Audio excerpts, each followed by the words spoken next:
less to show.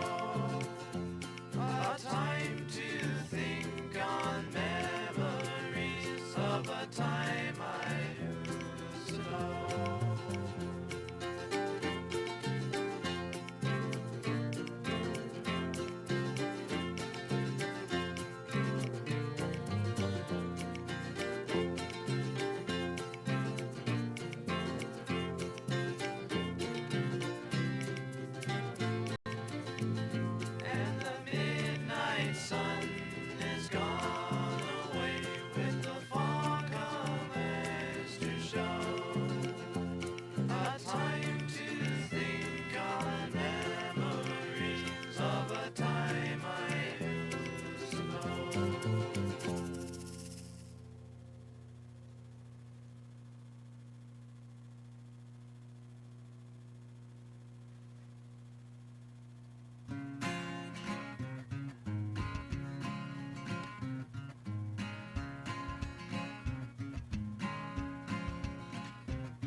Nothing's better than being home with your loved ones. You won't be alone. When it's cold out, you'll be in warm in your own bed and from the storm.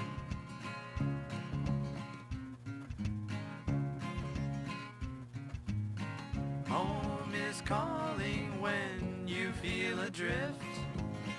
It'll always be there and never missed.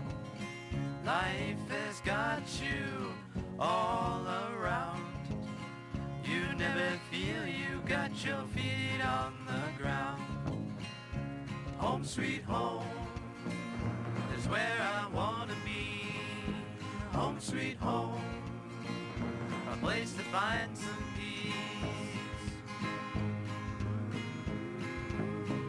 You are worried of what's to come, but you never know until it's all said and done. You can stay home all night and day, resting your mind, keeping all bad thoughts away. Home sweet home is where I wanna be. Home sweet home, a place to find some peace.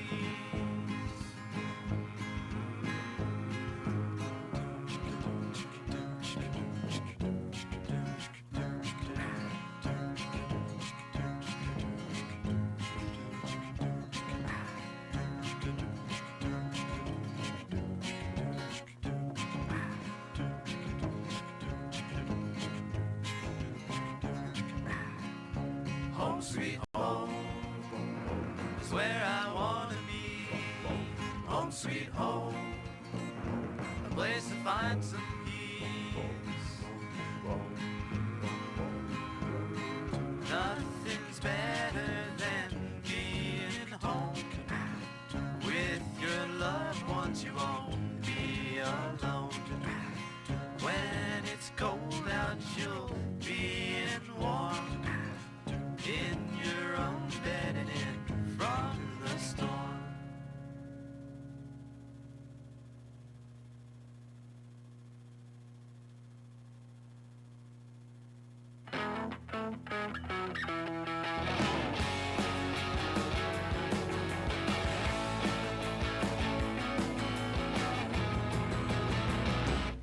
Well, I know I hate a superhero. My eyes on laser beams, and I can't jump over buildings, and I'm afraid of everything. Like messing up around my friends, or losing my mom. Oh,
and I can't jump over buildings, and I'm afraid of everything.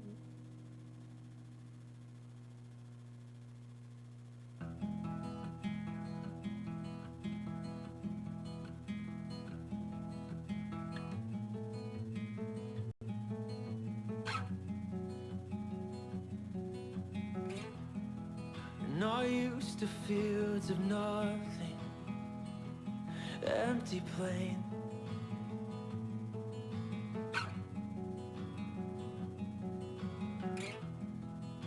A highway memorial to fill up some space.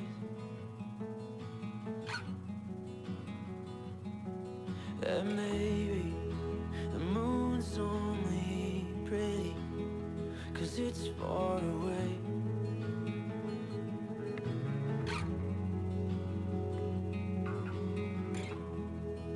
And she only wants me 'cause I'm keeping his place. It's all the same.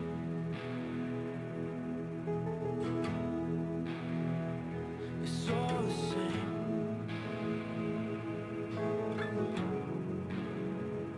It's all the same. It's all the same. Yeah.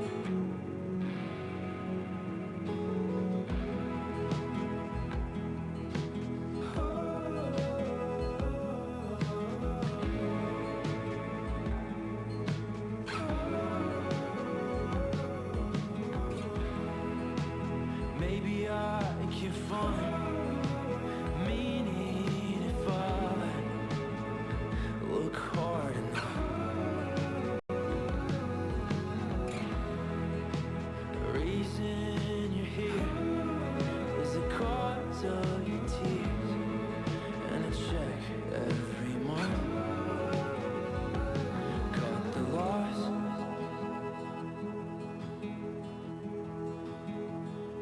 Cut the loss.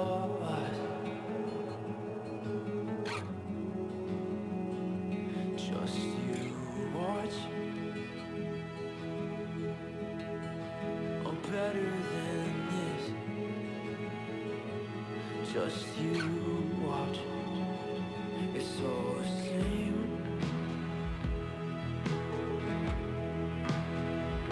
It's all the same.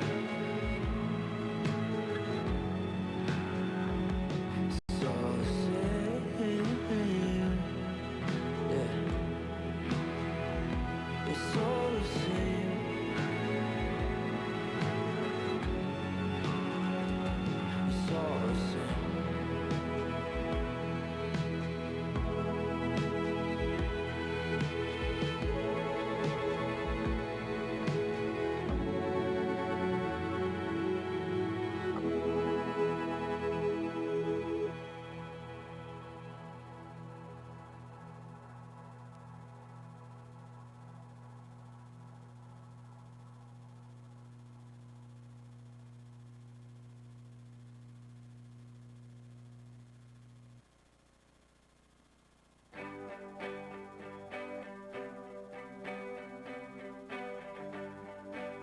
Skip this bit.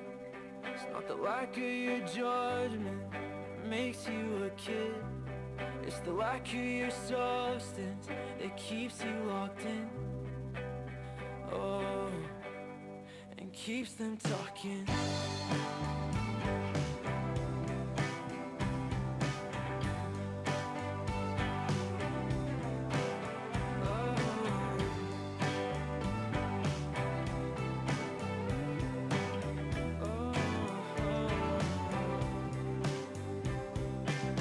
Find out a way to spend your whole life holding hand with empty faces that you'll never see again.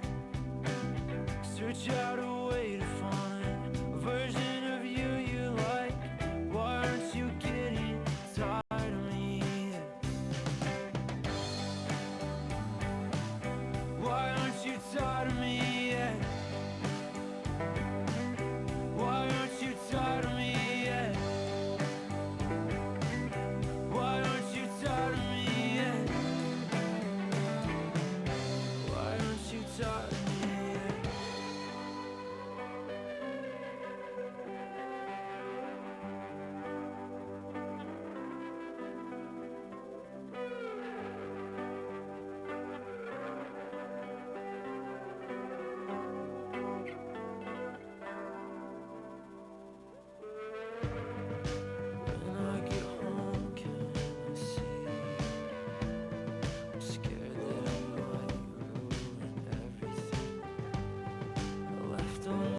I try to think them away,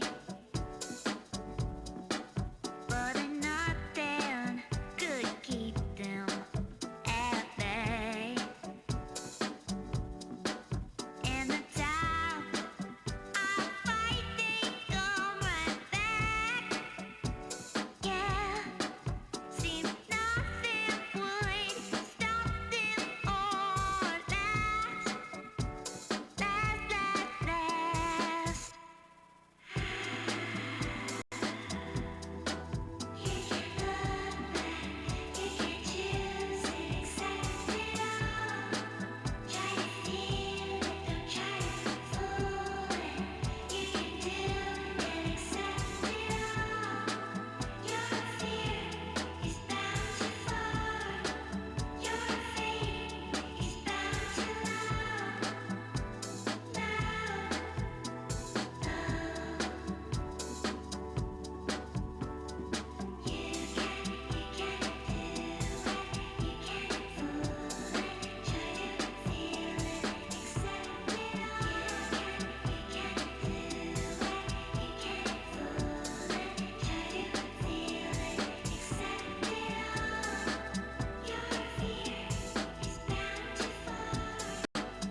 shine. Don't let them steal your mind away from you. Said if they owed you money, I won't need a penny from you.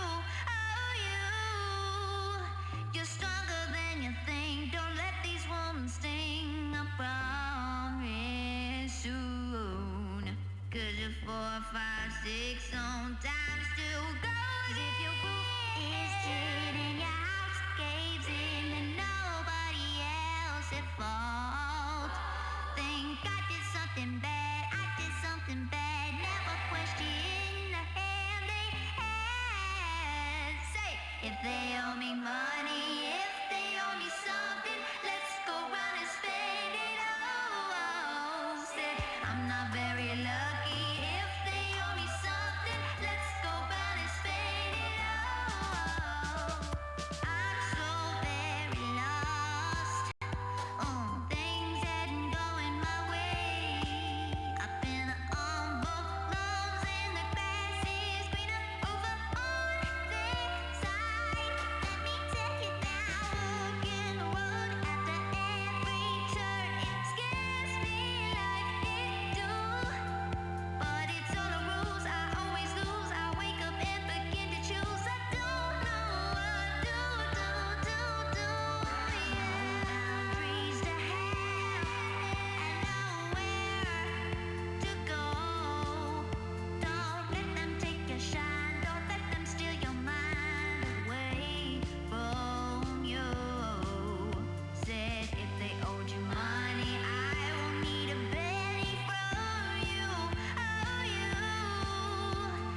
Yes, I'm on.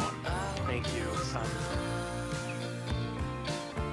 Angel, do we have a...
We're all here.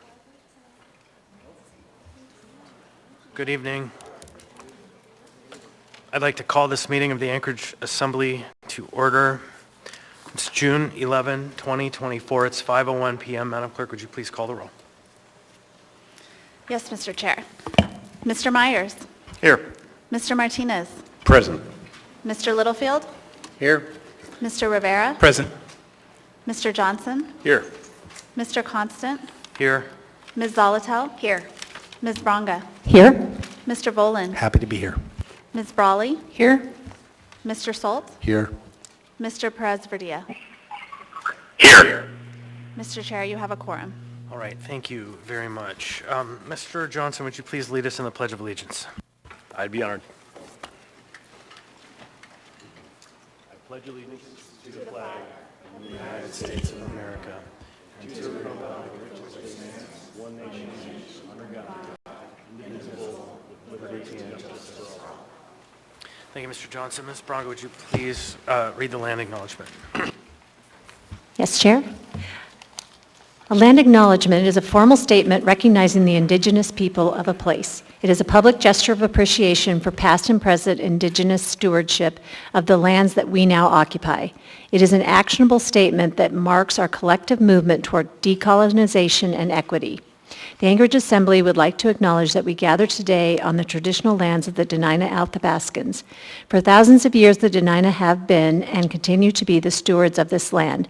It is with gratefulness and respect that we recognize the contributions, innovations, and contemporary perspectives of the Upper Cook Inlet Dena'ina. Thank you. Next, we have minutes of previous meetings. We have items 4A, 4B, and 4C. 4A is the regular meeting of April 9, 2024. 4B is a special meeting of April 18, 2024. 4C is a regular meeting of April 23, 2024. Is there a motion? Move to approve the minutes of the previous meeting. Second. Move to approve by Ms. Zolotel, seconded by Mr. Voland. Any objection? I'd like to ask for unanimous consent. Hearing and seeing no objection, those items have been adopted or approved. Next, the mayor's report. Mr. Mayor. Thank Thank you, Mr. Chair. Good evening, everyone. Good to see you here tonight. Over the weekend, I was joined by Governor Dunleavy, Lieutenant Governor Dahlstrom, Senator Murkowski, the staff of Senator Sullivan, and the family of Don Young to dedicate and celebrate the newly renamed Don Young Port of Alaska. Ann Young, Don's children and grandchildren were able to attend and see firsthand the legacy Don left behind. I would personally like to take a moment and say and thank the Assembly for approving the name change and helping to commemorate such a great man and a great Alaskan. Speaking of the port, the North End Extension Stabilization Phase 1 has finally broke ground at the Don Young Port of Alaska. Crews began moving dirt with the help of various pieces of heavy equipment to include barges and large cranes. This is a very significant step in the modernization of our port, and I'm excited to see the work continue throughout this summer. Last week, myself, Member Volland, and other members of the community came together for the ribbon cutting and official opening of the new protected bike lane downtown. This project will connect the Coastal Trail and the Chester Creek Trail through downtown and will run throughout the summer.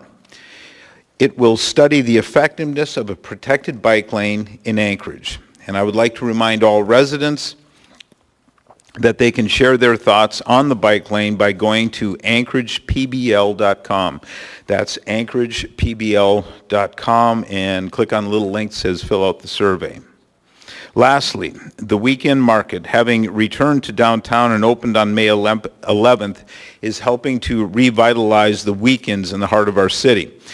This is evident by the upward trend in parking both on and off the street. Last week, parking was up 63% downtown.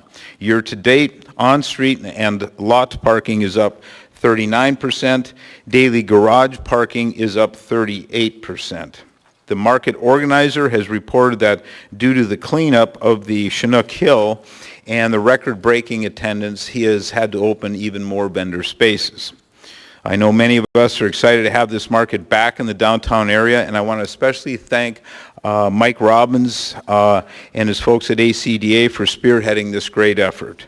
Thank you, Mr. Chair.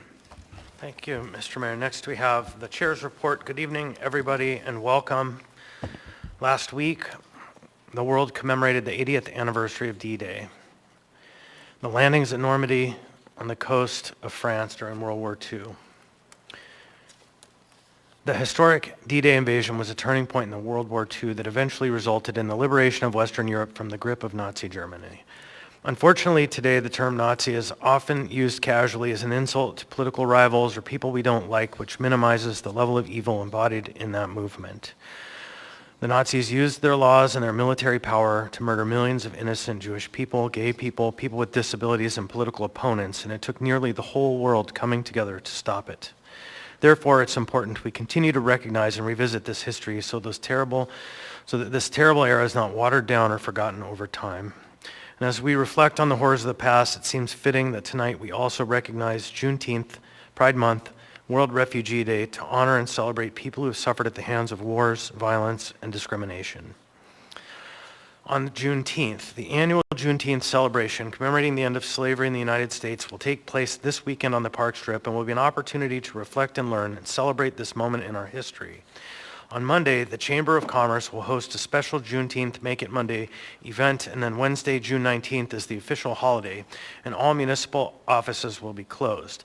We welcome our state colleagues this year in the marking their first observance of the day as a state holiday. Once again, Anchorage is leading the way in Alaska. Pride Month. June is also Pride Month, and while it's a joyful time, it's also an important time to recognize the discrimination and hatred towards LGBTQ+ individuals in the community and transgender people in particular at this point in time. Unfortunately, our young people are often the target of the hatred. To the young people in our community who are questioning your identity or struggling with these issues and feel alone, I want you to know that we see you and we value you, and you are important members of our community, and you have a place here. And to others in our community, I ask you to step up and support the LGBTQ+ community during this challenging time and show that Anchorage is and will continue to be an accepting, collaborative, and tolerant community. And be sure to attend the annual Pride Parade on June 29th. Also, on June 27th, we celebrate World Refugee Day, and there will be an event at the Grow North Farm to celebrate World Refugee Day. In 2023, Alaska welcomed more refugees than ever before, helping 452 individuals from such countries such as Afghanistan, Somalia, Ukraine, and many other places restart their lives, many of whom have made Anchorage their home. And I think this speaks well of our community.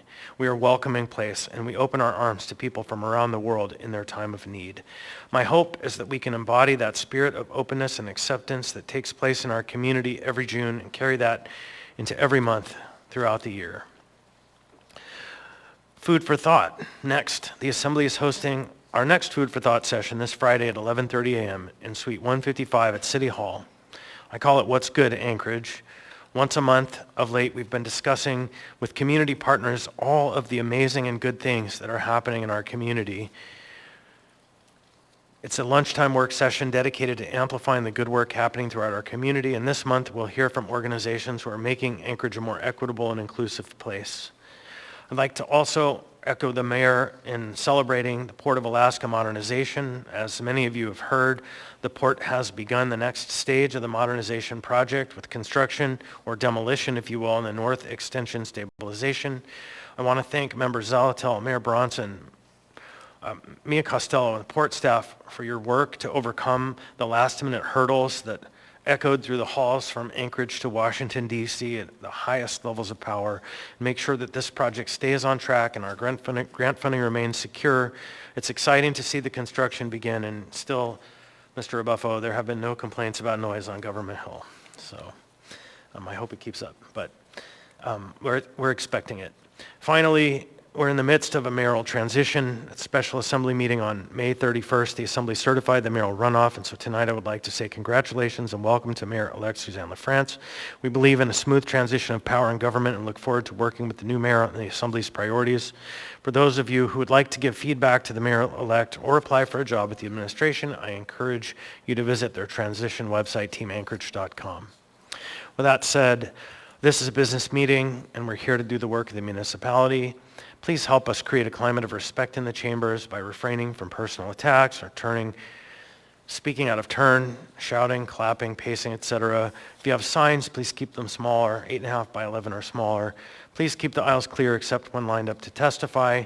If a point of order is called, please stop speaking so I may rule on the point of order. If rules are not followed, I may interrupt speakers to call for compliance. And if compliance with the rules doesn't occur, I may pause the meeting, and if there's an actual disruption, I'll give a warning, but if that disruption persists or happens again, the person will be asked to leave. That said, we have a solid agenda tonight and a lot of items, and so with that, we will proceed on to our committee and liaison reports. We'll start with Mr. Myers. Thank you, Mr. Chair. Nothing to report. Thank you, Mr. Myers. Mr. Martinez. Thank you, Mr. Chair. The Community and Economic Development Committee met last Thursday, June 6th, at the Permit Center, and we heard from various departments, including the Director of Community and Economic Development, Lance Wilbur, who made a new map of all existing construction projects throughout the municipality available to us. This map is also available online at the Community and Economic Development Committee's page, which is also available through the Assembly website. On this particular piece of information, you can find both the projects, but also the project managers and contact information. So if there's projects going on in your community and you have a question, look at this map. You may be able to find the right people to ask those questions. We also had a continued discussion on the Site Access Fit Report, and we heard from one of the authors of the report, Melissa Babb. We've also heard a strong commitment from staff to go back and work through some of the unforeseen consequences of previous changes. This is part of the legislative process that when taking any step forward, we often have to make sure that we refine the errors along the way. We also heard from...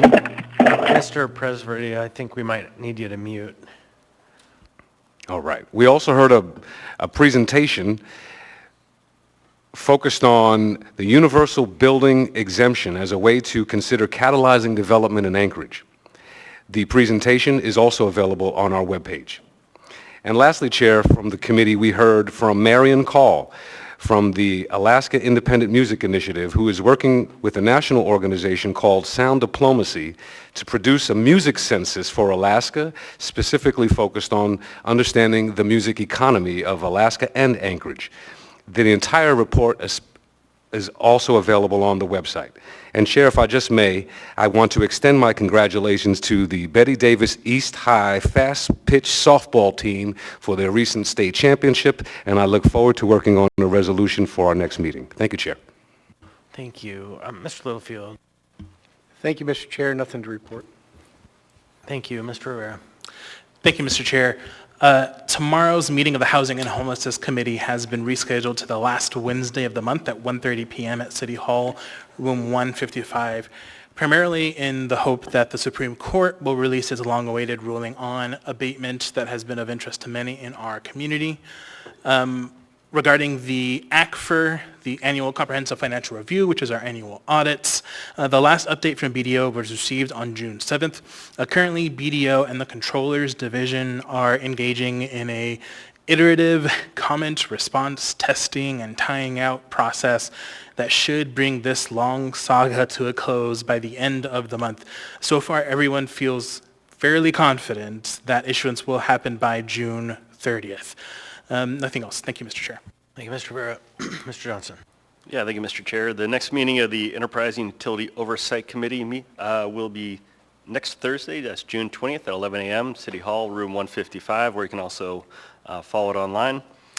Topics on the agenda include a couple updates from Solid Waste Services. We'll be discussing their new material recovery facility, as well as talking about the Merrill Field landfill gas emissions and seep mitigation.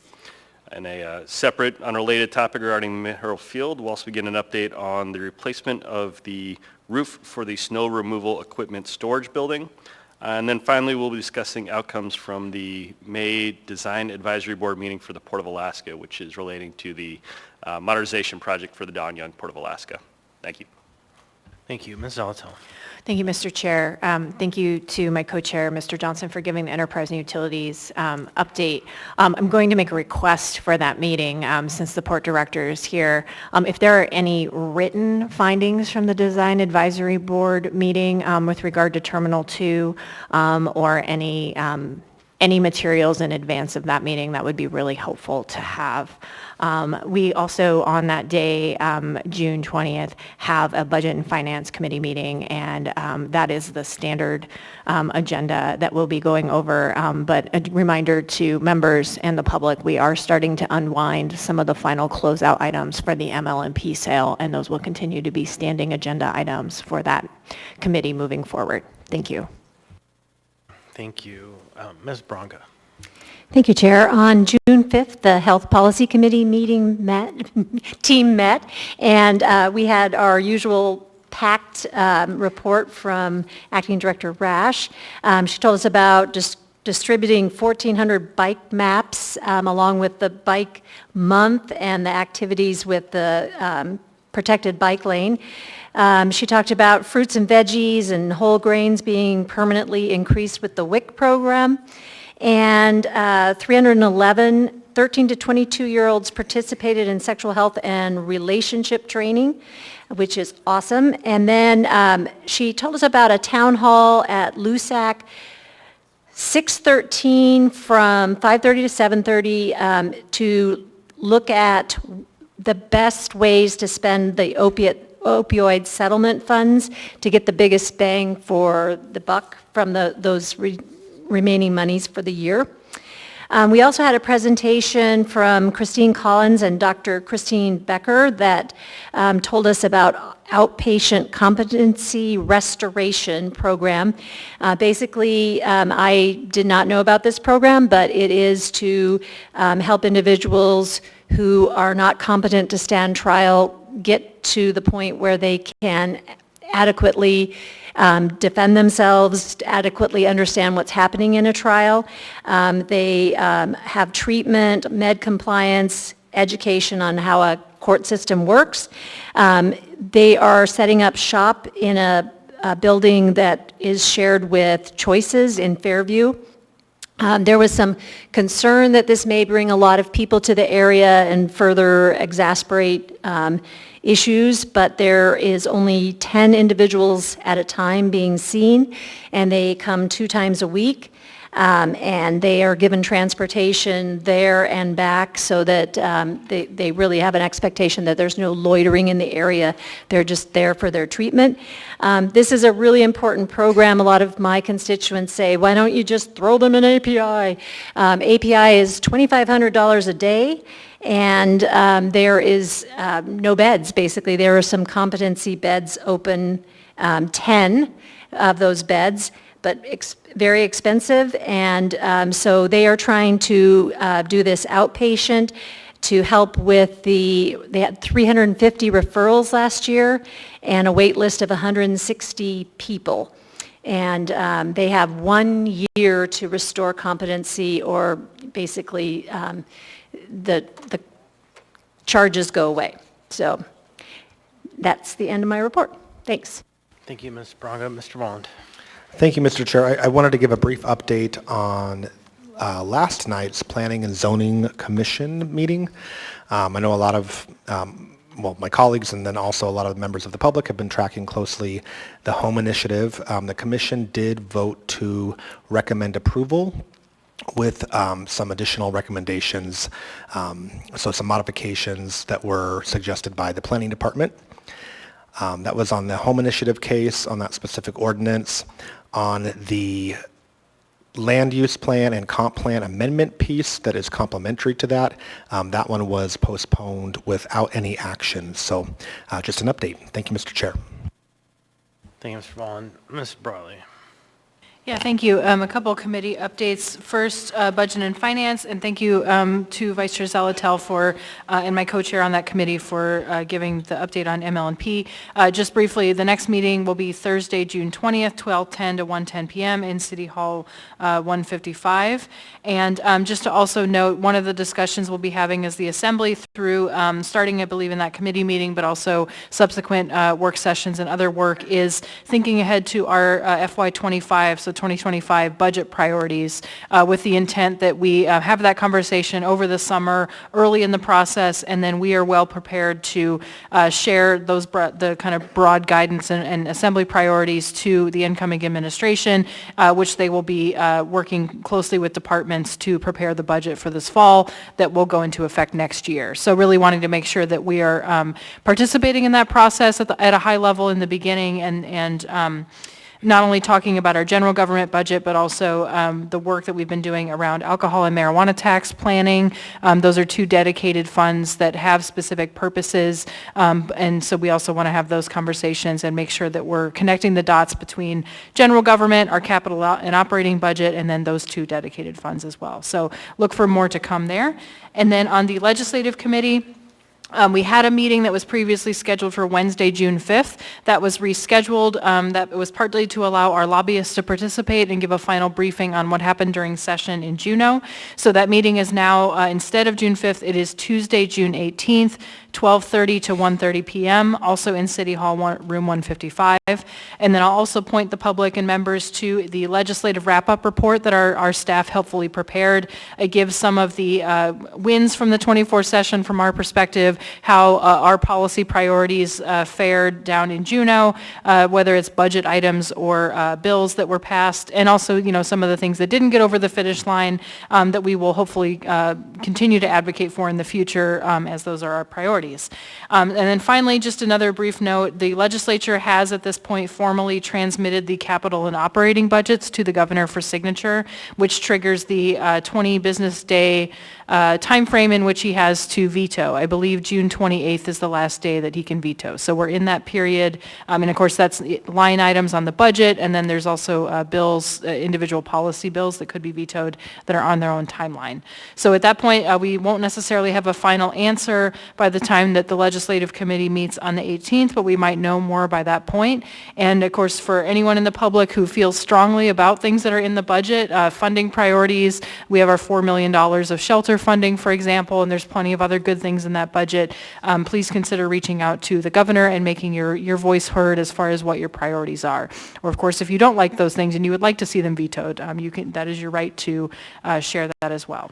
And I believe that is it for the reports. Thank you. Thank you. Mr. Salt. Thank you. I'm just going to, Project Anchorage was released today, which AEDC has been coordinating. So I'm just going to read excerpts from the press release. Anchorage residents launch Project Anchorage, efforts to improve quality of life and diversify Anchorage revenue sources. A coalition of Anchorage business leaders and residents announced today the launch of Project Anchorage, an initiative designed to lower property taxes, increase livability, promote economic growth, and broaden the city's revenue sources so visitors and commuters also contribute. Led by Anchorage Economic Development Corporation, AEDC, the coalition is promoting the development of a transformational series of infrastructure projects that will be selected by Anchorage residents and funded by a temporary year-round 3% sales tax. The coalition is calling upon Anchorage residents to submit project ideas before September 15th. The key to the proposal is that 2/3 of the revenue generated by the sales tax would be used dollar for dollar for property tax relief under Anchorage's municipal tax cap, and 1/3 of the revenue, 1%, would be dedicated to funding projects suggested by Anchorage residents. The dollars collected for the projects would accumulate, and each project would break ground only when the funding is available to complete the work, meaning the proposal is debt-free. Project Anchorage proponents predict that by improving Anchorage infrastructure and amenities, the city will be able to catalyze investment and economic growth by recruiting workers and businesses from outside Alaska and retaining talented workers who might otherwise be drawn to jobs elsewhere. Provisions are built into the proposal to exempt basic necessities like most groceries, rental housing, child care, medical costs, gasoline, and more.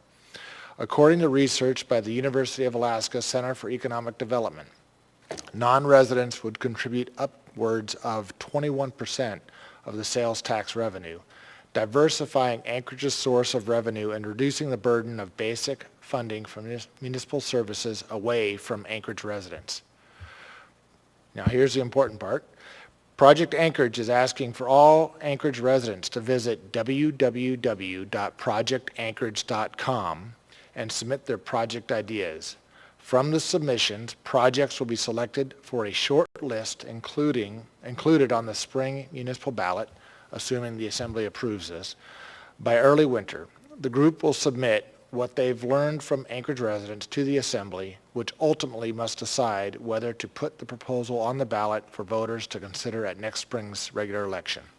So I just encourage y'all to take a look at that and give feedback on that site as well. They're really looking for your input between now and September 15th. Thank you. Thank you. Mr. Presverdia, do you have any report? Thank you, Chair. No report tonight. All right, thank you very much. So that moves us on to the addendum to the agenda and the laid on the table item. So we only have, as far as I know, one laid on the table item, and that is going to be supplemental to item 13B. That's 13B5, Information Memorandum Unnumbered AM 2024, Legal Opinion on Bypassing Planning and Zoning Commission Review of AO 2024-45, a Title 21 Text Amendment. That's it. So with that, I would like to ask for a motion to incorporate the addendum as printed and distributed in the laid on the table items. So moved. Second. So a motion to incorporate by Ms. Zalatel, seconded by Mr. Volland. I'd like to ask unanimous consent. Is there any objection? Hearing and seeing none, the motion to incorporate the addendum, or the addendum has been incorporated with the laid on the table items. So next we come to appearance requests. We had 3, but one has asked to cancel, so we have 2 tonight. Item 9A is Dan Antrobus, Anchorage Unitarian Universalist Fellowship. Come forward. The microphone is off. There's a little green button you can push. You're good. Can you hear me? Welcome. Please Okay. state your name. Hi. What town, part of town you're from. My name is Kaylin Saxton.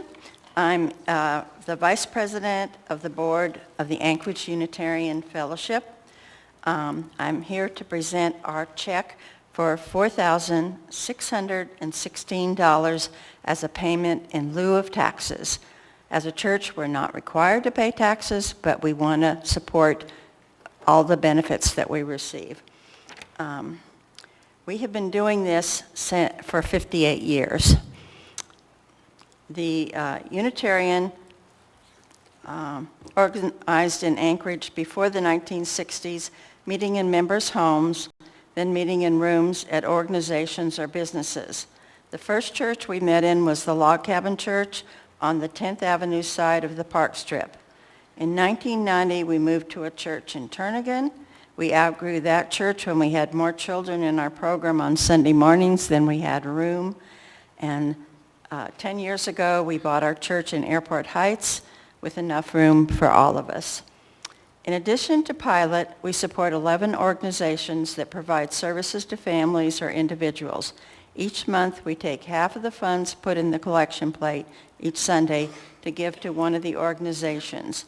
Each year, the congregation votes for those 11 organizations, as well as we always do Pilot, from a long list of possible places to share our resources. In addition to providing some money, we select programs to provide our volunteer services. Last year, we had 20 members volunteer time and meals to the Family Emergency Cold Weather Shelter that is open from November through April. This year, we had 33 volunteers. I appreciate how this assembly has educated yourselves and your constituents about the many different groups of people who are homeless. And speaking personally, as someone who watches the assembly meeting on my computer on Tuesday nights, I really appreciate that you have planned, discussed, and voted to budget funds for people of all ages who are homeless, especially families with children. Thank you very much. Thank you. Who gets the check? Mr. Thurn. Thank you.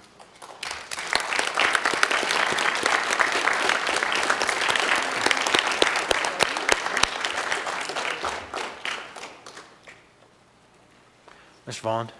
Thank you, Mr. Chair. I wanted to say thank you for your donation and for all the work that you are doing in the community. I think this action tonight is a powerful witness and a strong statement of gratitude and generosity. So thank you. Ms. Brawley. Yeah, I also want to say thank you. I've had the opportunity to attend your church and also your some of your Sunday morning speakers, so I really appreciate that, and I have friends that attend the church. Sad to see you guys go and turn again, but I'm glad that your former building is also going to good use. And also thank you so much for recognizing that regardless of tax status or whether we're a resident or a business or an organization like yours, that everybody uses city services, so I really appreciate that you all consistently have recognized that and continued to give back to the community in a lot of ways. Thank you. All right. Anyone else?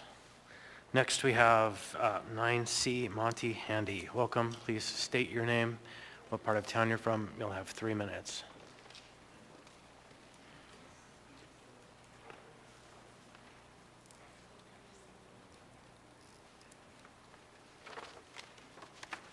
Yeah, good evening. Welcome. The current policy regarding the release of body cam footage authorizes the chief of police to release footage before all investigations are complete. We've asked Chief Cross to release the unedited body cam footage at no cost to our family. Chief Cross has repeatedly denied this request from our family. We have requested that Mayor Bronson instruct Chief Cross to release the footage, and we have heard no response from his office on this matter. Our family is now asking that the Anchorage Assembly vote on a resolution for this footage to be released to us. I would like this resolution to be voted on and passed by the Anchorage Assembly so that my family can have access to the unedited body cam footage. We are requesting this resolution so that we can have a full understanding of what happened to our son Chris on May 13th and be able to have closure as a family. Thank you. Thank you. Mr. Rivera. Yeah, thank you, Mr. Chair. So comment and then a question, and my question is actually going to be for Chief Designate Cross. So I had hoped to get a resolution for us to vote on today, but unfortunately I haven't been able to get it across the finish line. That said, it is absolutely my intent to put forward a resolution which likely will do a few things. One, it will ask for a private viewing of for the family of the various footage and recordings. Two, ask that the video be released to the public in some form by a specific timeline, sooner rather than later. And then three, provide some suggestions for the incoming administration on how to handle this topic from a broader perspective since once they are officially in office on July 1. All that said, I do have a question for Chief Designate Cross. So even though we haven't taken up the resolution on this topic, what are your thoughts on allowing a private viewing for the family of the various footage and recordings? And just to be super clear, I'm talking about, not necessarily talking about you releasing the footage to the family, but you inviting the family to come in and you show them the footage. So I'm open to having the family view the footage after OSP has made their determination. And this is a criminal investigation, so if OSP decides that charges are warranted, we'll have to reevaluate at that time. Thanks. Yeah, certainly not the response I was hoping, but we'll debate that when we have the resolution. Thank you. All right, thank you very much. So that concludes the appearance request portion of our agenda. Next, we're on to the consent agenda. With the consent agenda, of items numbered 10A through 10F, and are typically routine or non-controversial items such as bid awards, new business, information, reports, and ordinances and resolutions for introduction. Items on the consent agenda may be approved, accepted, or adopted by the Assembly by a single vote. On a motion to approve the consent agenda prior to approval, items may be pulled by an Assembly member for discussion and separate vote on each item. Under the Assembly rules, all ordinances and some resolutions will have an opportunity for public hearing. So now I'll go down the dais. I don't know, are you back, Mr. Presverdia? Yep, I'm here. No items to be pulled. Thank you. Okay, thank you. Then Mr. Salt? No items. Thank you. Ms. Brawley? Yeah, thank you. I'd like to pull 10A1, Alpha 1, and 10E3, and that's it. All right, so I have 10A1 and 10E3. Mr. Volland? Thank you, Mr. Chair. 10A3 and 10B2, please. Thank you. So that's 10A3 and 10B2, Mr. Volland. Next, Ms. Braga. Thank you, Chair. I'd like to pull 10A4 and 10D9 and 10. All right, so I have 10A4, 10D, 9, and 10.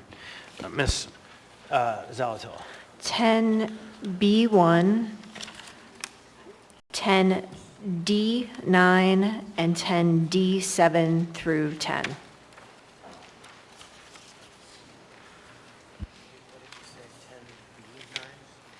B1, 10D Delta 5, and 10 Delta 7 through 10. Okay. Let's see. All right, thank you. Anything else? No, All right, thank you. Mr. Johnson. 10A2. Thank you, Mr. Johnson. 10A2. Mr. Rivera. Thank you, Mr. Chair. My items have been pulled. Thank you. Mr. Littlefield. Thank you, Mr. Chair. My item. Thank you. Mr. Martinez. Chair, just to confirm that 10A3 has been pulled? Yes. Thank you. And Mr. Myers. No additional items, thank you, Chair. All right, so I'll go through the list. We have 10A1 by Ms. Brawley, 10A2 by Mr. Johnson, 10A3 by Mr. Vaughn, 10A4 by Ms. Bronga, 10B1, Ms. Zalatel, 10B2, Mr. Walland, 10D 5, 7, and 8 by Ms. Zalatel, 10D 9 and 10 by Ms. Bronga and Ms. Zalatel, 10E1 by Ms. Brawley. Did I miss any items? I'm sorry, 10E3. I misread that one. So 10E1 by Ms. or 10E3 by Ms. Brawley. Okay. Anything else? Did I miss anything? Okay. Okay, so now I would like to ask for a motion to approve the consent agenda minus the pulled items. So moved. Second. Moved by Ms. Zalatel, seconded by Mr. Rivera.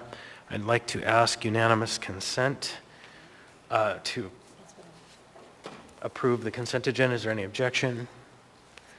I'm seeing and hearing none. What that means for the public's information is that except for the pulled items, the Assembly has now passed or accepted all items in the 10A section, 10A through 10F, other than the items that were pulled, which we'll take up next or that have been introduced for future public hearings. So with that then, we will move on to the consent agenda. Item 10A1 is Resolution AR 2024-183, a resolution of the Anchorage Municipal Assembly recognizing and celebrating June 19th, 2024 as Juneteenth in Anchorage. What's the will of the body? Oh, wait, I'm sorry. This one is pulled by Ms. Brawley. Ms. Brawley. Second. Motion to approve by Ms. Brawley, seconded by Ms. Zalatel. I'd like to ask unanimous consent. Is there any objection? I'm seeing and hearing none. Therefore, the item is approved. I have Ms. Brawley reading, Ms. Zalatel presenting. Ms. Brawley, you have the floor. Is there someone here to receive this? Yes, thank you, Mr. Chair. A resolution of the Anchorage Municipal Assembly recognizing and celebrating June 19th, 2024 as Juneteenth in Anchorage.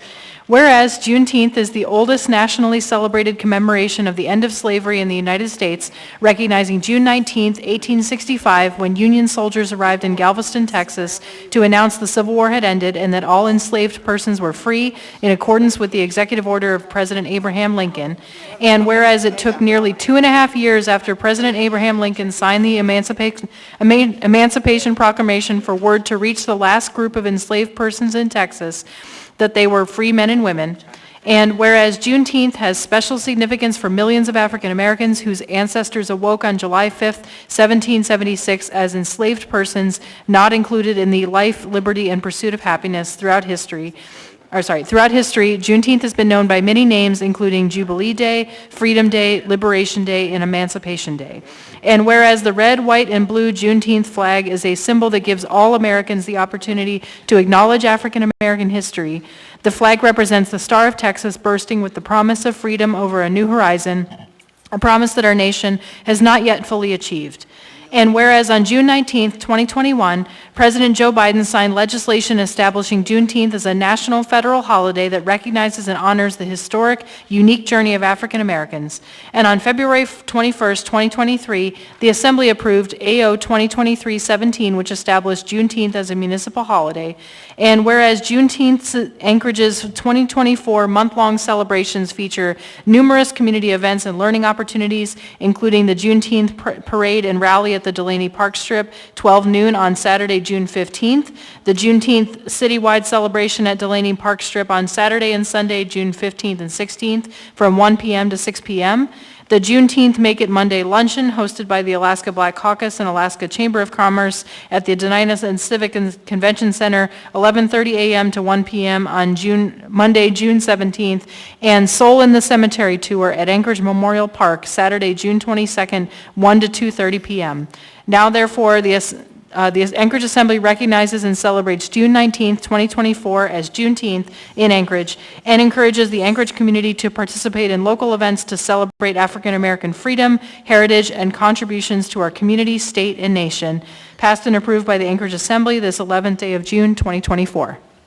Thank you. Y'all want to say something too? Okay. You want to say something? First and foremost, we just want to say thank you to the Assembly and the City for acknowledging Juneteenth and acknowledging not only the contributions of the African American community, but our various organizations who celebrate our culture and our history in various ways. I also want to remind everyone the reason for Juneteenth and that fight for freedom, and to encourage us to celebrate but not romanticize, and remember that Juneteenth is American history, and we sometimes joke that we are free-ish because we are still fighting for equality and equity and seats at the table. I hope to see everyone this weekend at the Park Strip celebrating with us, and I encourage everyone to continue learning more about Juneteenth and what it means and why it's important, and understanding the unique stories and struggles behind the individuals, the families, and the people who paved the way for us to be free today, and to remember that we're still in the fight for freedom today, and people are still in the fight for their life and their voices as well. So I'll yield to the others in line. Good evening, everyone. Representing the oldest civil rights organization, the NAACP, I'd like to be on record as saying that it is so important to recognize that it was a bipartisan option that got us a state holiday, and again, bipartisan here at the municipal level. Therefore, I am requesting, if not all, but demanding that we all show up on June 19th at the Fine Arts Building, where we will be hosting the closing ceremony, which we have themed Unity closing ceremony. I would be remiss as a veteran to say that I do not want Juneteenth to be another barbecue day. I'd like Juneteenth to be that day that families of all ages show up and continue to learn and grow from our shared history. Thank you.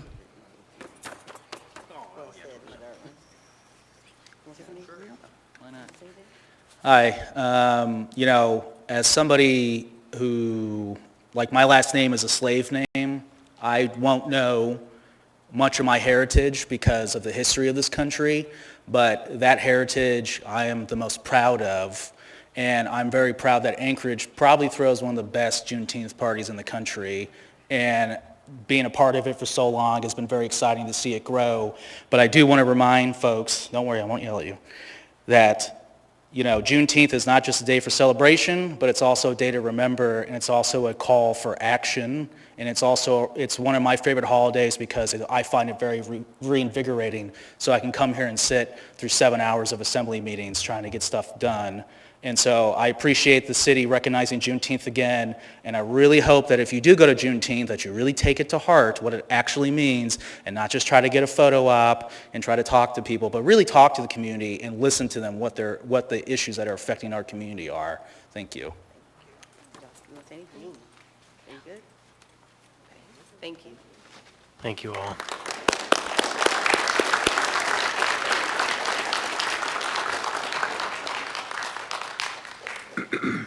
Next, we have item 10A2, Resolution AR 2024-184, resolution of the Anchorage Municipal Assembly recognizing and celebrating June 2024 as Pride Month in Anchorage. This one was pulled by Mr. Johnson. Do you have a motion? Yeah, move to approve. Second. Moved by Mr. Johnson, seconded by Mr. Rivera. I'd like to ask unanimous consent. Is there any objection? Hearing and seeing none, this item is adopted. We have Mr. Rivera reading, Mr. Johnson presenting. Mr. Rivera. Great. Thank you, Mr. Chair. Resolution of the Anchorage Municipal Assembly recognizing and celebrating June 2024 as Pride Month in Anchorage. Whereas in June 1969, patrons of the Stonewall Inn in New York City, fed up with police harassment of lesbian, gay, bisexual, and transgender persons, resisted police harassment, igniting what has become known as the Stonewall Riots. And whereas the first LGBTQIA2S+ Pride celebrations and parades took place nationally in June 1970 to mark the one-year anniversary of the Stonewall Riots. An Anchorage Solidarity March on City Hall with a handful of brave pioneers took place in 1973. 46 years later, more than 10,000 individuals participated in Anchorage's 2019 Pride events. And whereas the story of Anchorage's LGBTQIA2S+ community is America's story, an integral part of our long, ongoing struggle to realize the American promise of equality under the law and equality of opportunity in our society while protecting and guaranteeing privacy rights.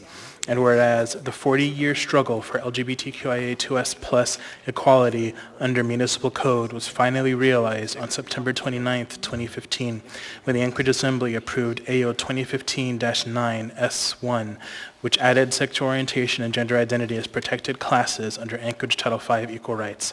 And whereas Anchorage's month-long 2024 Pride celebrations include the Rainbow Run 5K at Delaney Park Strip, 6 p.m. on Tuesday, June 25th, the Anchorage Pride Parade at 11:30 a.m. Saturday, June 29th at Delaney Park Strip, and the Celebrate Pride 24 Festival at Delaney Park Strip, 12 to 5 p.m. on Saturday, June 29th. Now, therefore, the Anchorage Assembly recognizes and celebrates June 2024 as Pride Month and encourages the Anchorage community to participate in local events celebrating our LGBTQIA2S+ family members, friends, and neighbors, and the rich diversity of the municipality of Anchorage, passed and approved by the Anchorage Assembly this 11th day of June 2024.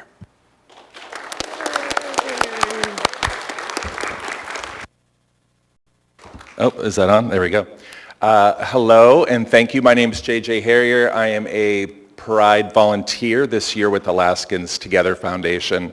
We are putting on the Pride Parade, which has been a staple in the municipality of Anchorage since 1977. And since then, in some form, we've always had a Pride celebration in our great city. And that's mainly due to the Anchorage Assembly. These resolutions mean a lot to us. They may not seem like it without the huge group here today, but it is. It's something that we look forward to every year. It gives acknowledgement to the LGBTQ population here in not just the city, but the state. We encourage all of you to step out, come out, wear your bright colors on June 29th at our parade at 11:30 a.m. in the Delaney Park Strip. We have currently almost 50 groups of businesses, organizations, Pride establishments who are all marching in the parade. It should be a lot of fun, a lot of color, a lot of noise. We look forward to it. We also invite the mayor's office to show up and to support us. So thank you, thank you, thank you. We truly appreciate it.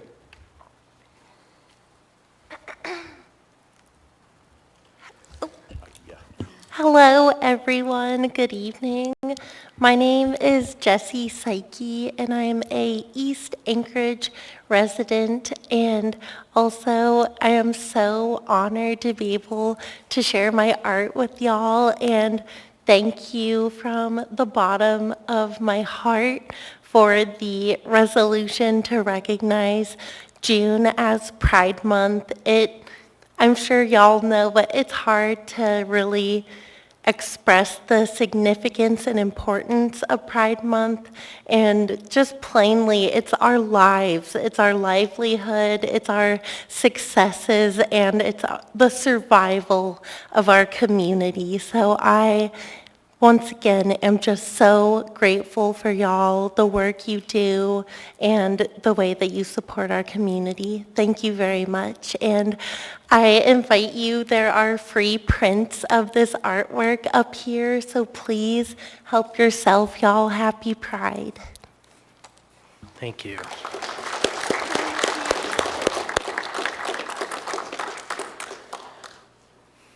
All right, next on the agenda, we have item 10A3, Resolution AR 2024-189, a resolution of the Anchorage Municipal Assembly recognizing June 20, 2024 as World Refugee Day. This item was pulled by Mr. Volland. Thank you, Mr. Chair. Move to approve, and I would also like to be added as a sponsor. I think I was inadvertently left off. Yep, thank you. We'll get both you and Mr. Johnson added. Motion to approve by Mr. Volland, seconded by Mr. Rivera. The item's properly before us. We'll get the sponsors clarified, and I'm not sure how that happened. And then I'll ask for unanimous consent. Is there any objection to the approval of this item? I'm seeing and hearing none.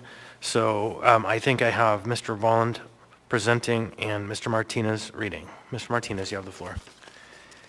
A resolution of the Anchorage Municipal Assembly recognizing June 20th, 2024 as World Refugee Day.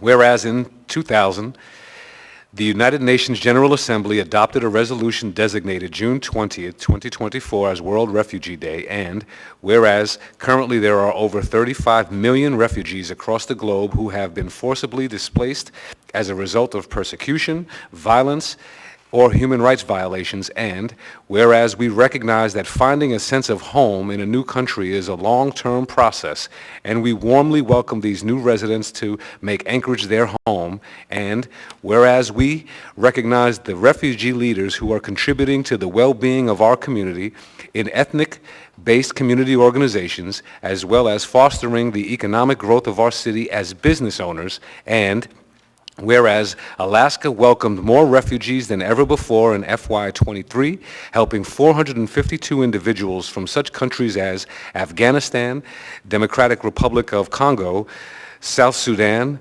Myanmar, Somalia, Sudan, Ukraine, and many more to restart their lives. And whereas on World Refugee Day, we also honor the humanitarian workers and volunteers as well as the residents who greet and assist these refugees as new Americans, and whereas we welcome our community to help celebrate the resilience of all refugees at our local World Refugee Day event on Thursday, June 27th from 4 to 7:30 p.m. at Grow North Farm, as well as other events throughout the month. Now, therefore, the Anchorage Assembly recognizes June 20th, 2024 as World Refugee Day and welcomes all refugees living in the municipality of Anchorage and encourages all residents to join in celebrating refugee contributions to the community, passed and approved by the Anchorage Assembly this 11th day of June, 2024.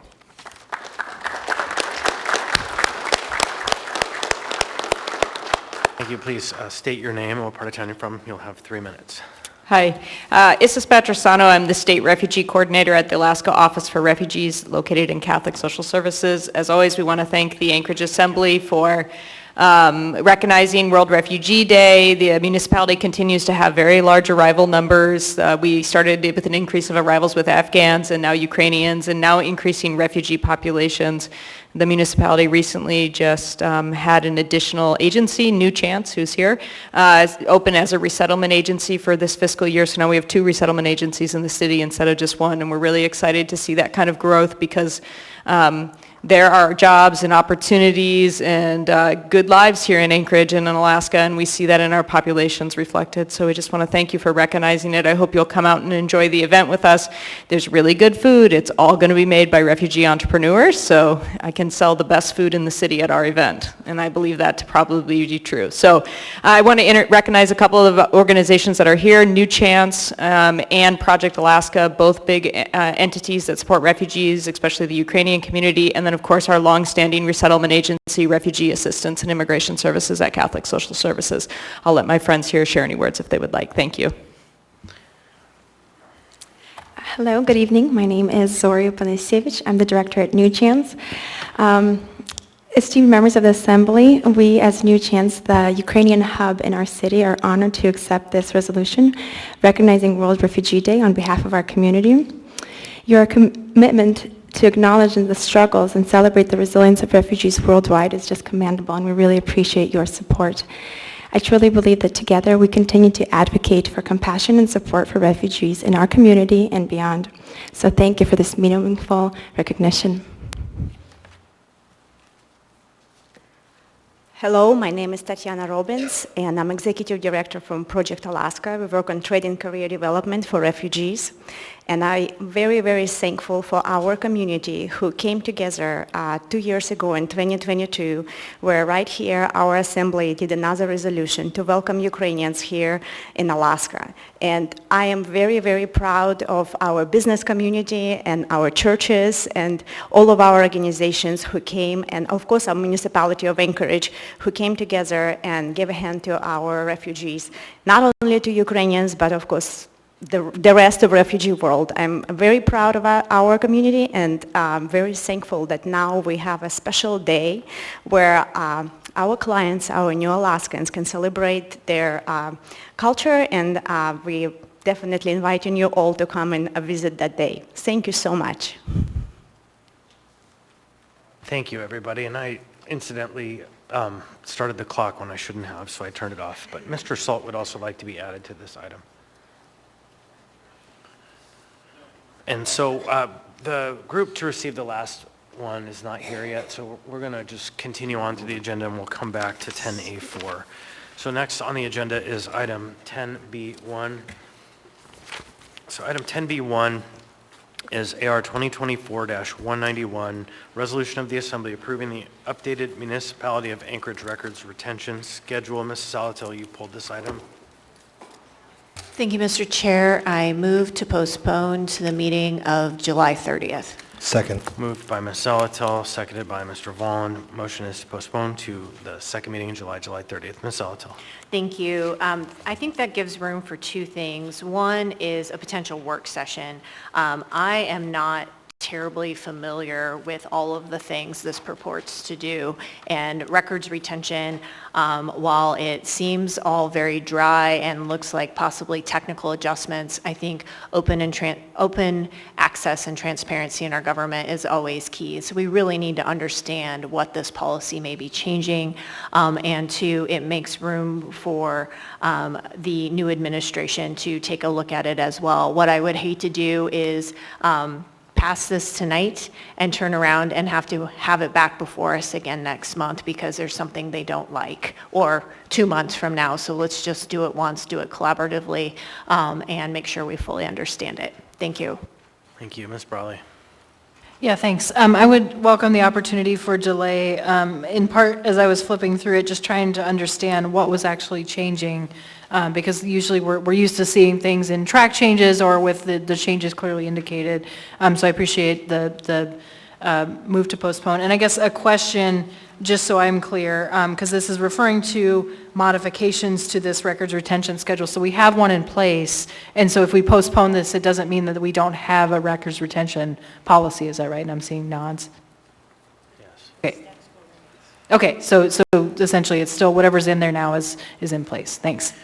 So I think that there's an implicit request to the administration to provide a track changes version or a side-by-side version that shows what's proposed to change so that folks can understand the difference between where we are today and where we're going.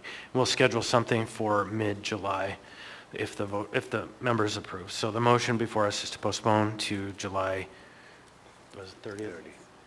So any further discussion? Seeing and hearing none, members may proceed to vote. Mr. Presverdia? Yes.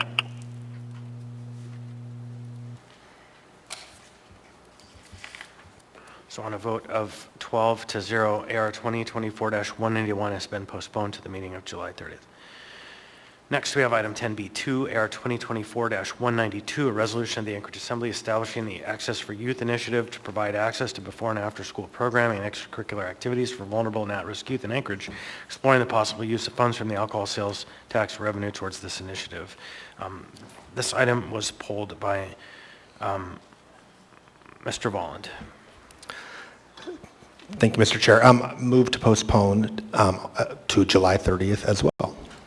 Right, so there's a motion to postpone Second. to July 30th made by Mr. Volland, seconded by Ms. Zalatel, and then I have, so Mr. Volland first, you're in the queue. Yeah, thank you. I was really excited to see this come forward, and I appreciate Member Martinez bringing this forward. I would actually like the opportunity to team up with you on this project if you're willing.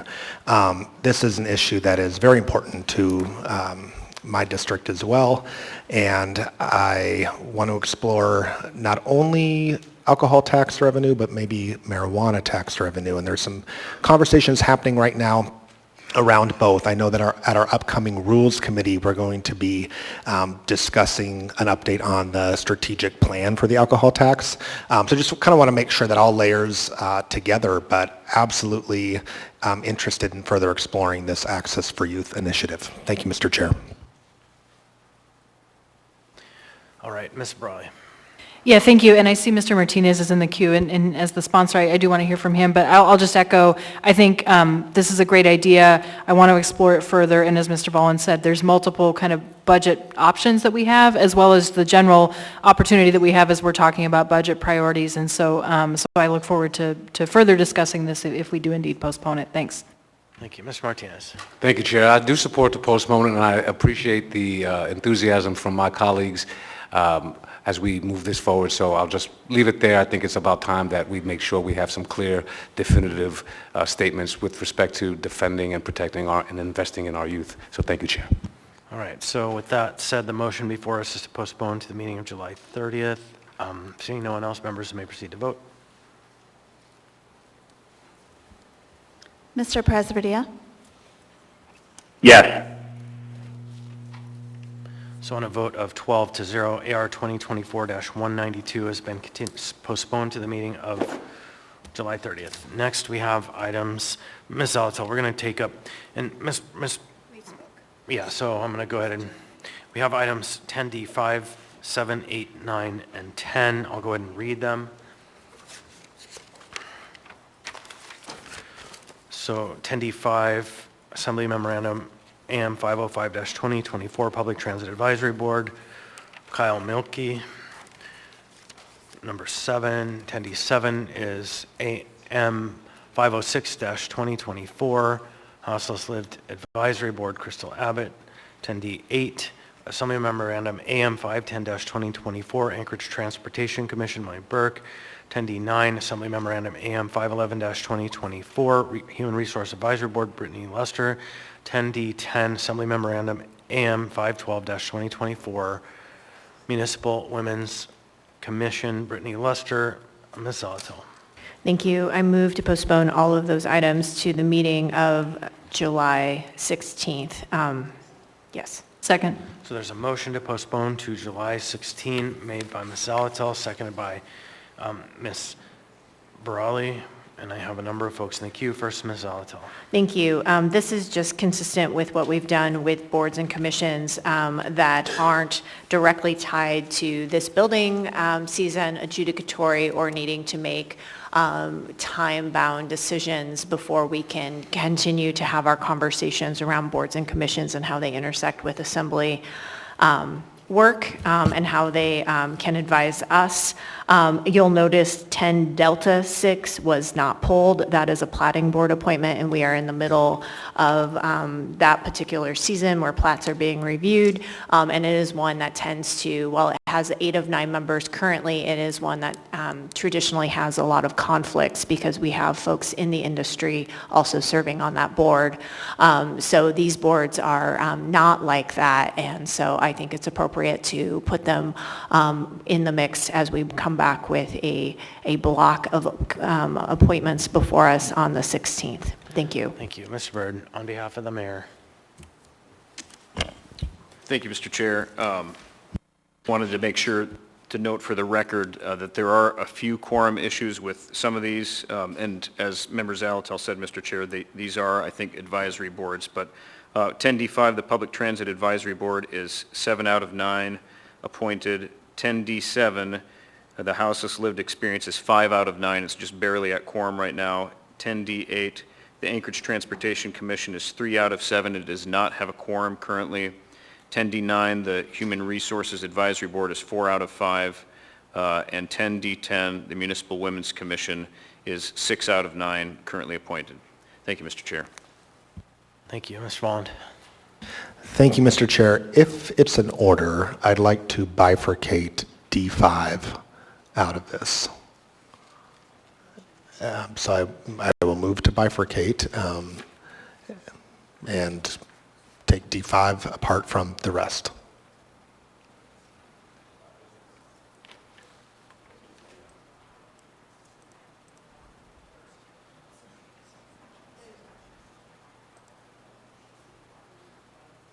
Yeah, so there's been a question, just to ask for clarification on why, and it's not normal procedure, but because we have kind of an acting clerk and the bifurcation is a little tricky, maybe we'll ask you first and then sort the methods. Happy to speak to it. After. Mr. Milkey has been... Do we need a second?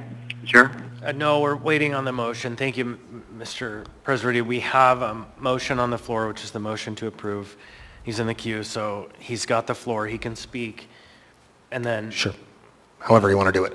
Yeah, I'll just say Mr. Milkey has been a regular attendee of our AMATS meetings, Transportation Committee meetings, has expressed interest at several of those meetings in being part of this board. And this is just someone who's been engaged as a community member, and I appreciate his involvement. I think he has tried to apply for this board multiple times, and I would love to see him continue to be part of the process. And also, I think it'd be cool to have him on PTAB as someone who lives in Eagle River. So thank you. So from a procedural perspective, trying to sort it out, bifurcating a motion is kind of weird. Bifurcating an item isn't, but because this is a complex motion, what I'm going to do is ask the mover and the seconder if they would be okay if we simply strike 10D5 out of the main motion that we have before us, and then it can come back as a separate item. No objection. So both the sponsor and the seconder have agreed. So the motion removes the 10D5 item, so it's 10D7, 8, 9, and 10 before us. So Ms. Braga. Am I speaking to move? Main motion. The main motion. Yeah. So I personally would rather move all of these forward. And I don't like picking and choosing some because I didn't see anything heinous about these people. They look like they're hard workers that want to do something for the city. But I did have a problem with Brittany Lester being appointed or being nominated for both Women's Commission and Human Resources Advisory Board. So if this does move to later in July, then I would like to maybe have her only on one of those seats. And that's what I... So, okay, Ms. Brawley. Yeah, I'll just briefly say that I support the postponement of these items for the same reason that I've argued on the past on other items. I'll hold any comment on D5 since we're not speaking about that one. But yeah, I believe that it is appropriate that we treat these consistently like the others. Thanks. Mr. Salt. Yeah, I would agree we treat them consistency, but I would also like to know more about 10D8, the Transportation Commission that does not have quorum. What does this delay to the 16th impact? How does it impact them? Are they meeting between now and then? Are there items of business? If the administration might be able to answer that, maybe. I'm going to beg forgiveness. I didn't hear your question, Mr. Salt. So 10D8, the Transportation Commission, Mr. Byrd said did not have quorum. It had 3 out of 7. So I'm just wondering if this delay impacts their business. Mr. Chair, Mr. Salt, Mr. Chair, if you give us a moment, we'll get the answer to that. Thank you. I have Ms. Brawley in the queue. We'll come back to Ms. Brawley. Yeah, thanks. I can let the administration answer, but my research on the board, or the purpose of the board in code, and I said this in the last meeting, for a different appointment is specifically that they deal with setting rates for things like vehicle for hire, freight loading. They have a very specific purpose, and it's different than, say, AMATs or some broader transportation. And it looks like they've had 3 members for quite some time. I didn't go back and look at the research, but so I guess the question is whether they intend to take up any questions like taxi cab rates in the next 30 days.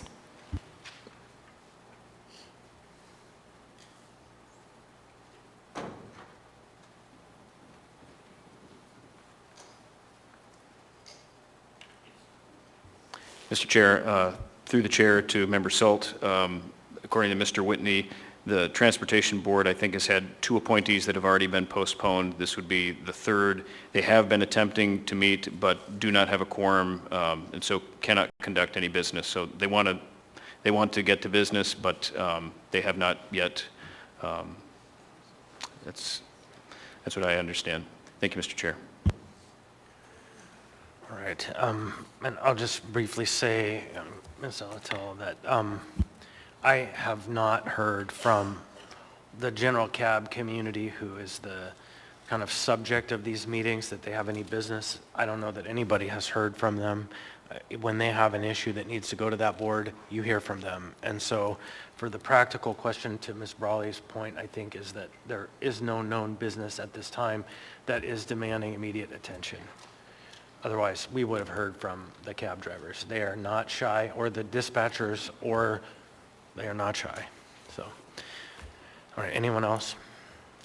The motion is to postpone items 10D, 7, 8, 9, and 10 to the meeting of July 16th. Hearing seeing none, members may proceed to vote. Mr. Perez-Vardilla? Yes.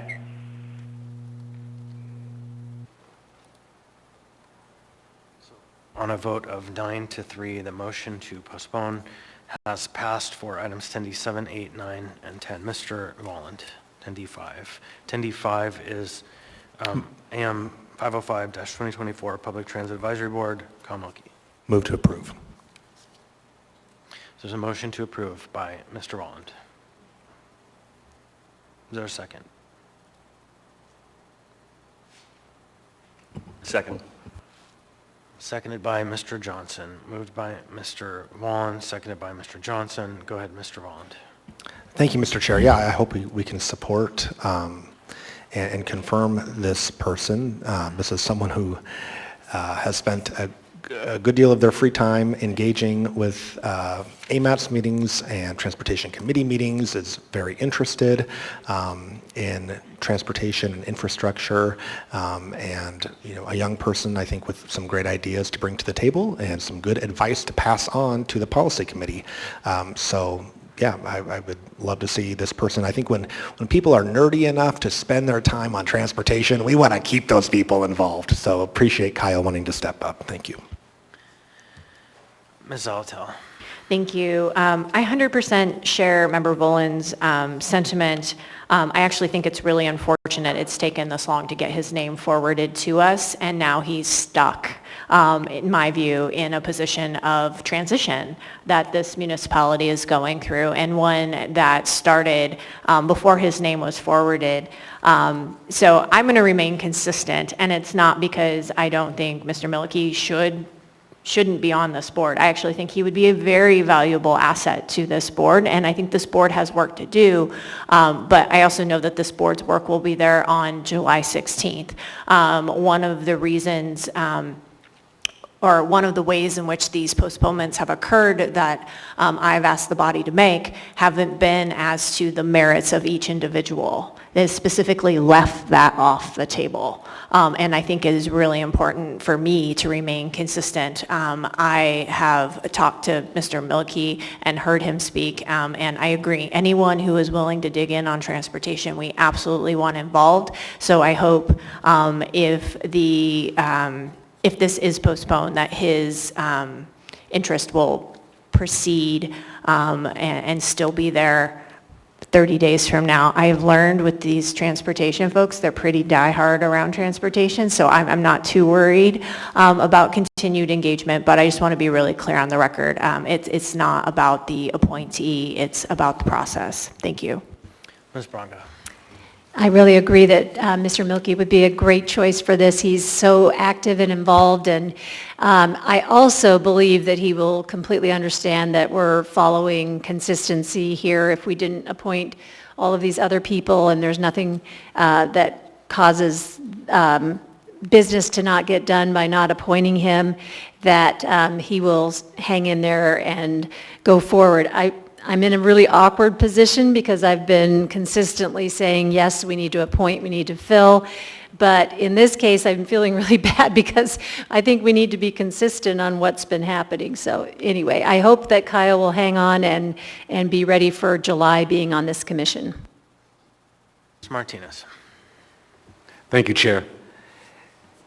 We only know the candidates, generally speaking, based on the information provided to us. Unless, of course, we happen to know individuals or they happen to be present regularly. So we get packets of information with resumes and with letters of interest from different candidates. Except for Member Braga mentioning Mr. Mielke in such a way as to trigger a memory for me, I had no clue who we're talking about.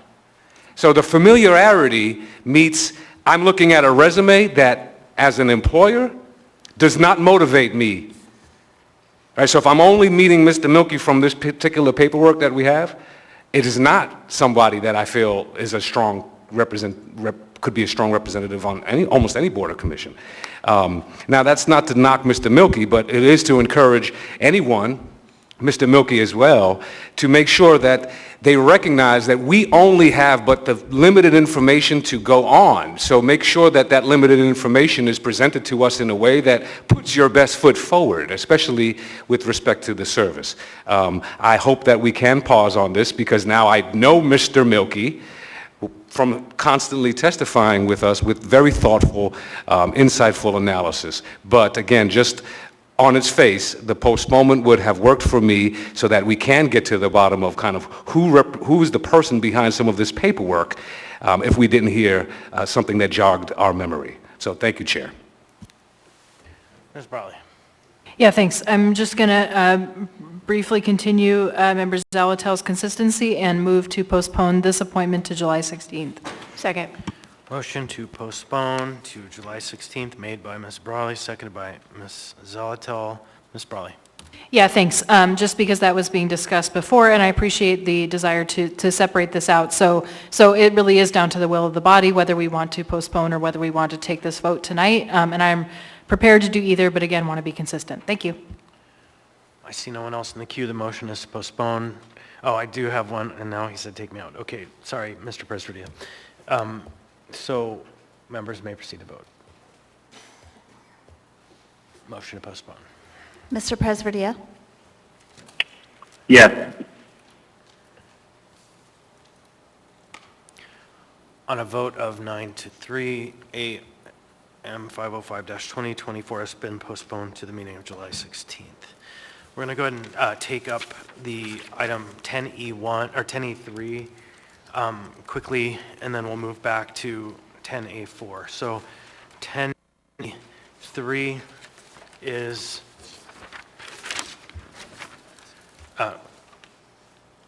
okay, Ms. Zalatel. Thank you. This item involves emergency cold weather shelter funding. I've been previously found to have a conflict due to my day job at the Anchorage Coalition to End Homelessness and asked to be excused. I'll go ahead and excuse you from this one because you do have a personal interest in this item. Item 10E3, AR 2024-187, resolution of the Anchorage Municipal Assembly to reappropriate $15,420 from the Pay for Success account 2900000967 to the Anchorage Health Department Housing and Homelessness for bridge funding for the cold weather shelter through June 30, 2024. So this item is subsequent to an item we dealt with at our last meeting that we amended down from $515,420 to $500,000, so it met the standard and we could pass it, get the funds out the door. But now, because this item is back before us, it breaches the $500,000 limit on which we can make an appropriation without setting a public hearing. And so what's needed now, even though it looks like it's just a small amount of money, is to set this item for a public hearing for the meeting of June 25. So moved. Second. So there's a motion to set for public hearing by Mr. Walland, seconded by Ms. Brawley. And this is an item the Assembly needs to weigh in on. It's not just a first, second, and a third. So I would ask members to proceed to vote. The question is, shall we set a public hearing for this item? Or if there's no objection, is there any objection to setting the public hearing for this item? Hearing and seeing none, then that motion has been adopted. The public hearing is set for AR 2024-187 for the meeting of June 25. Ms. Zalatel can come back.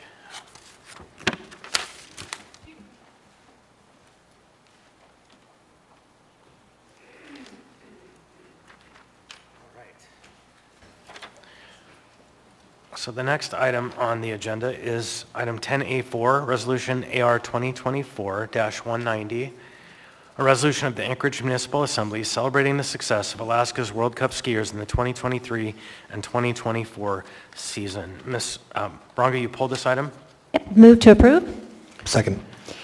Moved to approve by Ms. Bronga, seconded by Mr. Volland. Go ahead, Ms. Bronga. Could I do a floor amendment to add Murphy Kimball after Michael Earnhardt? Second. So there's a motion to amend by Ms. Bronga, seconded by Mr. Volland, to add a couple names.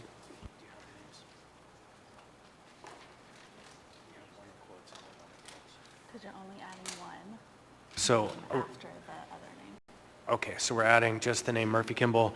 So is there any objection to the amendment? Seeing, hearing none, the amendment is approved. So next we have the main motion before us. The main motion is to approve, and I'm going to ask unanimous consent. Is there any objection to the adoption of this? Hearing and seeing none, the item is unanimously adopted.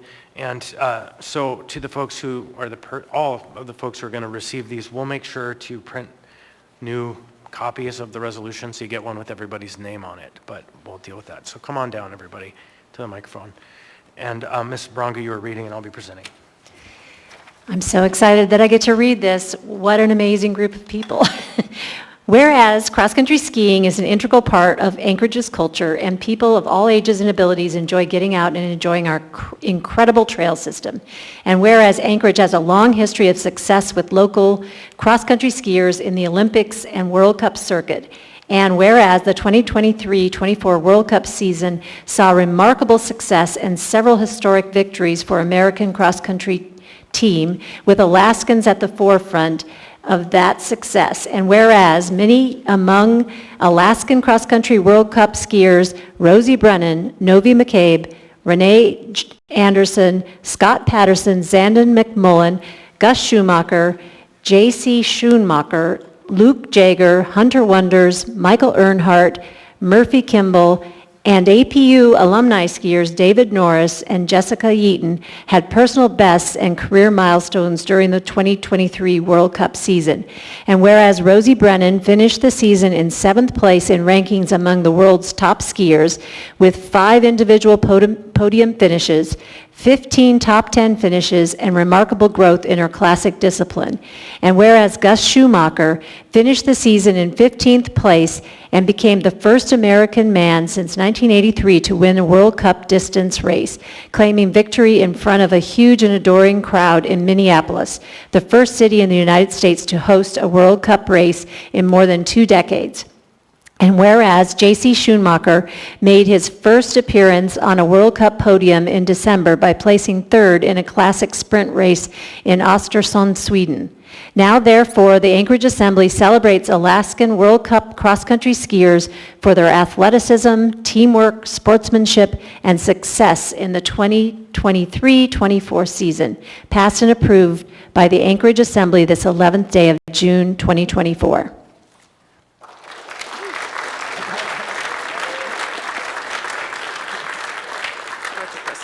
The microphone's on, so please introduce yourself. Thank you. I'm Rosie Brennan, and I just wanted to thank all of you guys for recognizing us today. I guess I'm the old one here and have been training with the APU since 2011. So this has been a long journey for me, and it's, this is my home now, and Anchorage is, I think, one of the best places to live and train in the world for cross-country skiing, and so I'm really thankful that all of these other younger people have either stayed here or moved up here to come and train, and it's really been remarkable to watch the success of them, particularly in this last season, getting some podiums and some first-time World Cup skiers getting a chance at it. And Minneapolis was obviously a really exciting experience for us to compete on home soil, so I have dreams of one day having a World Cup here in Anchorage Assembly. So we'll keep that in the back of our heads and hopefully continue to grow Anchorage as an incredible destination for cross-country skiing and training in general. So please come forward and introduce yourselves.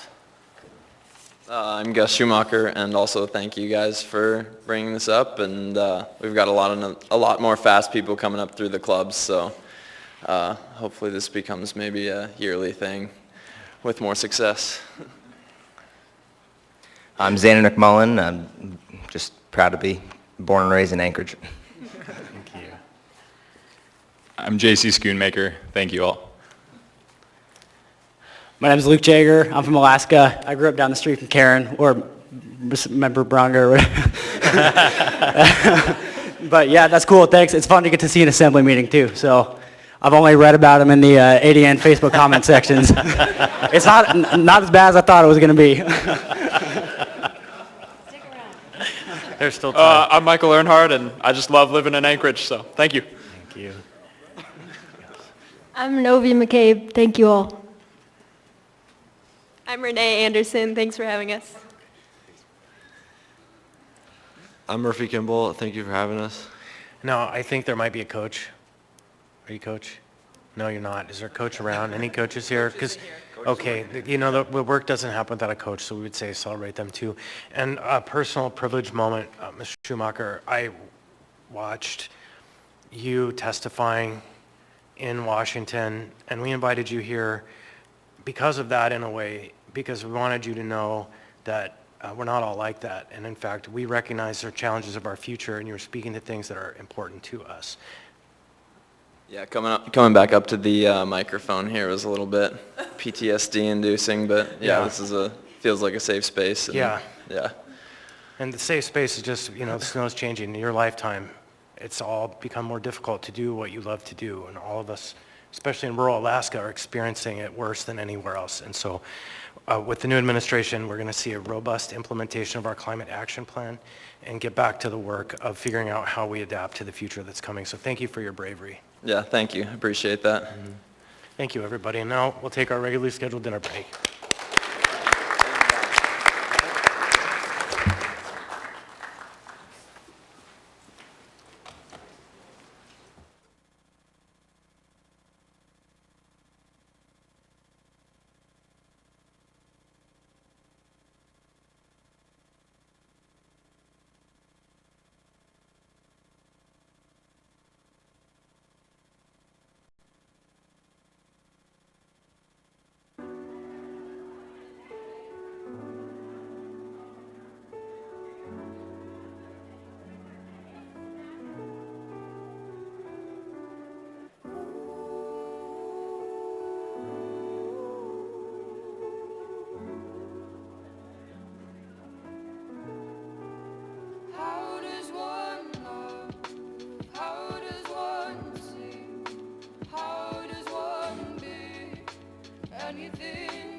You're a good boy. You and all the rest, yeah, you're all good boys. You stop making excuses for other men, unless it's one of your boys.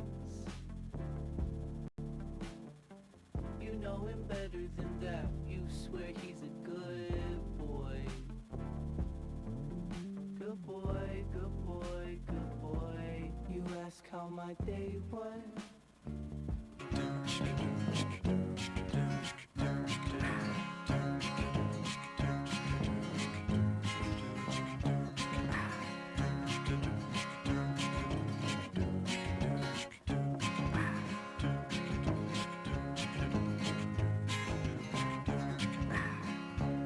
Home sweet home is where I wanna be.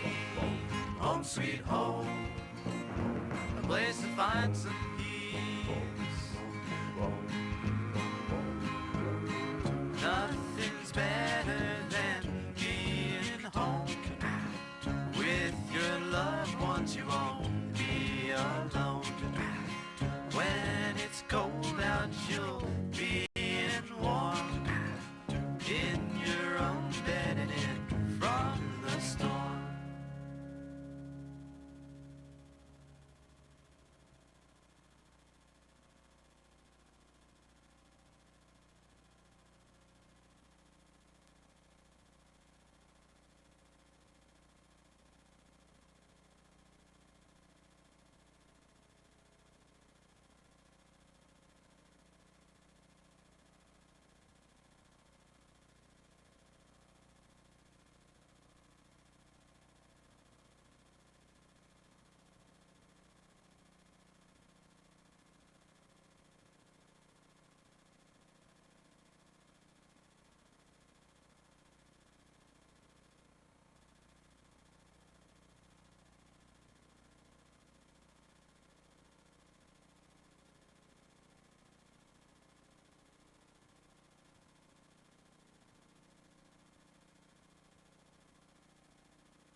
Here, Mr. Johnson, are you around?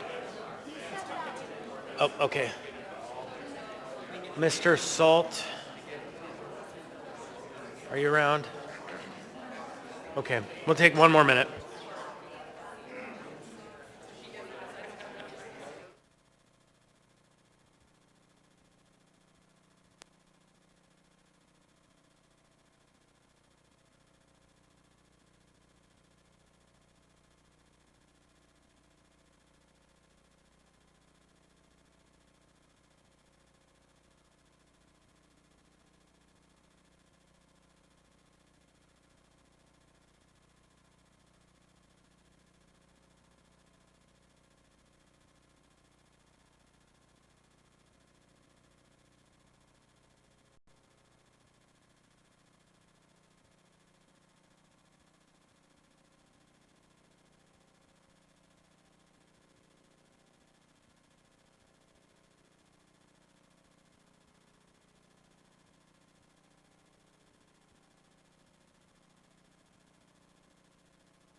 Now I'm ready to go, so let's come back to order. Next item on the agenda is item 11A, AM 391-2024, Executive Appointment Confirmation here in Bianca Cross. My request to the body is to postpone this item to a special meeting on July 2nd. So moved. So there's a motion Second. and a second moved by Ms. Zalatel, seconded by Ms. Rivera to continue this item to, or postpone this item to the meeting July 2nd. So any discussion? Do you want to speak to it? Hearing and seeing none, members may proceed to vote.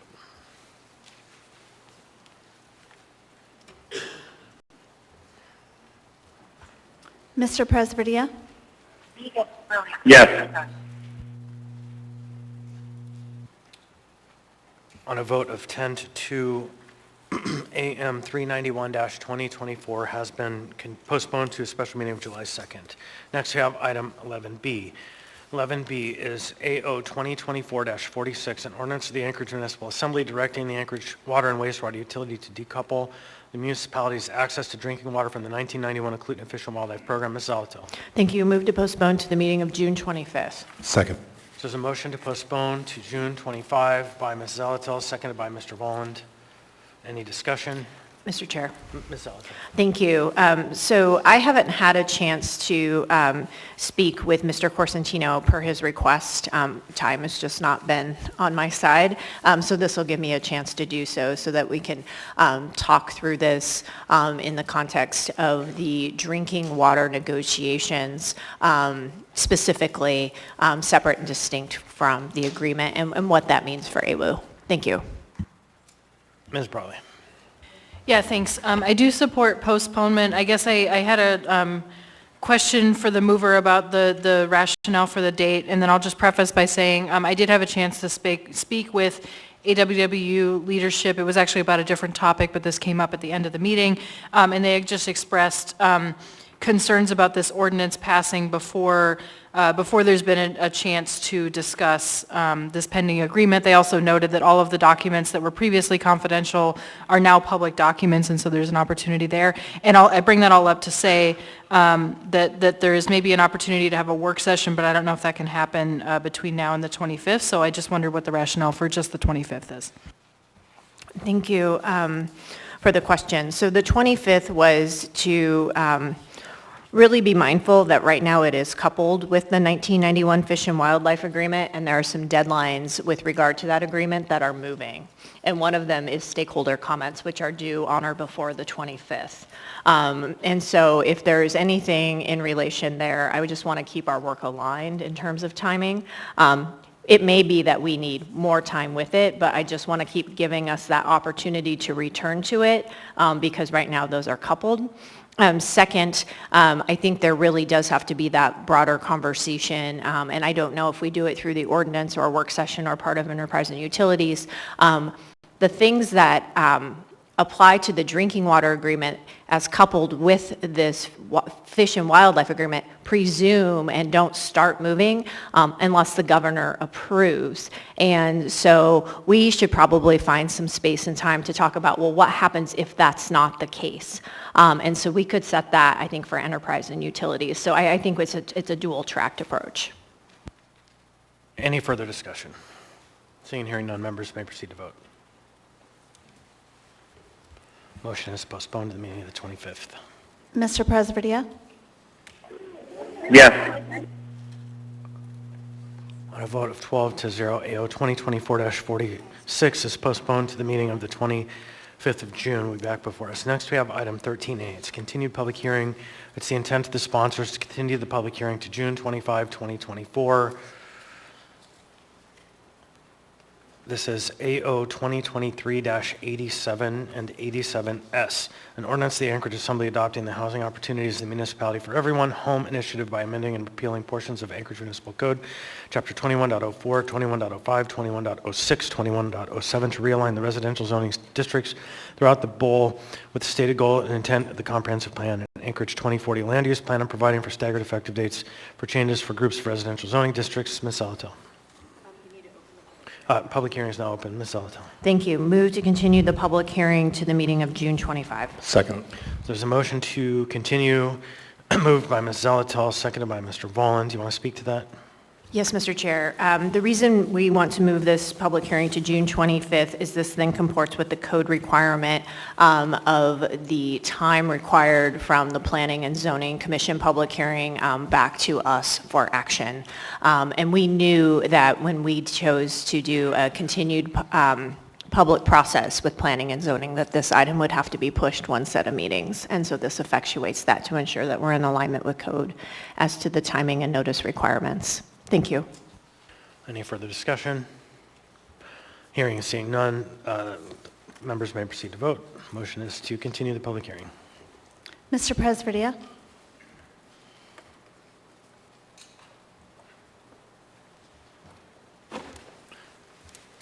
Mr. Presbytia? Yes. Sorry, yes. Thank you. On a vote of 12 to 0, AO 2023-87 has been continued. The public hearing has been continued to the meeting of June 25. It's going to be a busy night, folks. Next is item 13B, AO 2024-45, an ordinance of the Anchorage Assembly amending Anchorage Municipal Code Title 21, Land Use Planning, including sections 21.01.050, 21.03.020, 21.03.070, 21.03.160, and 21.03.210 to clarify the Assembly's legislative powers for establishing land use public policy and the methods by which it may effectuate changes to Title 21. We have both the 45 and 45S, and before I open the public hearing, reopen the public hearing, I'm going to ask Mr. Hurt, Assembly's counsel tonight, to describe to us the difference between the introduced version and the S version, because there are some individuals who wish to speak for a second time but may only speak to the changes. Mr. Hurt. Thank you, Mr. Chair. So the original version of the 45 originally injected a new term or created a new term called conforming amendments that essentially would allow conforming amendments to the zoning map to be made pursuant to what it termed a principal amendment to the code or the comprehensive plan, essentially creating a principal and a subsidiary AO concept. After meeting with the Department of Law and hearing a lot of their concerns and also the Planning Department's concerns about this new ill-defined term, the AO addressed this by essentially removing that term completely.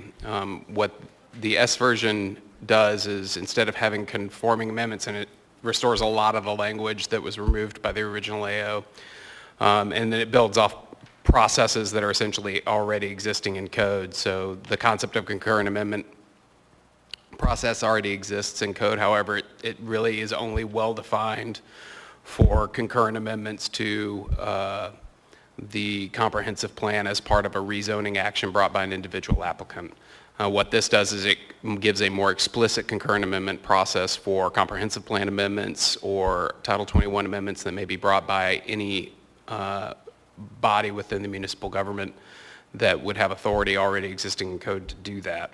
Other things it does is it provides a slightly more firm timeline for Title 21 amendments, proposing to give a timeline for the Planning Department to get its initial report to the Assembly, and it also creates a clear process for the Assembly to receive initial feedback, respond to that initial feedback before Planning provides a more official report, which would go to the Planning and Zoning Commission. A more thorough and long-winded explanation is contained in the AM of the changes, but those are really the high points. Thank you. So the public hearing on this item is reopened. Please come forward if you intend to testify. Again, you've already spoken on the item. You're limited to speak only to the changes from the main to the S version. Public hearing is now open. We'll go ahead and start on the phone. Can we go ahead and call?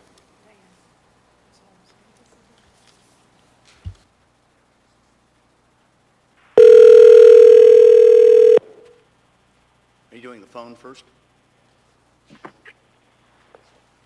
Hi, this is Diane Holmes speaking on 45S. Hello, Ms. Holmes. So just note that you will have 3 minutes, but you're limited to speak only on the changes. Thank you. Please proceed. The goal for more housing is not in question here. Rather, it's the Assembly's altering the legal process for land use and Title 21 changes. Section 5 of 45S says Assembly can legislate Title 21 text amendments without being constrained by code. That's overriding the process laid out in code. But do we really want a single governmental body with the power to amend our land use plans and codes with as little as 7 days notice, thus effectively eliminating the right of the public to weigh in? This would be like eliminating one of the 3 branches of government. When P&Z review is waived, including 21-day public notice, planning includes professionals who are available from the non-professional Assembly members to write legislation. But waiving planning's input through P&Z thwarts the public process and robs the city of valuable and legal advice. Also, 45S speaks to a timeline for planning to respond to proposed land use changes.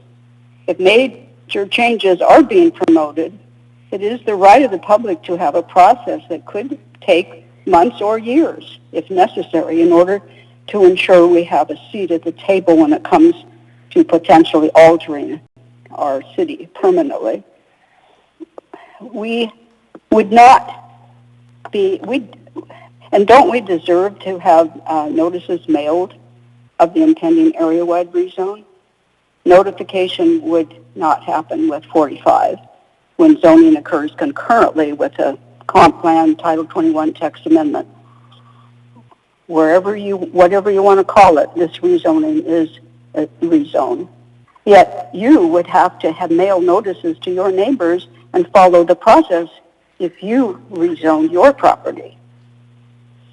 45S is about clarifying and changing the process the Assembly has normally followed to amend Title 21, the comp plan, and the rezoning map, which, if it passes, could roll all changes into one action, rather than allowing 3 separate votes, which could be done at the same meeting. There's value in separating each action because one may be worthy of adopting while others are not. AO 45 is not something that we need, and it is an overreach in our land use process. Thank you. All right, welcome, come forward. Please state your name, what part of town you're from. You'll have 3 minutes. Hello, I'm Lizzie Newell. I'm the president of the Abbott Loop Community Council. I am speaking for myself. The council has not voted one way or another on this issue, so I'm not sure where my neighbors stand. But my neighborhood has a big problem with stormwater drainage. We have several projects on the CIP list that should have been prevented initially. What happens is that everything's good with the water. A new development comes in, they move the water, they shove it downstream, and then the houses downstream have flooding problems. It takes a lot of money, it takes a lot of municipal time trying to deal with these issues. So I want to make sure that as we look at the initial planning, that we aren't shoving the problem downstream and creating something that'll be more expensive and more difficult later. So, thank you. Thank you.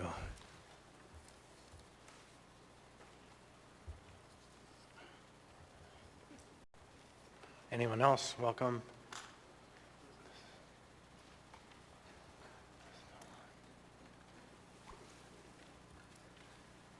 Welcome. Please state your name, what part of town you're from. You'll have 3 minutes. My name is John Isaacs. I reside at 2418 Forest Park Drive, Anchorage, Alaska. I'm a board member of the Turnagain Community Council and a co-chair of the Turnagain Community Council Land Use Committee. I'm testifying on behalf of myself tonight. I wasn't planning on testifying tonight, but I'm doing so because of, ironically, a late on the table item that doesn't come from the sponsors. This is one that comes from the municipal attorney. And I also want to recognize that the yes version of this addresses a lot of the concerns that have been raised in the staff report. One of the things I want to mention, last night at the Planning and Zoning Commission meeting, they postponed action on the ordinance related to proposed comprehensive plan amendments in support of implementing the home initiative, in part because they found the comprehensive plan amendment was not developed enough to act on it and over concerns regarding adequate public involvement. Why is this germane? If you end up combining a certain number of related actions in one ordinance, it becomes very difficult and unwieldy for both the public to understand and deal with, and in many cases for the decision makers to deal with. In their subsequent action, what they ended up doing was approving the home initiative ordinance with the conditions outlined by staff.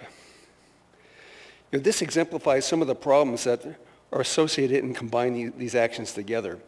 You must specifically relate it to public process and public engagement. And I emphasize engagement, which is not the same as perfunctory public hearing. I think the sponsors have done an exemplary job of reaching out to the public and giving them presentations on the home initiative and some of the pieces of it. There hasn't necessarily been a lot of engagement and a lot of dialogue. That still needs to take place. We do have a severe housing crisis. And one of the challenges is the sponsors have a deadline they want to meet to help solve the crisis. That seems all important, sometimes unfortunately at the expense of Planning and Zoning Commission review, which has been waived in this ordinance, and sometimes at the expense of meaningful public engagement. Meaningful is meaning having enough time to review a proposed ordinance or an S version or associated packet materials such as staff reports and memorandum, preparing the testimony and being able to submit it in time to get it into your packet. That's a challenge for the public, that's a challenge for community councils. With regard to concurrent public hearing and approval actions implied in AO 2024-45, such as comprehensive plan amendments followed by a change to zoning districts, the standard process that the Planning and Zoning Commission follows is 2 separate case numbers followed by 2 separate hearings. This is currently allowed and it works. For matters as substantial as these topics, it allows testimony and deliberation on the item that comes first procedurally, rather than bundling them together. What happens in that case, it may require postponement, it may require continuation, or it may require modification before taking up the subsequent action. In addition, members of the public may only be interested in testifying on one of those actions at a time, not necessarily wanting to wait around for the whole meeting to see what happens. Finally, consolidating. Am I done? Okay. Thank you very much. Thank you, sir. If you want to testify, please come forward. Now's your chance. Welcome. Please state your name, what part of town you're from. Again, you'll have 3 minutes. Thank you. Good evening. My name is Ann Rappaport. I co-chair the Rabbit Creek Community Council, but I am testifying for myself tonight. I think everyone in this room supports the need to increase the availability of housing in Anchorage, especially affordable housing. Unfortunately, we differ on how best to get there. I appreciate the Assembly's work, but I'm concerned that when they've met with many of us, there's been more of a lobbying effort than a collaborative dialogue to brainstorm the best approaches. 45S would amend Title 21 to support consolidating our zoning districts at the expense of adequate public notice and without supporting data that more housing will result. Instead, we're likely to see public mistrust, opportunities for scattershot development in conflict with existing neighborhoods and plans, and housing where supporting infrastructure is lacking. 45S would affect a power shift that sidelines the public and administrative branch. It would allow area-wide residential rezoning without directly notifying property owners as currently required. Don't property owners deserve to know what new uses and regulations are proposed for their property and what new taxes or infrastructure assessments might happen? It would also delete good governance criteria that Title 21 amendments be consistent with the comprehensive plan and must promote public health, safety, and general welfare. I urge you to table or veto 45S. Our housing shortage is due to many factors, and we need to take a holistic approach. Let's convene a collaborative group of neighbors, developers, builders, experts from muni planning and other departments, bankers, nonprofits, and others to look at all angles. Let's incorporate and expand upon the recent recommendations of the Planning Department as supported by the Planning and Zoning Commission John just talked about. Start with the 11 pages of recommendations in our 2040 land use plan. With the new administration, there's a new sense of hope and energy, along with the opportunity to refocus our experts and hire consultants. We heard at Housing Action Week about the need for guides, for roadmaps on how to add or convert part of your home to an ADU, how to navigate permitting. The 2040 Land Use Plan Actions Table specifically calls for such services, for specific amendments to Title 21, and for targeted rezoning. It has an actions map showing specific areas and actions. Let's implement this. Midtown is just now initiating a district plan, which is the perfect opportunity to further flesh out these recommendations. The Assembly's invited Charles Marone of Strong Towns to speak. You've heard his examples and guidance that to be successful, changes need to happen where there's neighborhood energy and supportive infrastructure. Build and redevelop from the centers out. It's cheaper, more likely to be successful. Let's implement a model mixed-use infill project in downtown or at the archive parcel adjoining Cuddy Park. Then look at how we can expand that to other areas in Anchorage. Financing, building supplies, and trained tradespeople to build homes are huge parts of our housing equation. Those are things I know you can't work with, but you can help. Focus on redevelopment financing, especially neighborhood-led projects. Consider tax incentives like those used downtown Anchorage, or tax increment financing has been used in Muskogee, Michigan to build hundreds of starter homes. Work with trade unions, University of Alaska, King Tech High School, and others, and streamline permitting. Thank you very much.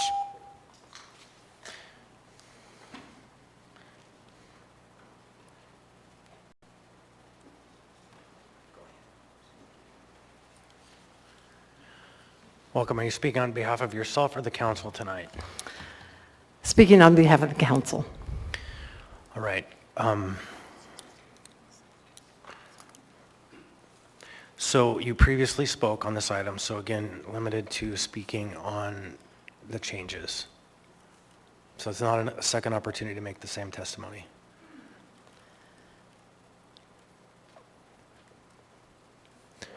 Go ahead. Thank you, Chair, members of the Assembly. My name is Kathy Gleason. I'm currently president of Turnagain Community Council. I'm afraid I may blur that line of trying to be just with version S because I haven't really digested it on behalf of the council. Our council hasn't discussed it. We haven't seen it. All right, then you don't have an opportunity to testify a second time on behalf of the community council if the community council has not in fact taken up the S version and you previously spoke on the main. So I was, if I could, Chair. Go ahead. So we would like the opportunity for the council to be able to review this S version. And so I encourage your postponement to allow Turnagain and any other community council that wants to weigh in on this change that's just been presented, as well as the legal opinion that was just presented. So thank you very much. Thank you. All right, come on down. Welcome. Please state your name, what part of town you're from. You'll have 3 minutes. Okay. My name is Mark June. I'm speaking tonight on behalf of the Hillside Area Landowners Organization. We're zoning and platting in an area of steep slopes, wells, septic and drainage issues requires area planning first, and for each project, the opportunity for input by nearby property owners to resolve potential conflicts. I have lived on Upper DeArmond Road for the last 40 years. I'm currently on the Board of Equalization, and I've served on many other boards.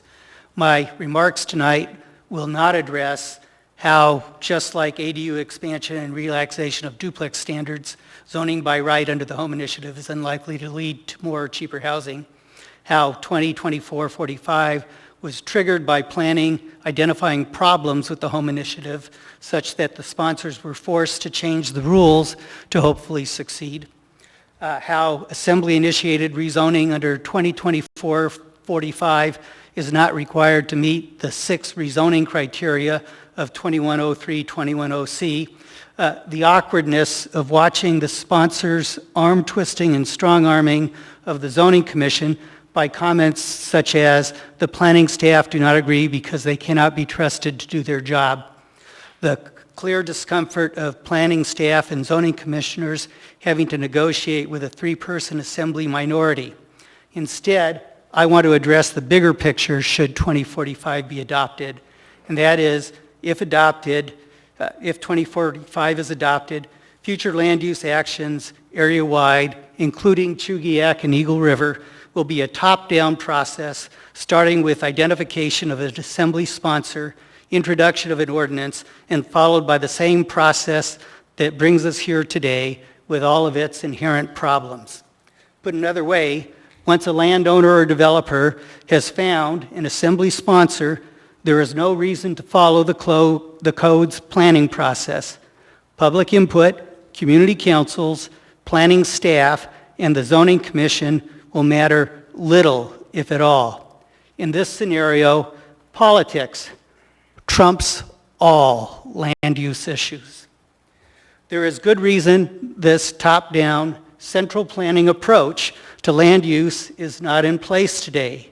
A bottom-up approach, starting with community notice, planning staff review, zoning commission public hearings, zoning commission recommendations, and assembly review only if necessary, at the end allows identification of issues, early discussion and research, an orderly process, the maximization of the odds of compromise, and in the end, an informed decision that may or not require assembly action.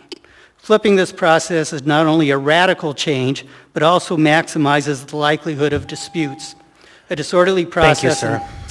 I would ask you to vote against adoption of 2045. Right. Thank you. Mr. Hanson, come on down. Welcome. Please state your name, what part of town you're from, and we'll ask you to contain the comments to the S version. Thank you. Yeah, good evening. Good to see all of you here. My name is Martin Hanson. I've been a resident of Anchorage for about 40 years. I'm a retired land manager from the Department of the Interior.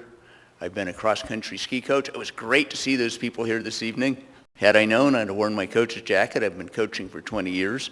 I thought I was retired, and I was asked to go and help at Willowa School, and now I work there for the last 4 years for 3 days a week. We have 2 children, 2 sons. They both hope to buy homes in Anchorage. I care about homes in Anchorage, and I care about the quality of my neighborhood. And I'm asking here tonight, as other speakers have, many, much more eloquent, to please table AO202445. Last night, I attended your meeting with the Planning and Zoning Commission. At the end of the meeting, it came very clear to me that the Assembly, many members of the Planning and Zoning Commission, and the public are unclear of what is going on. I think this is a great opportunity and a good time to get together with the people that matter, the community councils, the planning commissions, those young people who are hoping, very strongly hoping, to be able to afford a house in our town. I disagree with them that zoning is the problem, but I think I understand their desire and I sympathize. Second, we're welcoming a new mayor. I think that we owe Mayor LaFrance the opportunity to weigh these issues and for her to weigh in. And that's going to take some time, but I think it's worth it giving it to her. Thirdly, honestly, bypassing the Planning and Zoning Commission is like buying an expensive appliance and tossing the owner's manual. These are experts, and they work all the time. Let's value them and work with them. And let's value and work with our community councils. I would love to see more collaboration. I would love to participate in a give and take. Your presentations have been good, but it's not back and forth. We can work together and we can make things happen. And thank you for listening to me. Have a good evening. Thank you, Mr. Hanson. Anyone else? Anyone at all? Please come forward and line up so we can get through the testimony, move to the debate.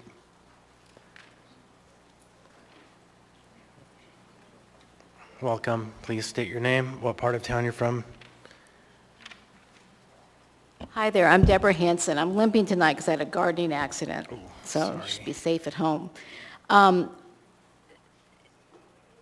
45S, after attending the Planning and Zoning Commission meeting last night, it became very clear to me that there are so many changes. It's confusing going on. I read 45S. I'm happy that you got rid of the conforming amendments. That makes it a lot clearer because I felt it was a snow job. I think it's been great. You guys have done presentations, but there has been no give and take or very, very limited. So please go through a real public process. Please really interact with people. You heard from last night from planning and zoning staff. They have good ideas. I think we should trust our experts. I mean, if you need a tax person or accountant person, you don't try to do their job for them, you'll listen to them. And I really advise the Assembly to listen to people. You've got a whole community out there that really cares. I too would like to have my children have houses. And there's a way to make this work. We made it work for Title 21 originally. It was a complicated but good process. It's time to change it, but let's make it a community-wide effort. You guys don't want to do top-down. Please, let's do it the Anchorage, Alaska way, which is to work with people. Thank you. Thank you. So if you want to testify, come forward. If you're having challenges with mobility, Mr. Rivera suggested you could come sit in the front as well. It might make it easier. So come on forward.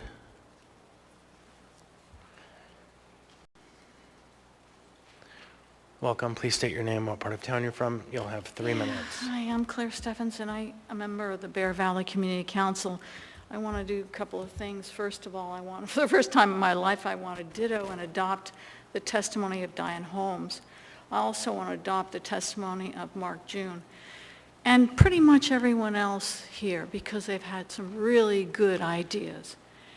Removing the ill-defined term of conforming amendments has not transformed AO 2024-45 or 45S. It does not cure the power grab which is inherent in that ordinance, whereby the Assembly removes public input and from the development of municipal law. I call the AO 2024-45S the death of democracy for Anchorage. And the reason I do that is because your one or more Assembly members can substitute your own will for the will of the people without letting us know. It's the dictatorial nose under the tent. As people have stated, this is a bottom-up municipality. I've been here 44 years, and we've always developed this city as a people's project, not a commander or a chief or somebody who thinks they know better because they have a credential. I mean, I remember Tony Knowles building consensus amongst citizens to develop the best Anchorage we can. And here you come, and now you're saying, oh, we know better because we were elected, but you're only here for now. So what happens after you're gone? Who else will use this contrivance to put their stamp on Anchorage in spite of what people might want? You have to think long term. You have to think in terms of what's good for the community, not just now. So we have a housing shortage. So what? We've always had a housing shortage, you know? All right. Please vote this down. And also, if you're not going to vote it down, at least put it off until the Bear Valley Community Council can deal with this as other community councils can consider it. Don't just throw away our heritage because you think you know better. It's not right. It's not just. It's not democratic. It's not the way that we want to be in Alaska. Thank you. Anyone else wish to be heard? Anyone at all? Seeing, hearing none, public hearing on this item is now closed. What's the will of the body? Move the S version. Second. A motion to approve the S version by Mr. Volland, seconded by Ms. Zalatel. Mr. Volland. Thank you, Mr. Chair. So I want to quickly speak to a trend, and then I want to get into 4 bullet points of what this ordinance actually does. Because we've heard a lot of testimony, and we've seen things published in the media and on social media that I think are not actually accurate to what the ordinance does. When it comes to land use decisions, it occurs to me that, rather unfortunately, misinformation can travel halfway around the world while the truth is still putting its shoes on.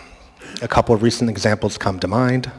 We saw this with Holton Hills development when local opponents lobbied other community councils, claimed the project area was much larger than it was.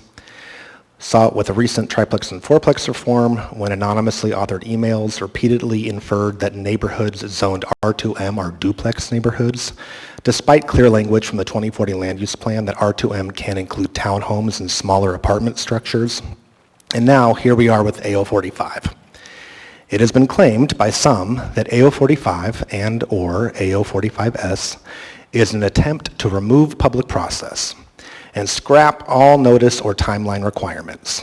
It's been characterized as a power grab. These assertions are false. So, let's put on our shoes, tie up our laces, take a walk with me.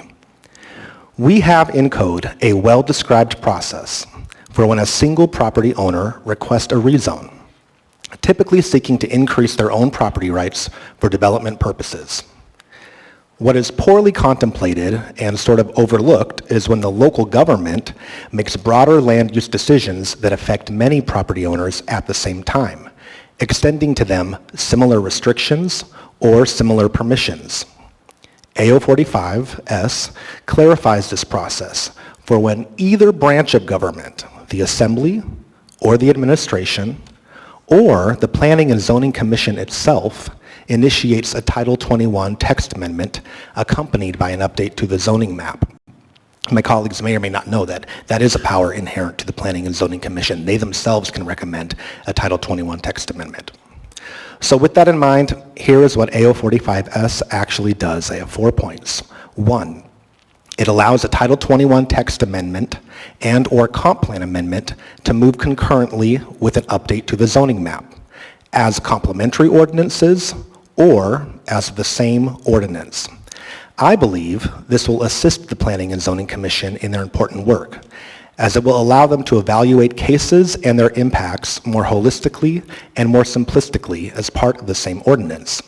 It removes the complexity of multiple documents, multiple case numbers, multiple staff reports, and multiple hearings. I believe this will also help members of the community to more easily follow the public process when text amendments are to be followed by zoning changes. Again, they won't have to read and follow multiple documents and attend separate commission meetings. Instead, everything can be in one place and more likely to be evaluated at the same meeting time. 2, for a Title 21 text amendment with a concurrent zoning map update, when originated by the local government rather than an individual property owner, the notice requirements will mirror the existing notice requirements for a Title 21 text amendment. This means that the requirement for public notice on the municipal website and the requirement for notification to affected community councils will be retained. In the case of an individual property owner applying for a rezone of a single property or parcel, requirements for mailed notice to neighboring properties and physically posted notice, an actual poster on the subject property, will still apply. 3, AO45S retains nearly all of the established planning and zoning review timelines for amending the comprehensive plan, the official zoning map, and the text of Title 21. The ordinance does not propose any significant shortcuts to these procedural timelines. The only change to an existing timeline is that Title 21 text amendments, with or without a concurrent rezone, having already been reviewed by the Planning and Zoning Commission, can then come back to the Assembly in 7 days instead of 21 days, mirroring our notice requirements for the majority of legislation that comes before this body. Comp plan amendments will still require 21 days post-PZC. All processes will retain the same pre-PZC hearing notice requirement of 21 days. Additionally, the Planning and Zoning Commission will still be allocated 60 days to conduct the processes on the matter. 4, the ordinance does create a new timeline that does not currently exist in code. AO 2024-45S proposes a clear process whereby planning shall provide initial feedback on the proposed ordinance within 7 days to the proponent, again, Assembly, administration, whoever's bringing it forward, and then provide its final report within 60 days of initial receipt. This new 60-day time limit mirrors the amount of time currently provided to the Planning and Zoning Commission to provide its recommendation to the Assembly, and as such should constitute a reasonable amount of time for the department to provide its report. Surely, if a volunteer commission can weigh in within 60 days, so can the professionals in the planning department. In summary, this ordinance seeks to clarify and streamline processes for local government bodies acting within their powers as prescribed by state statute, municipal charter, and Anchorage Municipal Code to legislate land use in a manner that still provides for robust public process as well as commission and departmental feedback. I strongly urge my colleagues' support. Thank you, Mr. Chair. Ms. Alatel. Thank you. I'm going to speak to the underlying ordinance on the S version, and then I'm going to move an amendment. So I want to address some of the things I've heard because I think the misinformation is really concerning, especially about how we act as members versus how we act as a body, because that clarity is very important. So first, all that is ever required for this body to submit something to the Planning and Zoning Commission under the current process is a move to introduce, a second, and a third. That's it, 3 members.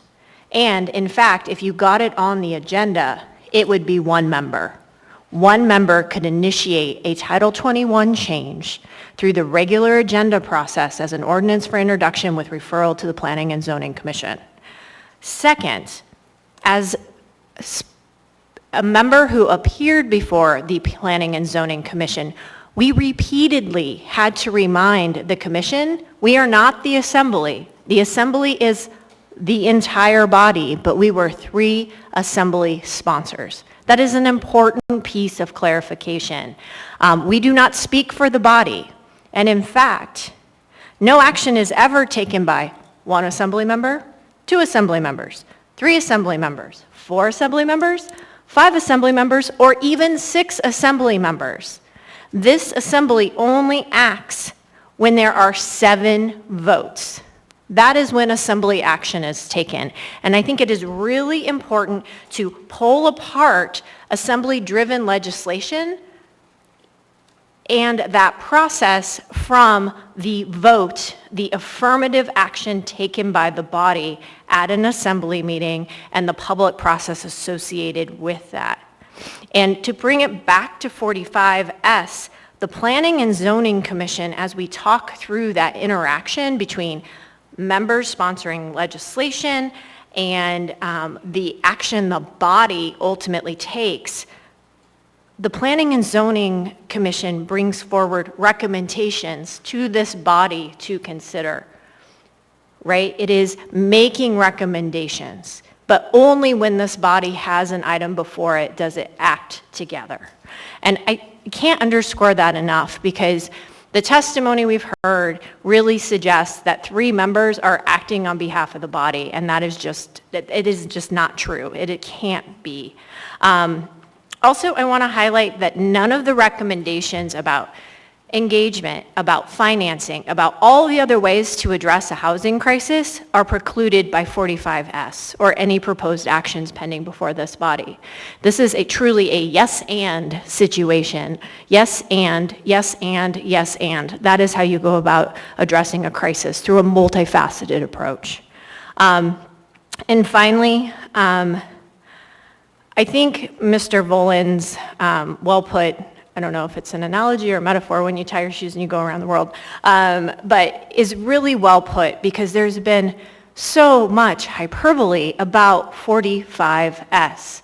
And I want to take a moment to stop and thank our Legislative Council and our Legislative Services Office, because when there is that much misinformation, it creates so much more work for our staff to carefully analyze and clearly communicate what is the truth. And I really hope everyone has read the legal memorandum from the Office of Assembly Counsel, especially that first page. It just lays it out in 3 clear, concise points. So with that, I'm going to go ahead and move Zalatel Amendment number 4. Second. So there is a motion to amend by Ms. Zalatel, seconded by Mr. Boland. Ms. Zalatel. Thank you. This adds language, section 4, page 7, beginning at line 50, that says, or simultaneously a part of the same ordinance. It addresses one of the narrow arguments raised in AIM 68-2024. So it explicitly now provides that simultaneous amendment of the comprehensive plan and the official zoning map could occur and would alleviate the department's concern that's been raised about strict sequencing of amendments. So it's a responsive amendment to the concern raised. A queue, but the queue has been for the main motion. So on the amendment, Mr. Johnson, Ms. Brawley, on the amendment, okay, you have the floor. Yeah, thank you. I support this amendment, and I just want to note, I'll save other comments for the main ordinance.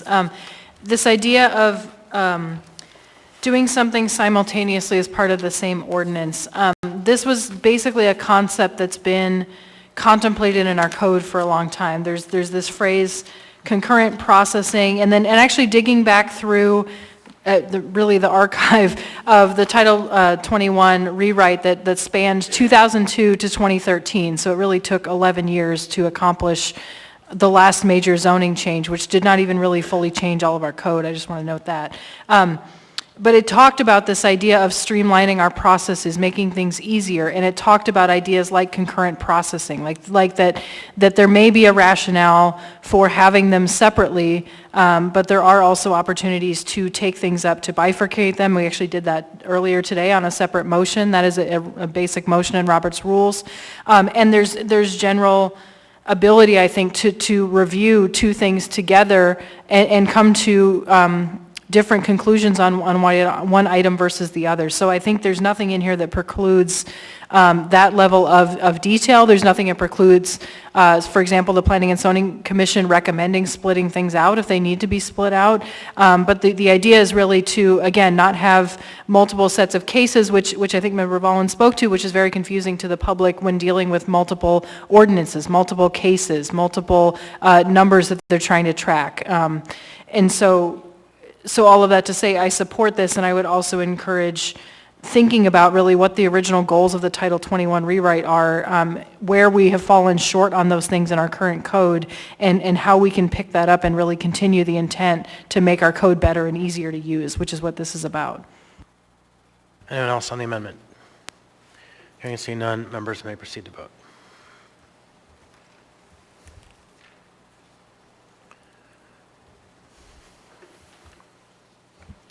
Mr. Presverdia? Yes.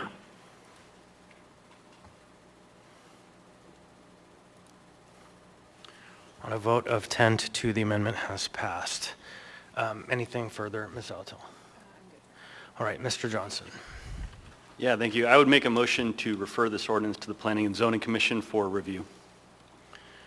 So is there a motion to refer by Mr. Johnson? Second? Second. Seconded by Mr. Salt. Mr. Johnson. Yeah, thank you. I'll keep this pretty brief. We rely on the Planning and Zoning Commission, or at least I believe we should rely on the Planning and Zoning Commission for their expertise. We rely on them to provide feedback on changes to Title 21 as well as many other matters relating to zoning. And we do that because they possess specific knowledge that we may or may not have as individuals on this body. Frankly, I see no downside essentially to letting Planning and Zoning Commission take a look at it. If they look at this and they review it and they support the ordinance, I think that can go a long ways towards assuring the public, a skeptical public, that this is good policy. Or if the Planning and Zoning Commission comes back and says that they have recommendations or changes they would make to this ordinance, then I believe that that could lead to a better product at the end of the day. So I see no downside there. I'd also like to point out that we've been given conflicting legal opinions on whether or not this must go to the Planning and Zoning Commission for review. Frankly, I've gotten to work with the attorneys who drafted both of those opinions. They're both very smart, very capable people. Nor do I think really anyone here in this room can say with absolute confidence that if this went to court, which way it would go. It's a sticky one. Would it necessarily? I don't know, but that's certainly a possibility that we should contemplate. And so I'd ask, why even take that risk? Why consider opening ourselves up to litigation to decide the legality of this process when we can simply forego that question by referring this to the Planning and Zoning Commission in the first place? Frankly, if it slows things down a little bit and we end up with a better product at the end and can avoid putting ourselves in the situation of potentially getting sued over this, it seems like a pretty simple step for us to take. Thank you. On the motion to refer, Ms. Zalatel? Yes, thank you, Mr. Chair. So I think it is not a good idea to refer this to the Planning and Zoning Commission for a couple of reasons. One, the process base of Title 21 and how we intersect with it is a policy decision needing to be made by this body. When the Planning and Zoning Commission, what I'm learning now that I've had this opportunity to appear before them, has really only 3 tools in its disposal: recommend, not recommend, actually 2, recommend or not, and recommend with changes or not recommend. Those are their 3 tools at their disposal. Policy-driven items, right? This is about policy. This is not about a technical change to Title 21 as to where a house will be placed or what we can do with a particular parcel. This is about how you access the process, how legislatively you access the process. We are then basically, as I have seen the Planning and Zoning Commission work, asking the Planning Department, and I keep looking over there because that's where they sit during Planning and Zoning Commission hearings. Last night, that's where the Planning Department was with a municipal attorney. The questions from the Planning and Zoning Commission weren't about deep into the substance. They were, how do we implement the staff's recommendations? That's it. That was the level of the analysis. It was not about the nuances, not about giving potentially multiple sides to the conversation. It is a very one-sided conversation in front of the Planning and Zoning Commission. So this is how this plays out. If this goes to the Planning and Zoning Commission, Planning will issue a staff report. The staff report will be presented by the Planning Department to the Planning and Zoning Commission. The petitioners, who I don't know would be the sponsors of this legislation, or you, Mr. Johnson, as the person making the referral, can't be all of us because we can't all appear, would give a up to 10-minute presentation with an amount of time reserved for rebuttal after the public hearing happens, and then any further questions after that point go back to the Planning Department. not to the sponsors of the legislation, not as a collaborative, iterative process to find a way forward. It is simply a deferral back to what the planning department says. And what that presumes is that the planning department has all the answers.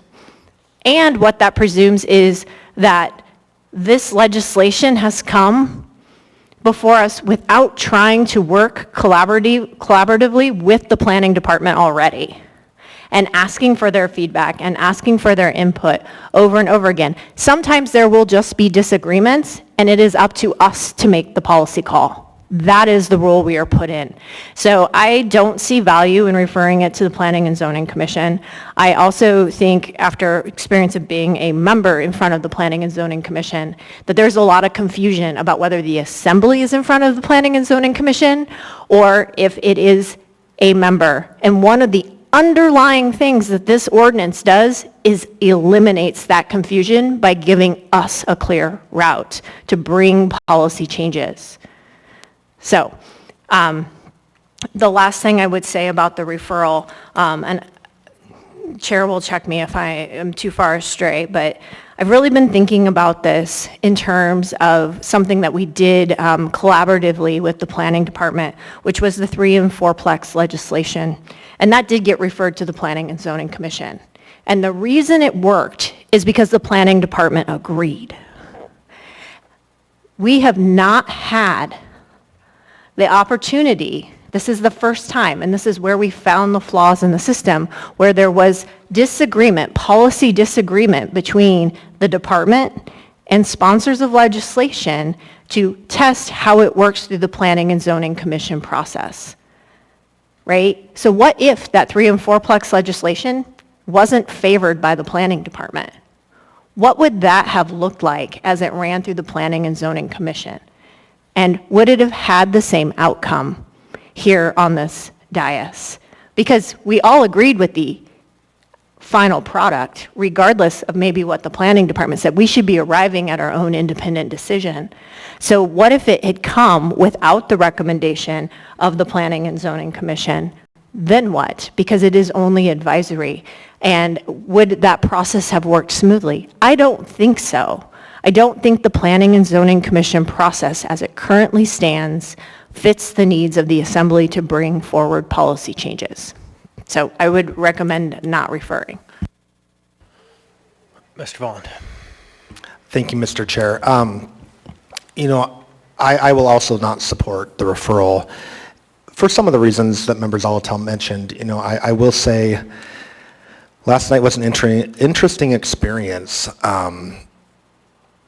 Just because we had, the sponsors of the ordinance, that was one of the case numbers, we thought that we were going to be coming up with a consensus document with the planning department, and it would be sort of like an agreement that was forwarded together to the commission. Here's what we agree on, and then the planning department ended up submitting their own, again, another staff report.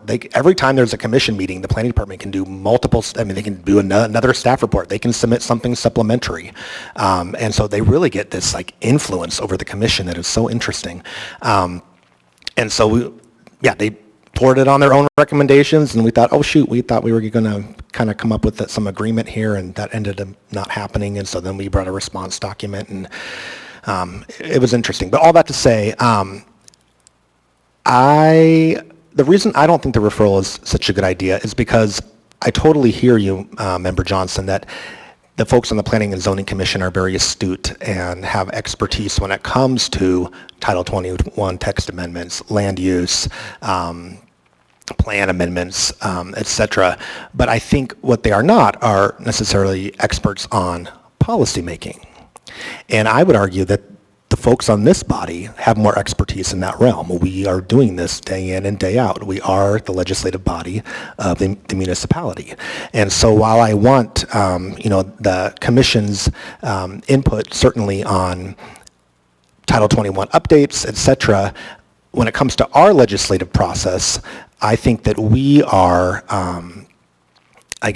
more well suited to be the decision makers and the experts on our own legislative processes. Additionally, I'll just say, I think we were careful with 45S to not interfere with Planning and Zoning Commission processes. So again, we keep the same pre-Planning and Zoning Commission timelines. That we still give them the 60-day allowance. And so because I feel like we're not messing with their process, I just don't see, again, much value in the referral. So that's just my take. Thank you, Mr. Chair. Thank you, Ms. Brawley. Thank you. I'll just briefly add, I was also before Planning and Zoning Commission last night, but the observation I want to make, first I want to thank those members because it is a difficult job and they were in a difficult position with a complex ordinance, with all of the issues, and really having had months of a few people opposing this consistently, speaking at the public hearings, sending in public testimony, and there were also folks in favor. But setting aside that other issue, really the thing that came back to me was that the members of those commission and the body as a whole, I think that commission, the body as a whole, struggle with process and need really that guidance and procedure.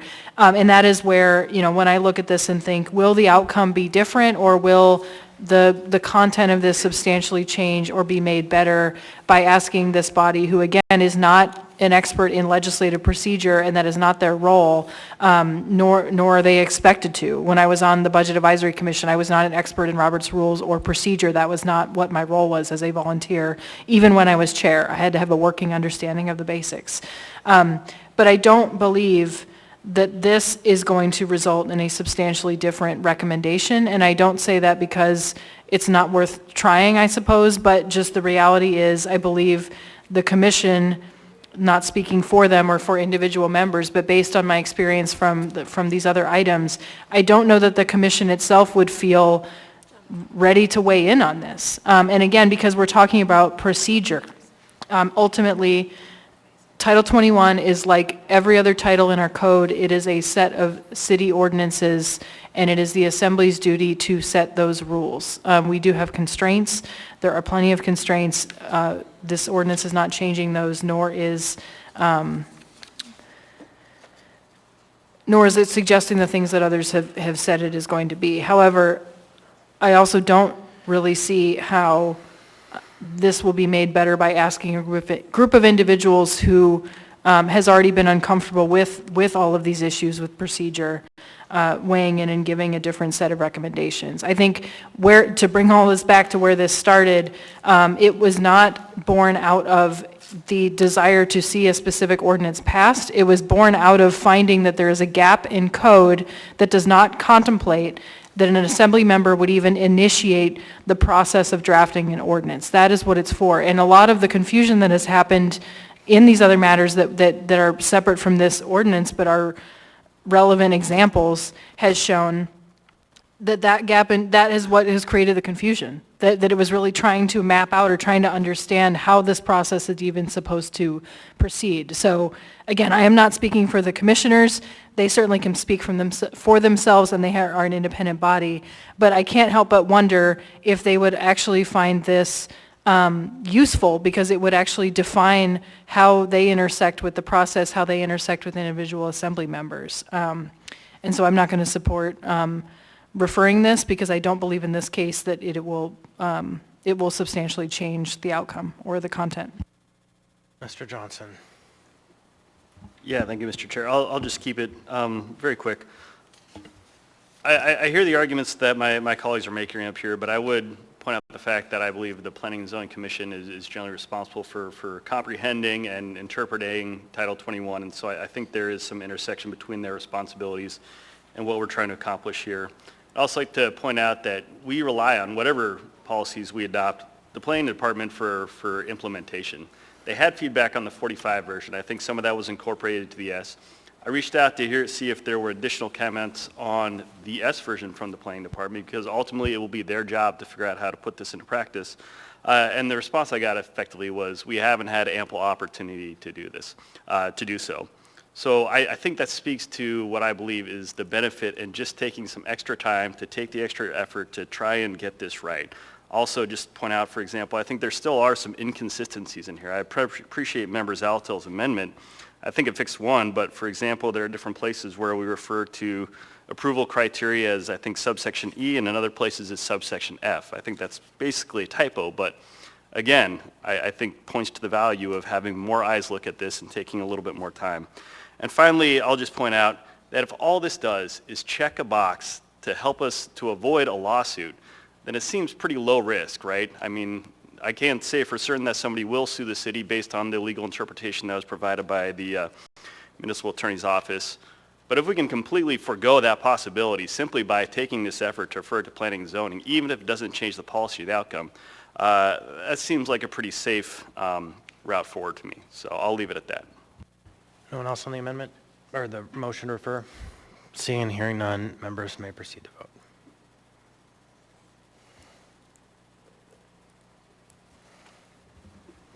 Mr. Presverdia? Yes.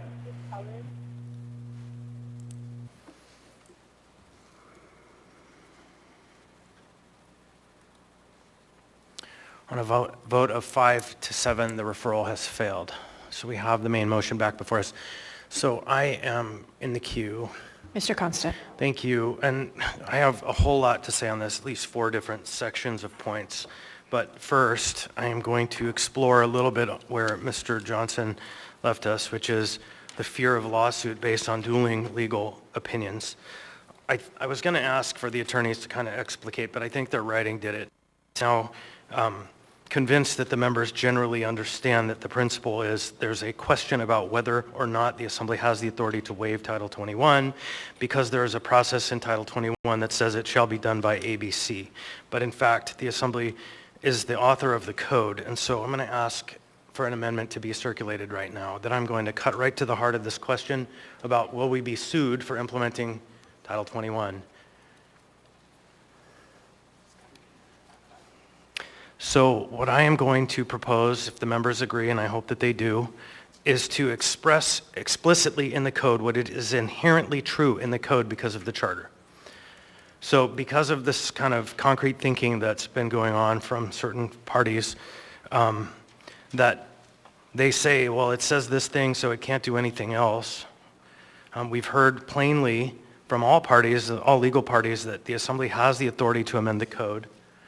I am proposing to add a simple section to Title 21 that states that the Assembly may waive sections of Title 21. So I move Constant Amendment 1, or 3, I guess it is. Second. All right, amendment number 3 has been moved by Mr. Constant and seconded by Ms. Brawley. Mr. Constant, would you like to speak further to it? Yes, please. So just real specifically, it states that the Assembly may waive the requirements of subsection B above in whole or in part, provided that it still complies with the procedural requirements of Charter Section 10.01 and subsection D below. And it says that text amendments may be approved if the Assembly has considered all of the following approval criteria before taking action. It doesn't change anything except for it does add concurrent zoning changes allowed, which is in comportment with the overall framing of the project. And so this is a simple tool to avoid the fate of a deep fear of litigation that might proceed from the Assembly implementing its charter-granted legislative power that both of the legal opinions that were circulated contemplated. So that is my amendment. Mr. Bond. Thank you, Mr. Chair. I will be in support of this amendment. Just at our previous regular meeting, the Assembly exercised its authority to waive Planning and Zoning Commission review for an ordinance that was brought before us, and I believe that vote was unanimous. And so this is something that is past practice. I do think it's important for our body to carefully consider when we do so, but I believe it is representative of past practice, both of the Assembly and the administration. I think I would bet that the Planning Department has chosen to waive planning and zoning review in the past, and so I think making this clear hopefully speaks to our past practice, and I think it also hopefully is responsive to some of the concerns that Department of Law brought up, and Member Johnson as well. Thank you. Ms. Brawley. Yeah, just briefly, I support this. And then I also want to note, there's the section in the amendment that describes waiver. There's also a section that makes minor language modifications to the approval criteria section. And I just want to note that I think this is one of the flaws of our Title 21 code as it was written, which is that it really contemplates certain situations and it did not adequately take into account the function of the legislative branch, which is different than administrative agencies and different than the Planning and Zoning Commission, which is, I believe, an adjudicatory board because it can take some action as a quasi-judicial board. In other senses, it acts advisory. And the reason I say that is because this says, the old language, or I should say, the current language that is being amended says that text amendments may be approved if the Assembly finds, so it has specific findings. That is language that you use, again, for an adjudicatory board or an administrative decision. The character of a decision is whether it is approved or not, and there are set criteria that have to be met, and if they are met, they are approved. If it's not met, they are not approved. That is fundamentally different than the function of a legislative body. And so because this was clearly written, I think, that this piece of Title 21, whether it was in the rewrite that took 11 years or prior to that, it clearly only contemplates the idea of these regulatory agencies or regulatory actions or administrative actions. It does not contemplate, again, the ways in which legislative bodies are act differently, they have different legal authority, and so really this is just one small piece, but I think I just want to introduce the idea that there are flaws in our zoning code. Some of them are policy flaws, some of them are things that maybe made sense at the time and we need to change, but there are also flaws in the logic of the code, and this is just one small example. And again, I think it's where a lot of this confusion comes from because the code seems to put the rules of an administrative agency on a legislative body. And so I do strongly support this, and I just wanted to speak to the piece of it that is in addition to the waiver piece because, again, it really illustrates, again, the flaws of our current code. So it appears that Ms. McCarty wants to speak on behalf of the municipal attorney, give legal advice.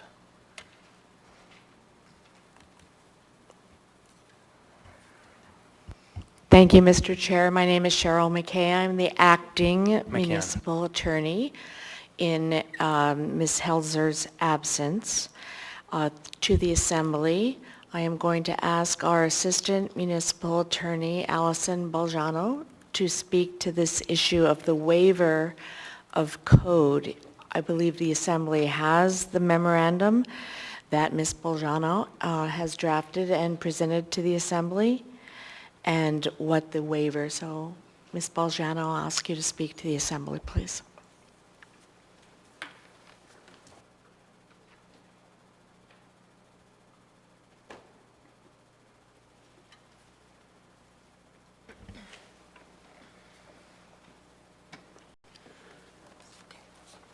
Okay, thank you. So I think legally this amendment is the right choice based on past practice and what we've been seeing before this body, because as the opinion I wrote, the opinion of the municipal attorney's office said, and we fully agree with, it's in our charter, the Assembly has the power to change the code, and I think that if the Assembly finds it wise in certain circumstances to waive Planning and Zoning Commission review, that should be provided for in the code so that waiver can be done in accordance with our code. So that is my legal perspective, doing the best I can on short notice. I am not speaking to policy questions that are better left to professional planners or other members of the community. All right, thank you. Is that sufficient then for the municipal attorney? Thank you. Ms. Bronca. I wish we had been able to pass this back to planning, and I wish that this wasn't happening right here. And I think these members that have worked so hard on the home initiative and done all of these presentations, I think there's a very good possibility that it's going to pass. One of our community councils passed a resolution. They were in favor. We're not quite clear on the other. There's one that's definitely no, but it's kind of a 50-50, and I feel like this sets the stage that just looks like we're lubricating the passage of it, where I think it can do it on its own merits based on all of the work that you have done. I find this very complex, and I've really worked hard. Mr. Voland, I don't want to call you out, but I've really worked hard to understand it, dig through, read comments from all different community councils and people, and I still find it confusing, and I would personally feel more comfortable with a group that they're trained in this to make these, at least help us with the policy decisions. I am constantly moved by how smart my constituents are, the messages they send me about issues going on in our area or things that I haven't thought of, never looked in that way. And so, giving a little bit more time for the constituents, the people of Anchorage to weigh in is not a bad thing. And I don't want to feed the fire that we are power grabbing because, and I don't feel like you guys are planning, my other members are really doing that. I don't feel that, but I know that there is a perception, and I just think we need to be cautious on that. Thank you, Ms. Zalatil. Thank you. So with regard to Mr. Constance's amendment, in the municipal attorney's opinion on page 4, it says, they take the position that the assembly should follow the procedures found in Title 21 unless and until it changes or repeals those procedures by amending the code. Well, when the procedures for changing Title 21 are in Title 21, we end up on this hamster wheel of Title 21 means going to planning and zoning and back again, over and over and over again. If you've ever served on AMATs, this will be a little bit insider baseball for if you haven't served on AMATs, but there was this opportunity where we would get comments from the public and we would want to make changes to the plans. And when we would ask to make those amendments to the plans, we would be told, well, that changes the plans. We would have to go back out for more comment from the public, but we're out of time. And so you could never make changes. Well, this is the opposite. You can never make changes because you can never get off of the continual cycle of review. And so unless you amend the code. So that's exactly what 45S proposes to do, and Mr. Constance's amendment makes abundantly clear is that we can amend the code as recommended by the municipal attorney's office so that we can explicitly, under certain circumstances, waive the Planning and Zoning Commission review. Otherwise, you can never, as a policy choice, refine the process without going back through the process that is potentially hindering that needs to be addressed. Right? It's just going through the same exercise again and again and getting nowhere. So I appreciate the amendment being brought. And it's really great that we're being explicit about when it happens, because I think if we did a code search about all the times the Planning and Zoning Commission review has been waived, I think it would be inconsistently applied. I think it would vary widely against when Planning and Zoning Commission review occurred and when it didn't. So I think this helps provide clarity. Thank you. Go ahead, Mr. Johnson, on the amendment. Yeah, thank you. On the amendment, I do not intend to support the amendment. I appreciate the perspective that this would address one legal question, but still, I will largely stand by the comments I made previously. I value the input of the Planning and Zoning Commission, and I get that sometimes that leads to some more back and forth, and sometimes it leads to a more protracted process. That hasn't prevented us from making changes to Title 21 in the past. We have, and we will continue to do so, whether 45S passes or not. The process may look a little different, but I don't think that it is preventative, even if it includes some additional steps and checks that, frankly, I think are beneficial to the outcome. So I don't see the need for this waiver, and I do worry about, especially since this has just been put forward, I haven't had time to contemplate it, it seems to open up the possibility that we may simply forego the Planning and Zoning Commission very broadly. I mean, we already have an exception where it's supposed to be applied to technical amendments. Maybe there's some question about whether or not that's been applied consistently. I don't know. It's an interesting question, and I do favor consistency, but this seems to open things up in a way that, frankly, I do not feel comfortable with. Mr. Constance. Thank you. I'll just close by saying to Ms. Boldron, I thank you for your concise opinion on the amendment. That was exactly what I had hoped to hear, but I didn't have hope I would hear it. So I'm grateful. Thank you. With that, members may proceed to vote on the amendment. Mr. Presverdia? Yes.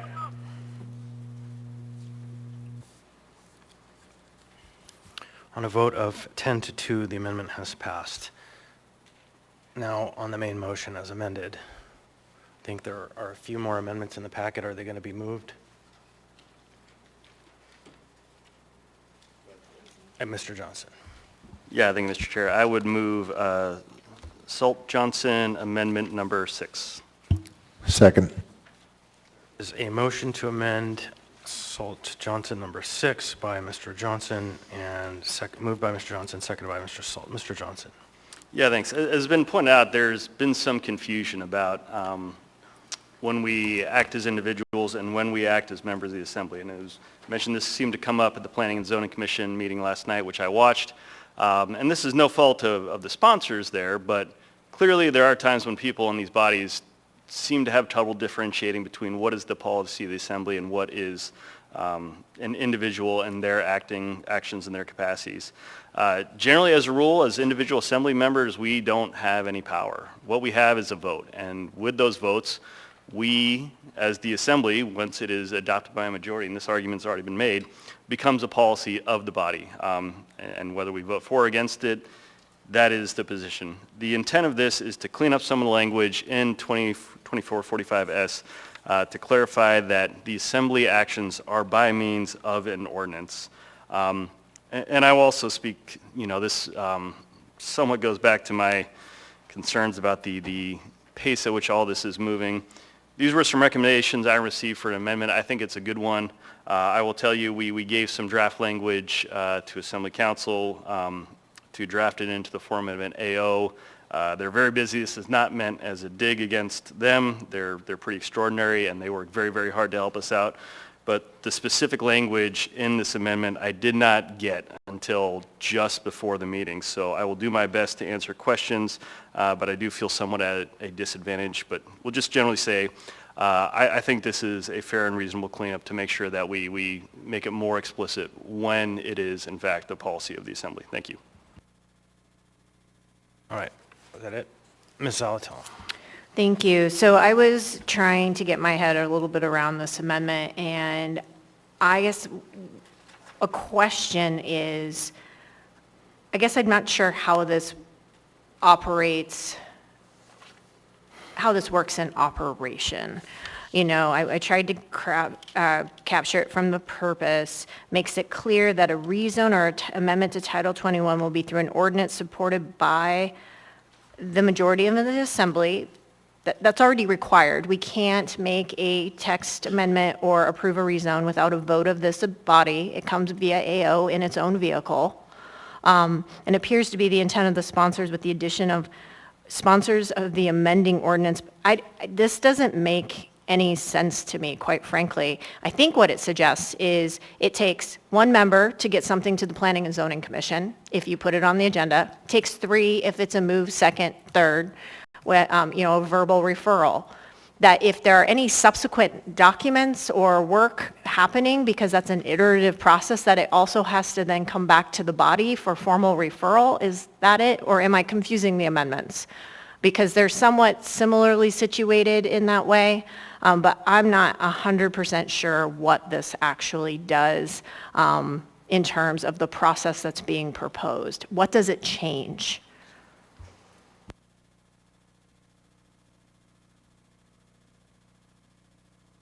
No, you were asked a question, go ahead. Yeah, thank you.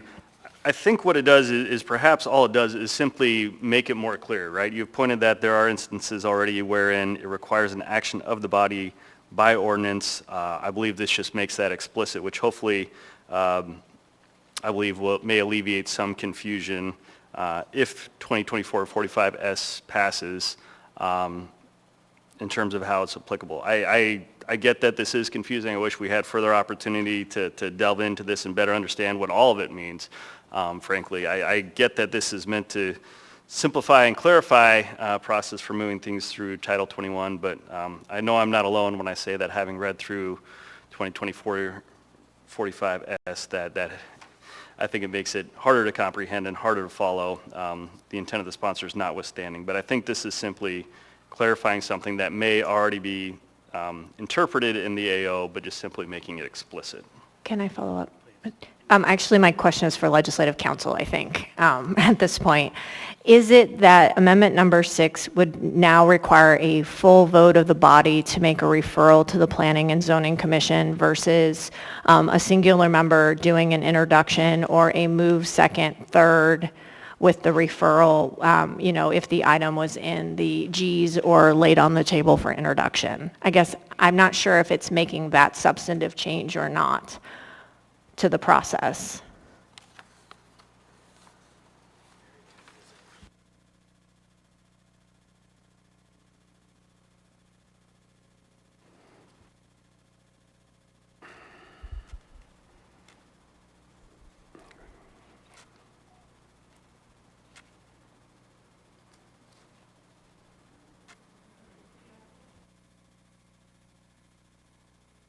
Okay, maybe it should go to Assembly Council. Dean, did you draft this? What does it do? Actually, more specifically, does it now take, if this amendment passes, will it take a full vote of the Assembly to make a referral of an item to the Planning and Zoning Commission? Will it take an ordinance in order, or a full vote of the body to refer an ordinance, or a separate ordinance to make the referral? So to that last part, I think no, but I'm going to start actually by some caveats. I only saw this today, and someone said I drafted this. I didn't exactly draft this. I formatted it so it's in a presentable floor amendment format. I didn't get into the substance of the language. There wasn't enough time for that today. However, with that said, I think there's some intent statements here in this long description. And what I gather from this is that at least it must be in ordinance form, and at least must be something sent from the Assembly. And to me, I think we apply sort of a reasonable interpretation to this language. The way I would read it is that it needs to be introduced to the Assembly, and then that takes 3 members to introduce, and then it needs to be referred. And there was at the bottom that intent statement on page 1 by a majority, supported by a majority of the Assembly. To me, that means a motion to refer, and a motion to refer to the Planning and Zoning Commission requires a majority vote. So I think that that's what this language means. When you introduce the ordinance, you have at least 3. You get a motion to refer to the Planning and Zoning Commission by a majority vote, and then it could go forward. Okay, thank you, Mr. Gates. So that lets me speak more clearly to this ordinance. Or this amendment. I can't support this because it actually hinders the rights of the minority. We have a firm idea on this body that 2 members, a mover and a seconder, or a move second and third, can get something going. And sometimes that thing going has to go to a referred body, like the Planning and Zoning Commission. If you otherwise require those 7 votes in action of this body, you can preclude the minority members from being able to even get their idea vetted and get their legislation heard. And I think that's not appropriate. We have a really good tradition here of a move and a second on a resolution, a move second, third for purposes of introduction, or just to get it on the agenda. That we have very easy access to bringing legislation, and it's based in how our charter is set up that we have that ability as membership, and I think this would seriously hamper that. Thanks. Number of people in the queue. Ms. Brawley. Yeah, I also, to the extent that I'm understanding what this does, I have a different set of concerns, and I think actually this is, I don't want to speak for the sponsors of this amendment, but I think it's maybe not the intent, but the way that this reads, it says that it needs to be by ordinance. We've already talked about some of the challenges with the assembly side of that, or assembly member side of that. But I just want to also offer, a lot of times Title 21 changes, including ones that I've voted on the last year, did actually start with planning staff, and they did not start as ordinances. They started as conceptual, what they call public review drafts. And I say that because not only have I seen those on the other end when they're moving through and they become ordinances, but early on in the process through community council engagement. So I used to serve on the Turnagain Community Council Land Use Committee. We had many presentations by planning staff well before something had gone to planning and zoning, well before it had even been drafted as an ordinance. It was a conceptual draft, and it might have even been really a one-pager describing the policy, right? It wasn't even necessarily drafted in the legal confines of a Title 21 text amendment, let alone a numbered ordinance. And so what I'm concerned about is that this seems to say, it speaks to a member of the assembly decision-making body, but it also says a member of the administration, and it further talks about the director, which here means the planning director. And I don't believe it's the intent to basically require staff to draft an ordinance, and then the other question I had really, and I think this is for Assembly Council, at what point is something considered an ordinance? Because what we have is working drafts, we have unnumbered drafts, and then they are not formally considered introduced ordinances until they have a number. But I just want to check with Assembly Council, is that correct? At what point would something be defined as an ordinance?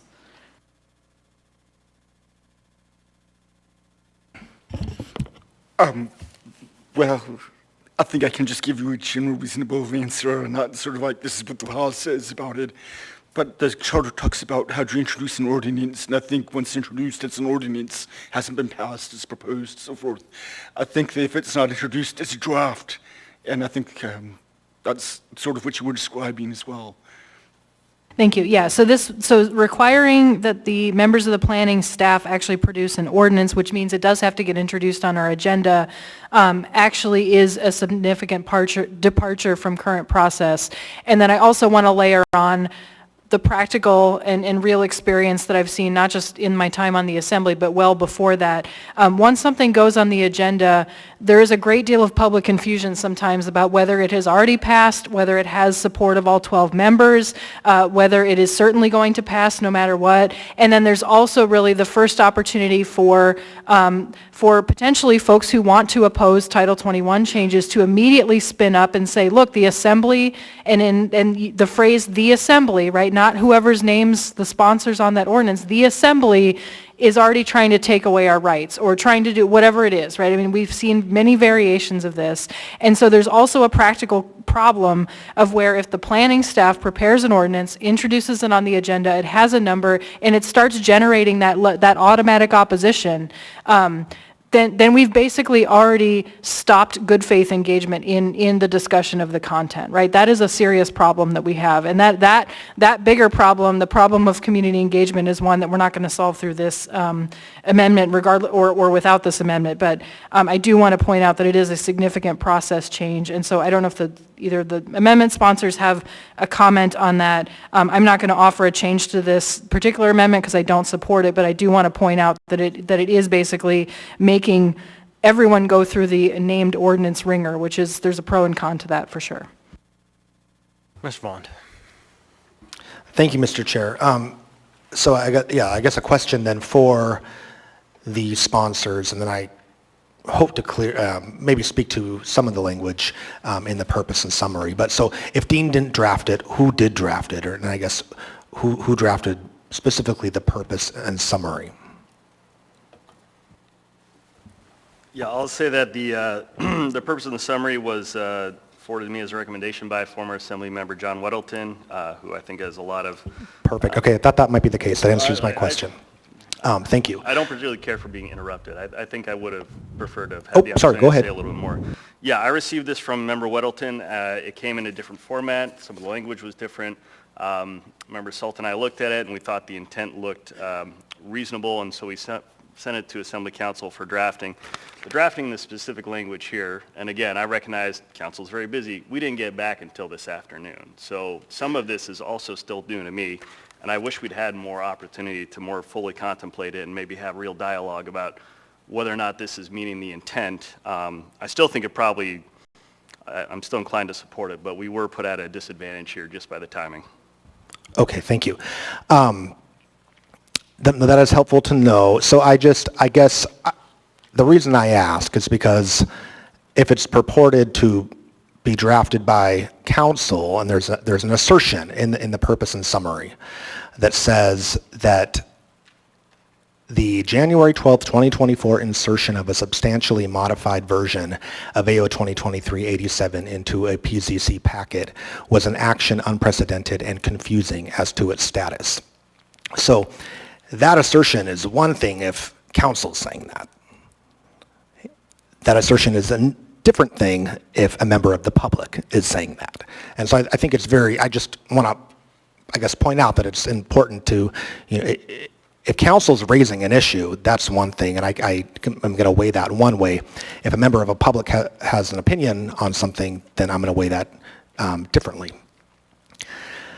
So if I could just speak to that sentence to hopefully clear up some confusion, what was referred to the Planning and Zoning Commission was AO 2023-87S. And as has been said here tonight, that takes a first, second, and a third.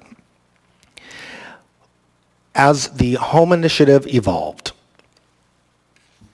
we heard loudly from members of the public, you're going to consolidate zones, and then what? What are the dimensional standard changes? What are the permitted use changes going to be, et cetera? And so we were working to respond to that, and we came up with a revised S draft. We thought it would be helpful to send that as supplementary information to the commission, and we did that through the planning department. So they could look at it and they could see where we were headed.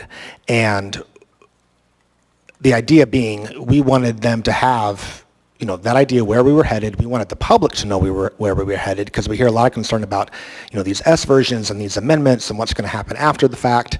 And so essentially that was a measure on our part to try to be as transparent as possible and responsive as possible, and also get more input from the commission, more recommendations. Do you like these permitted uses? Do you not like these ones? Do you like these dimensional standards, or do you not agree with these ones? At no point did we represent that was to be the version that was, to usurp the S version. And at no point did we represent that the revised S draft was work product of the entire assembly. We just said, here's how our legislation has evolved, and we want you to have the fullest information that you possibly can. During all of this process, and now we've had a work session, multiple commission meetings on the home initiative, all along the way, the planning department has also submitted supplementary information, staff reports, etc. So there has been ongoing information given to the Planning and Zoning Commission for its information, evaluation, and then even most recently, the Planning Department giving their suggested modifications to our legislation and saying to the Commission, you can use this, this list of 8 things, and you have options to just recommend for approval. You can incorporate these or other modifications, or you can reject it. And so I guess I just want to make it very clear that we were careful about the commission knowing what they were to review, but what type of information we were looking for in terms of their recommendations. Thank you, Mr. Chair. salt on the amendment, but before that, I'm going to ask that we extend debate by 20 minutes if there's no objection. Any objection?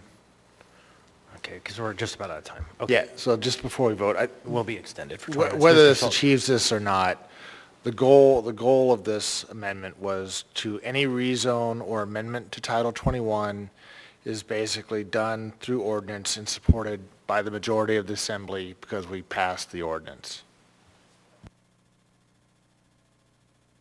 So Mr. Constant. that is exactly what I thought I read, but everyone kept suggesting no. Mr. Gates, I think that your interpretation of this language was not on point. I think what is being proposed here is that we have to pass a resolution, an ordinance, so 2 weeks before we can even begin a conversation about an item being referred to the Planning and Zoning Commission. That's like an absolute anathema to the process. So adding a whole ordinance, this ordinance says you can proceed for a conversation with the Planning and Zoning Commission, public hearing, pass and approved, now you can proceed. Is that the framework that? That's not how I read it. You can still refer to planning and zoning, but if you're going to make an amendment, a rezone or a change to Title 21, it is through ordinance, approved by the majority of this body. Before it's referred? I don't take it that way. But aren't rezones always done by ordinance? Sorry, we're having a weird debate here. I should probably be a little more careful, but I think if that's the case, then it begs not to pass this because it's confusing and redundant, because we already have to pass them by ordinance. Okay, thank you. Yeah, I just really want to make sure we don't have to pass an ordinance to begin a conversation. That would be a really bad setup. Thank you. Anyone else on the amendment? Hearing and seeing none, members may proceed to vote.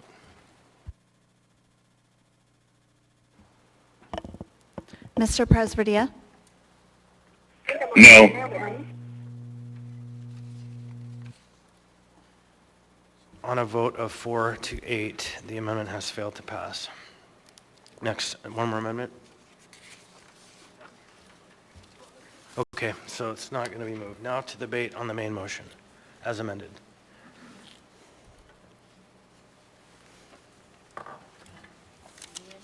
Oh, I was, sorry. Ms. Brawley, go ahead. I missed it. Yeah, thank you. I know we've already had a fair amount of discussion about this ordinance. I again just want to bring it back to what problem this is trying to solve. And it really is that even after we've substantially amended our zoning code, that again, a process that took about 11 years from beginning to end, multiple administrations, probably multiple planning staff over that time too.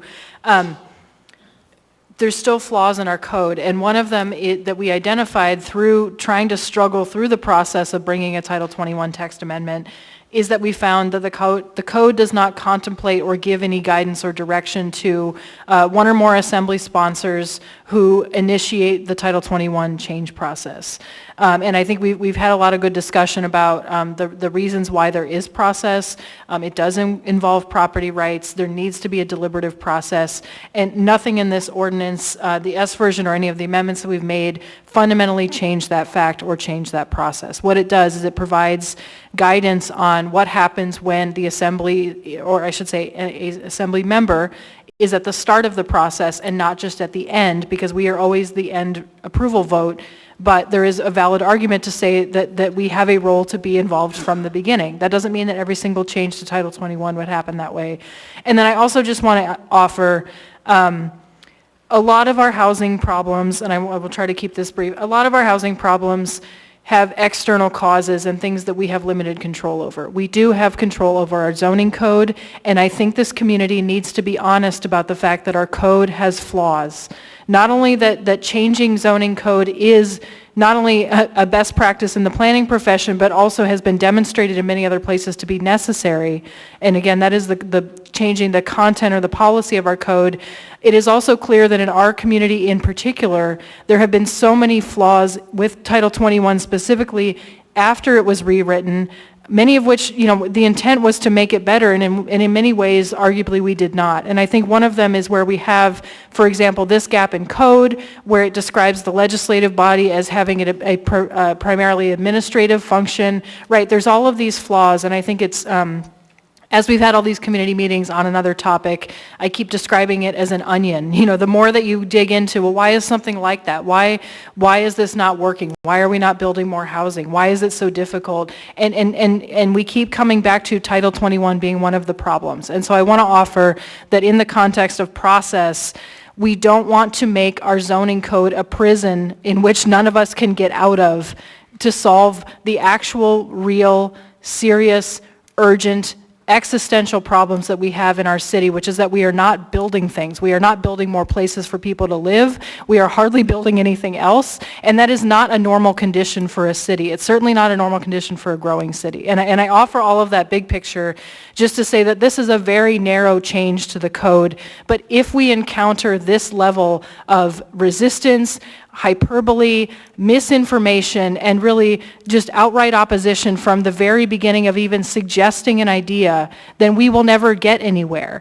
And we need to be able to do that, and we need to have policymakers directly involved in policy conversations from the beginning. Again, it doesn't mean that it always has to come from the assembly, but it means that it can, and sometimes it should. And so what I would offer is that I believe this makes a very narrow common sense change to code, but all of these other things, all of the parts of the onion that we've uncovered are things that this community needs to grapple with. And I'm going to say it again and again, Title 21 needs to change. Thanks. He hasn't spoken. Mr. Martinez. Thank you, Chair. I just wanted to put on the record a point of clarification from my own vantage point and hopefully other folks as well. It was just communicated zoning code as a prison. And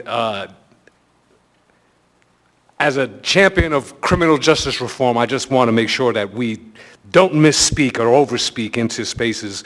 And so I just wanted to be real clear. I took a little offense to that, not directly personally, but considering that we do have challenges continuing with the prison industrial complex with criminal justice reform, it is a stretch for me to just make sure that I put it on the record that I do not think there is a comparison between zoning code and prison. Ms. Zalatel. Thank you.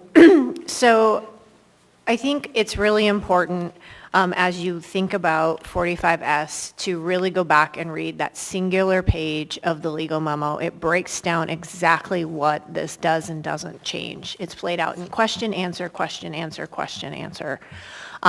It defines much more clearly what happens when the Assembly does initiate legislation. And I just want to bring you back to anything that's passed under Title 21 that you really enjoyed, that you were a champion of. The reason it went through, and it went through the Planning and Zoning Commission, the reason it worked is because the Planning Department agreed. That can't always be the posture, because out of just tacit agreement all the time comes no creativity, comes no better idea. We also need processes that are iterative, where conversation can occur, additional drafts and ideas can be put forward. That is the engagement. That is the give and take.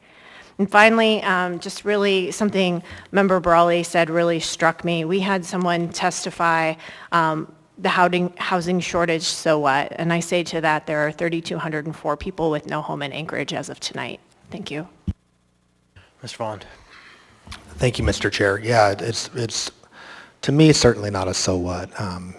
It's a how. How can we address the housing crisis? And I think this tries to get at that by clarifying a process for larger zoning changes. And I'll just say, one of the recommendations, I feel like this should pass regardless of where home ends up. I feel like they're independent of each other, but we stumbled upon this because we were working within that section of the code on another ordinance. And,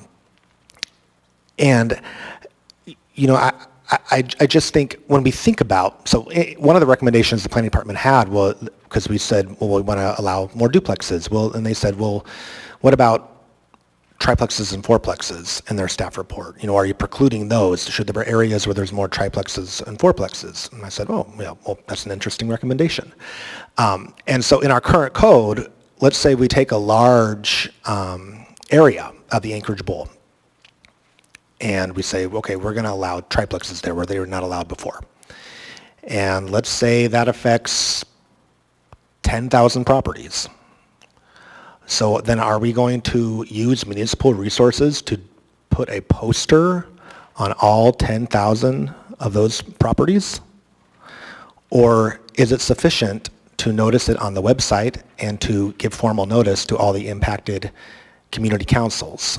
What is the thing that is feasible, but that still gets the word out to folks that they can be engaged in this process?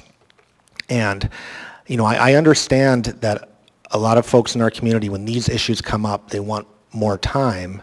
But I'll just say, you know, in saying, well, community councils haven't had enough time, almost all the folks that we heard from tonight identified which community council they were from. So the people have been paying attention to this. There's been op-eds in the ADN, for and against. You know, the community is aware that this conversation is happening. And so anyway, I want us to think about like what is feasible when we're trying to affect change, but how can we do that in a way that still invites robust process? And I really believe this ordinance does that. Thank you, Mr. Chair. Thank you, Ms. Braga. I just want to throw this out there. I still have so many questions about what we deferred to the meeting of the 25th. Nunaka Valley has 5,500 square foot lots, and I have not been able to get an answer of what that would mean to them. There's SL regions in District 5, and I don't see SL on the chart at all. R5 is included in the STFR. So anyway, I just want to make sure by the next meeting I have some clarity on that. Thanks. All right, so I have myself in the queue, Ms. Alatel. Mr. Constant. Thank you. And Ms. Braga, I have probably different concerns with the home product, but I'm not a yes vote on that at this time. So, and that's a question for another day. I share a still open mind and trying to figure out the details, and we'll get there because that's what this process does. Whether we go willingly or dragged across the finish line, kicking and screaming, which we all find ourselves in those spots. Now, Mr. Martinez, I want to speak a little bit to your comment, and I hear you, and you're not wrong. And at the same time, there's a core where this whole conversation comes from that is well deep into that space, and that is the conversation about restrictive covenants, exclusionary zoning, and red lines. That this entire conversation we're having is a product from the 1920s, 30s, 40s, and it finds us at its cutting edge, attempting to undo the harms of the past, where we have baked into our system the haves and the have-nots, the places where people can be who are like us, the places where people can be who aren't like us, and all of that conversation. Why this is so illuminating, heat-filled, spicy, is because it carries with it that entire spirit. And so that is part of the work that we're doing here today. And it's painful work in a country that is still coming to grips with itself and its history, especially tonight as we celebrate Juneteenth. It is a part of us. And I have traveled to NLC, the National League of Cities, and seen their amazing catalog of these histories. And it's in my neighborhood up here in Fairview where this line is so distinct, and I could drive you to the covenants that are platted into the plats that still exist today. So that is one of the principles of this conversation. But really, I think the issue of homelessness and housing policy and getting building, figuring out a way, and really, practically speaking, finding barriers that are irrational in the conversation of moving towards yes on projects that will achieve our goal, which is to eliminate housing uncertainty, insecurity, or lack of growth in our housing market. And so we're doing that work tonight. So my points to the debate that we've had tonight and what I've heard, first I want to start by saying I still have grave concerns about the planning department and the members and our approach to working together. I have heard, and I believe records exist, that there was a collaborative effort between the planning department and the sponsors of this ordinance that was effectively hijacked at the last minute and ignored. And so when those records are presented, it'll be a conversation between myself and the leadership of the department. Where is the bad faith coming from? Because it doesn't sound at this point like it was driven by the members. A a product that was supposed to be shared at the Planning and Zoning Commission between the planning staff and the sponsors just was ignored, and the department's opinion was moved forward. And so if in fact there are records that establish that there was a working relationship that was ignored, then there's a problem. If not, that's fine. I'm waiting to see the records because I want the truth to be validated by facts. Second, this ordinance provides a streamlining of the process by way of creating a unified product, one item, one number, one project that would move through the entire process of whatever proposed change is. We've heard some folks celebrate that we need multiples. It needs to come many times so the public has many opportunities to answer the question. But one thing I've seen tonight in spades, and last meeting in spades, and in fact in our email over and over and over again, is it doesn't matter what item we have on our agenda tonight. We're going to hear the global complaints of the same people for every single item reiterated time and time and time again on this item, the next item, and the next item. It's an echo chamber of misinformation. What's happening here is we are hearing this ordinance, not the home ordinance, but the comments are effectively the same from the same people, even though they do two fundamentally different things. And so any opportunity to clear up the confusion of multiple items moving forward that just bog the process down and make it impossible to get to yes seems like a really good idea. Let's figure out how to streamline this. Now, one testifier suggested that assembly review should only happen if necessary. We are actually the elected voice of our community.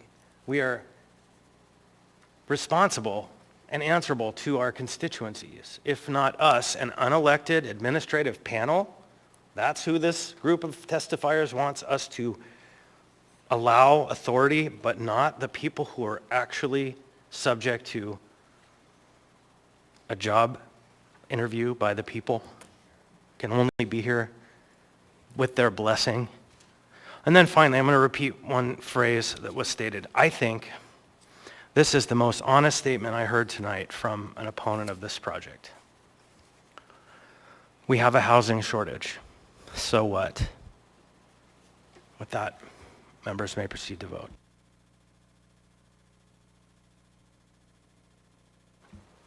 Mr. Presverdia? Yes.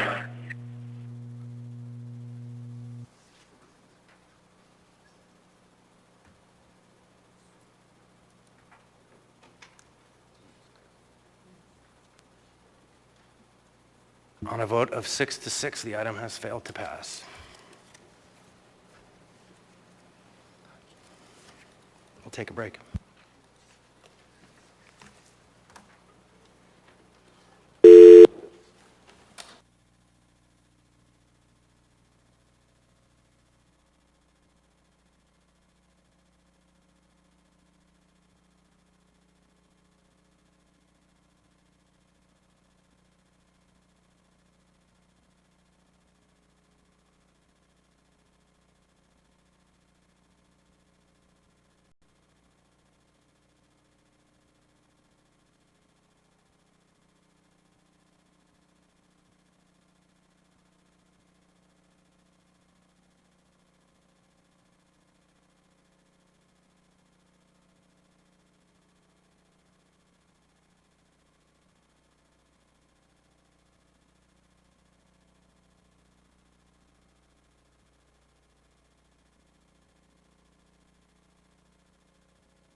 All right, everybody, we're going to call it back to order. If I can find my agenda. There we go.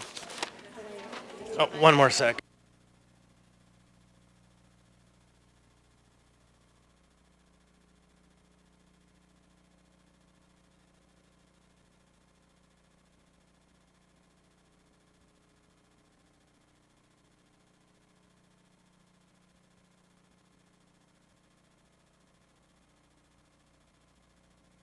All right, thank you, everybody. That was exciting.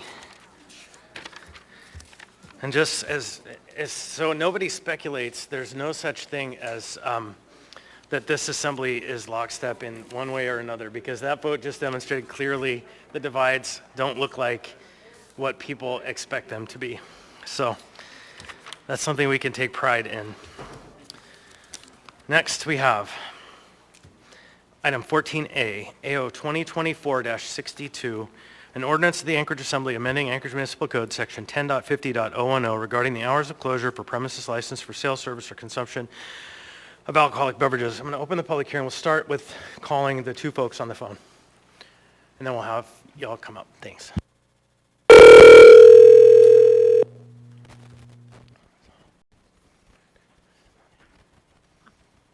Hello, this is Tiffany. Hi there, Tiffany, Ms. Hall. This is Anchorage Assembly. We're taking testimony on AO 2024-62. You'll have 3 minutes. Please state your name, what part of town you're from. Thank you so much. My name is Tiffany Hall. I'm the president and CEO of Recover Alaska. We are a statewide organization working to reduce excessive alcohol use and harms across the state. And we are strongly opposed to the allowance of alcohol service at 8 a.m. in AO 2024-62. The primary reasons we are opposed include extensive research concludes that the greater availability of alcohol, the greater the harm. No credible authority disputes the consensus that increased alcohol results in increased harms. Research specifically shows that a change in hours of 2 or more hours has a greater impact than a smaller change, and changes in hours of sale are more likely to be associated with acute harms rather than long-term harms like liver disease or something. Alcohol is a substance of highest use and misuse in Anchorage. It kills more Alaskans than all illicit substances combined. Alcohol costs Alaskans nearly $20 for every single dollar of revenue. And addiction rates of Alaskan youth are the highest in the nation. The greater social availability of alcohol and the more that youth see alcohol marketed, the more they will drink. Youth who start drinking by age 15 are 5 times more likely to develop a substance use disorder later in life. It's not just Recover Alaska. The Anchorage Health Department specifically recommends not supporting increases in alcohol outlet sales in their 2019 community assessment project. Economically, I already mentioned that the cost of alcohol, $2.4 billion annually to our state, is much, much, much higher than the $110 million that alcohol brings into our state. Alaskans are dying at rates almost 3 times higher than the rest of the nation, so it's really hard for me to understand why we would do anything to make alcohol more available than it already is. The research is clear, it will bring more harms. And then just in my personal experience, having been a bartender, a restaurant server, a restaurant manager, as well as a person who's now in recovery from an alcohol use disorder, people who want to have a Bloody Mary at brunch aren't usually lining up at 8 a.m. for breakfast. They're meeting at, people arriving at 8 a.m. are families with young children who have already been up for hours. And I don't want that social norm for my kids or in my community. I don't want them to see alcohol every single place that they go every hour of the day. Someone who needs a drink at 8 a.m. probably doesn't really need the access to that shot of vodka. They just need help. I know that my coming into this conversation is late, and so I am worried that there's nothing that can be done at this point, but I would love if you would at least consider delaying, and if for some reason this feels like it really needs to pass, despite Alaskans paying the raised costs that this will bring, I'm sorry, please amend. your time has expired. Thank you. Thank you. Your child is a welcome addition. One more on the phone.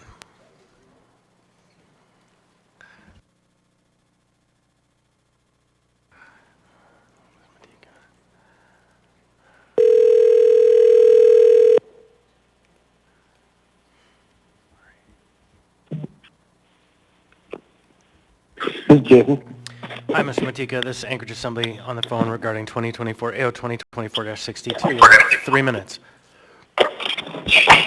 Yeah, I'd like to thank the Assembly for hearing on this issue, and just like to say, Jason Matika, co-founder of 49 State Brewing Company. I think it's great that this is being discussed. Having went to the airport, see the need for a lot of tourists wanting to go ahead and partake in beverages at odd times, and I think given Alaska's economy and what we're facing for trying to increase tourism, I think it makes a lot of sense to go ahead and have this option available for the tourists to visit Alaska. So I'd like to just put my 2 cents in and appreciate the Assembly taking up this issue. That's it. Thank you. All right, come on up, folks who want to testify on this item. Welcome. Please state your name, what part of town you're from. Are you speaking on behalf of yourself or the community council? Yourself. Okay, you'll have 3 minutes. Nope. Hit the green button. There you go. You're on. Okay. Hola. Good evening. My name is Sylvia. Can you lift the mic up? There you go. Just right there. Perfect. Thank you. Is that better? Yeah. Can you hear me? Okay. Starting again. Hola and good evening. My name is Sylvia Villamides. I'm the Executive Director of the Alaska Hospitality Retailers. As we represent the entire hospitality industry under one voice, we are in support of AO number 2024-62. And a big thank you to the sponsor, Assembly Chair Constant, for working with us for the past year on this ordinance. We are the service industry of Alaska. We have many mandates that the industry has brought forth through the years on regulation and legislation in regulating ourselves, meaning alcohol service, security training, and other things that we do in the industry. As this ordinance would allow the earlier hours than current code for service and consumption of licensed premises that also serve food by changing the required operating hours so they may serve alcohol beginning at 8 a.m. each day.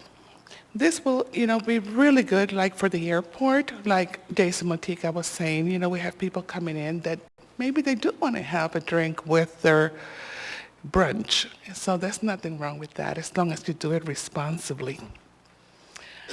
This brings me to 2 comments that I have. One is a comment under Section 1A13, Retail Sales. Just for clarification and the possibility of confusion with enforcements, this section only applies to licenses like package stores and does not affect operating hours for all other type of licenses like the bars. And for your consideration, package stores are currently allowed to open at noon. We would like to take this opportunity for you to take into consideration in changing package stores hours on Sundays to 10 a.m. like they do throughout the state and as other licensees can do it in our community. Thank you so much for your time. Thank you. Welcome. Please state your name, what part of town you're from. You'll have 3 minutes. Hi, my name is Lael Fairbairn, and I am the co-owner of 4 restaurants in town. And I, too, am grateful to Assembly Member Constant for bringing this ordinance to the table. Offering alcohol sales at 8 a.m. is just a matter of convenience, with all due respect to Ms. Hall and her wonderful organization Recover, who I think do a lot of great work. I think what we're talking about here is literally being able to offer a party a mimosa, a Bloody Mary, or a beer. There's a lot of sporting events that happen throughout the country at different time zones, and you can't go and watch the game somewhere and get a drink until 10 a.m. And we have a lot of out-of-town guests We have bridal showers, baby showers that come to our restaurants 9 a.m. and they can't get a drink until the end of their party. So I just really think that this is just a matter of time to clean up some of these more old-fashioned laws, like not being able to buy alcohol until 12 on Sunday when every other day of the week you can buy it at 10. But also just to have this convenient so that we don't have to say to our guests, sorry, you're going to have to wait, I'll come back when the clock hits 10. I've had people put a little timer on our table and say, can we order it now? So I respectfully request that you consider this. I think responsible owners are going to continue to be responsible and manage their guests and their alcohol consumption when they're in our establishments. Nothing's going to change there. Alcohol gallonage is down for the state of Alaska. If you talk to any distributor, that's a very common stat in recent years. So I don't think that people are drinking less in our state. I think this kind of happened after COVID, that there's been a definite change. Dry January is real. So I think that this is just a slight modification to the rules, and will just kind of help our businesses kind of regain some of that lost business, since alcohol sales are down a slight bit throughout the state. So thanks for your consideration, and I appreciate your thoughts on this. Thank you. Anyone else? Welcome. Please state your name and what part of town you're from. You'll have 3. It's on. Yep, now you turned it off. Turn it on again. There you go. Okay, hi, I'm Cassie Ostrander. I'm here on behalf of Alaska Char. I live in Sand Lake, and our office is in Midtown. Alaska Char is Alaska's statewide hospitality association. We represent bars, restaurants, hotels, and package stores. Our Anchorage members are overwhelmingly in favor of this ordinance. We believe it will create a favorable business environment that aligns with our counterparts across the nation and would bring some much needed money into our restaurants and bars. The popularity of brunch has been rising steadily since 2004 in Anchorage, as the largest community in Alaska has a sizable tourist population in the summer months. The most popular days for brunch are Sundays, especially on Mother's Days and Easters. Our restaurants, bars, and hotels should be able to provide amenities that match or exceed what they can find in other cities nationwide. We have many restaurants who show our East Coast football games beginning in the fall, which start at 9 a.m. Alaska time. Allowing alcohol to be served starting at 8 would allow people to watch their favorite teams at their favorite places without having to switch locations halfway through a game. People in Anchorage have very different schedules and preferences. By extending these hours of operations, bars and restaurants can be open and available to people who work non-traditional hours, like many people in the service industry and third shift workers. We also believe in consumer choice. Alcohol is enjoyed by adults over the age of 21 who are able to choose when to consume alcohol responsibly. Adults who want to enjoy a mimosa with a long breakfast should be allowed to make that choice for themselves. Nationally, alcohol is becoming less popular overall as more and more states legalize cannabis. Our restaurants and bars invest heavily in making sure that people are not over-serving, that their servers and bartenders are trained and responsible. Allowing 2 extra hours on the weekends, mornings, will not change corporate responsibility around drinking. Many of our local businesses already offer and promote mocktails and lower ABV beverages as society and consumer demands change. We support this bill as it will bring Alaska's hospitality industry in alignment with our national trends and allow our already hurting industry to modernize and adapt to the changing landscapes around alcohol. Furthermore, our president and CEO, Sarah Dalton Oates, worked with assembly members and testified in favor of a very similar ordinance back in 2020. We ask that you support and pass this ordinance tonight and allow our restaurants, bars, and package stores to increase their hours of operation. Thank you. Thank you. Anyone else wish to be heard on this item? Anyone at all?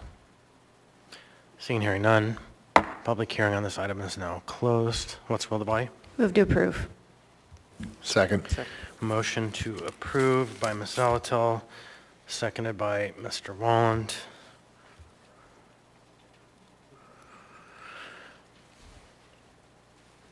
Mr. Constant? Thank you.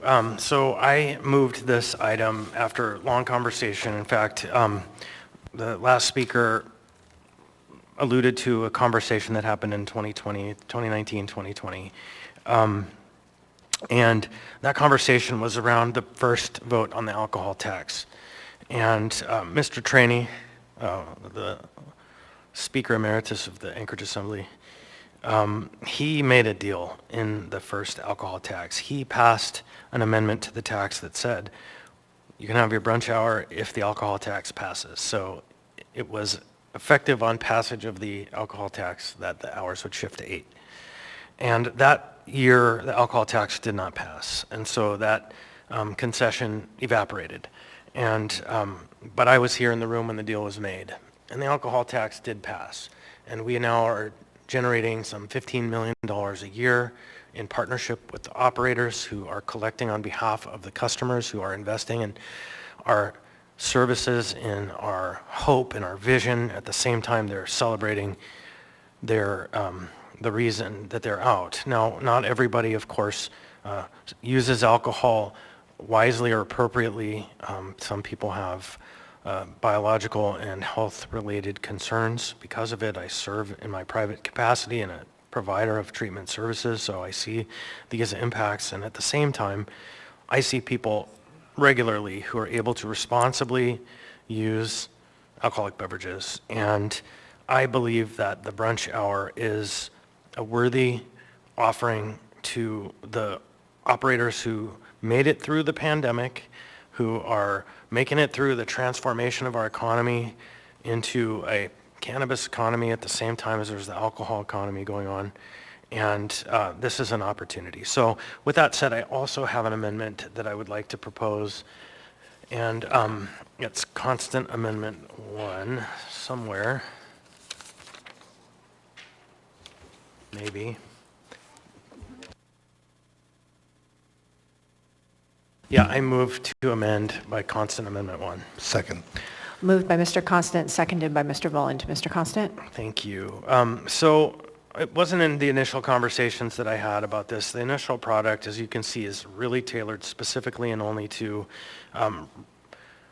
operators that have the restaurant endorsement, places that actively have a restaurant within their operation. And that was where I started, and that's where the conversation went on for a long time. But members of the industry actually brought up this kind of oddity in our code that every day of the week you can buy a bottle at 10 a.m. except on Sunday. And I can't find any rational basis for why we restrict alcohol sales at noon, until noon on Sunday, but no other day. And so this amendment would just simply equalize the time. It would be 10 a.m. every day of the week, 2 a.m. during the week, and 3 a.m. 1 a.m. during the week and 2 a.m. on the weekends. It would be closing time. So it doesn't change the closing time. So that's the basic amendment. Thank you, Mr. Constant. Ms. Bronga in the queue, would you like to speak to the amendment? I would. Ms. Bronga. I was wondering about the Sunday thing too, for the liquor stores. There's been many a time where I'm going and getting food for a dinner that I'm preparing Sunday evening, and I have to make a separate run back for the bottle of wine. So I do think that it would be nice to do 10 a.m. for the liquor stores. But one question I had, what hours does marijuana sales have? Do they have a Sunday restriction at all? No. They set their hours in their SLUP, and generally speaking, I think if there was someone from licensing here, it's 8 in the morning until, yeah, the special land use permit guides that, but it's 8 in the morning till I think midnight are the allowed service hours for the marijuana industry. It seems like it would make sense to make that a little more consistent. Not that we need 8 a.m. liquor store. Right. But. Yeah, thank you. Ms. Brawley? Yeah, I feel compelled just to offer my nerd perspective on that. So I don't know the history in Anchorage, but there is a history in alcohol laws in other states. It's called blue laws, whether it's dry Sunday or limited hours, and it just has to do with certain Christian traditions, Baptists and so on, who don't drink and who also have in the past really advocated for policy to protect, public morals, essentially. So I don't know the history in Anchorage specifically, but typically that's where those laws have come from, and there has been a move over time to remove those kind of extra Sunday restrictions. Thanks. All right, anyone else on the amendment? Hearing seeing none, members may proceed to vote. Mr. Presbytia? I think he's gone for the night, excused.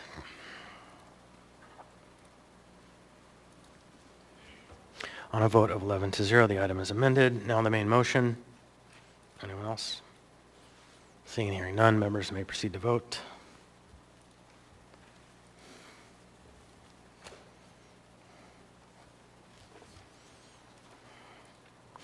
On a vote of 10-1, AO 2024-62 as amended has passed the body. A promise fulfilled. All right, next we have item 14B, AR 2024-182, a resolution of the Municipality of Anchorage submitting public comment on the Fish and Wildlife Program for the Eklutna Hydroelectric Project as transmitted to the Governor. The public hearing on this item is now open. Sorry it took us so long to get here. There were a bunch of people to testify earlier. So now is the time. Welcome.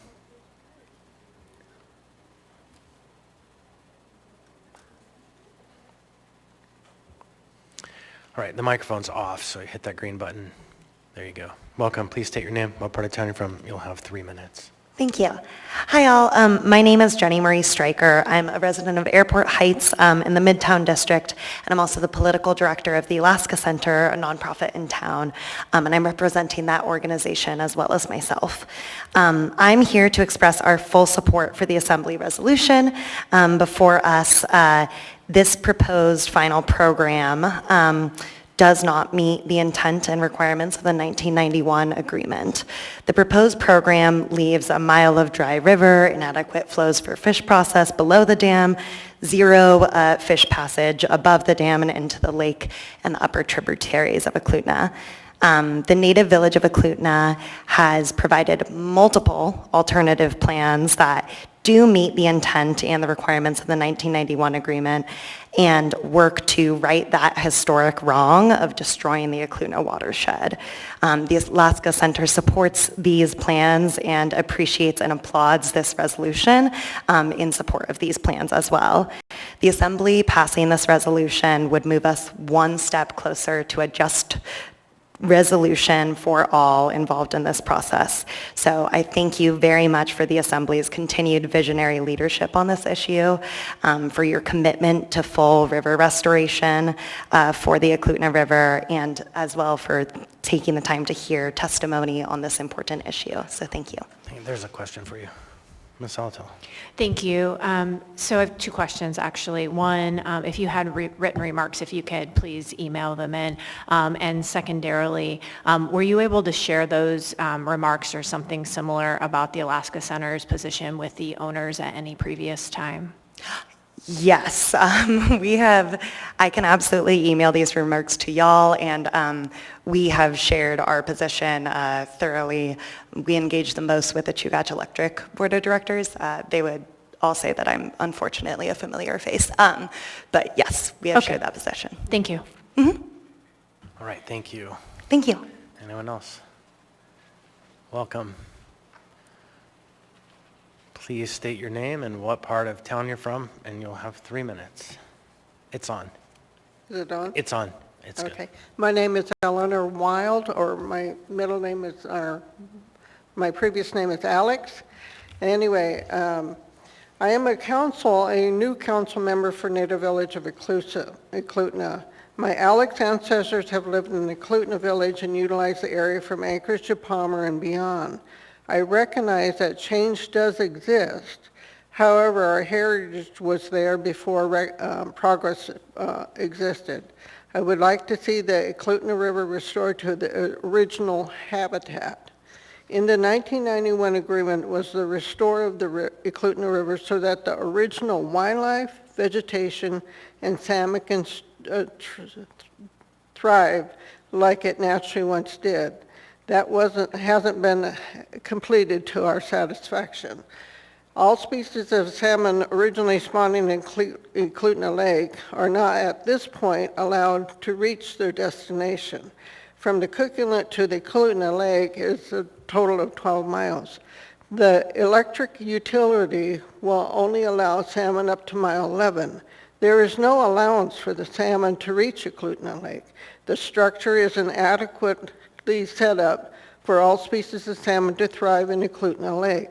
I believe that upgrade the structure to make allowance for the salmon to get to the lake would satisfy the 1991 agreement. I would suggest that the utility create a fish wheel or a fish ladder system to the salmon could reach to the past mile 11 marker of the lake. You are our voices that will help all the people, including myself, that would like to see the salmon play, jump, and spawn in Eklutna Lake. The park at Eklutna Lake is a very beautiful attraction that complements the Anchorage area. Adding the salmon would make it even more spectacular to all that would enjoy Alaska beauty. I would also like to thank each and every one of you in the Assembly for you are the right body to respond on behalf of Anchorage in this 1991 agreement. Eklutna wants to protect our drinking water, but we feel that the electric utility hasn't prioritized the water as Native Village of Eklutna has requested. I would like to take this time to say to support the flow from Eklutna Lake to the inlet is very important so that the salmon can get from one point to another. I would also support the resolution that you have here, and especially the 2-year extension. Thank you, Shanann. Thank you. Welcome. Thank you. Please state your name and what part of town you're from. You'll have 3 minutes. It's on.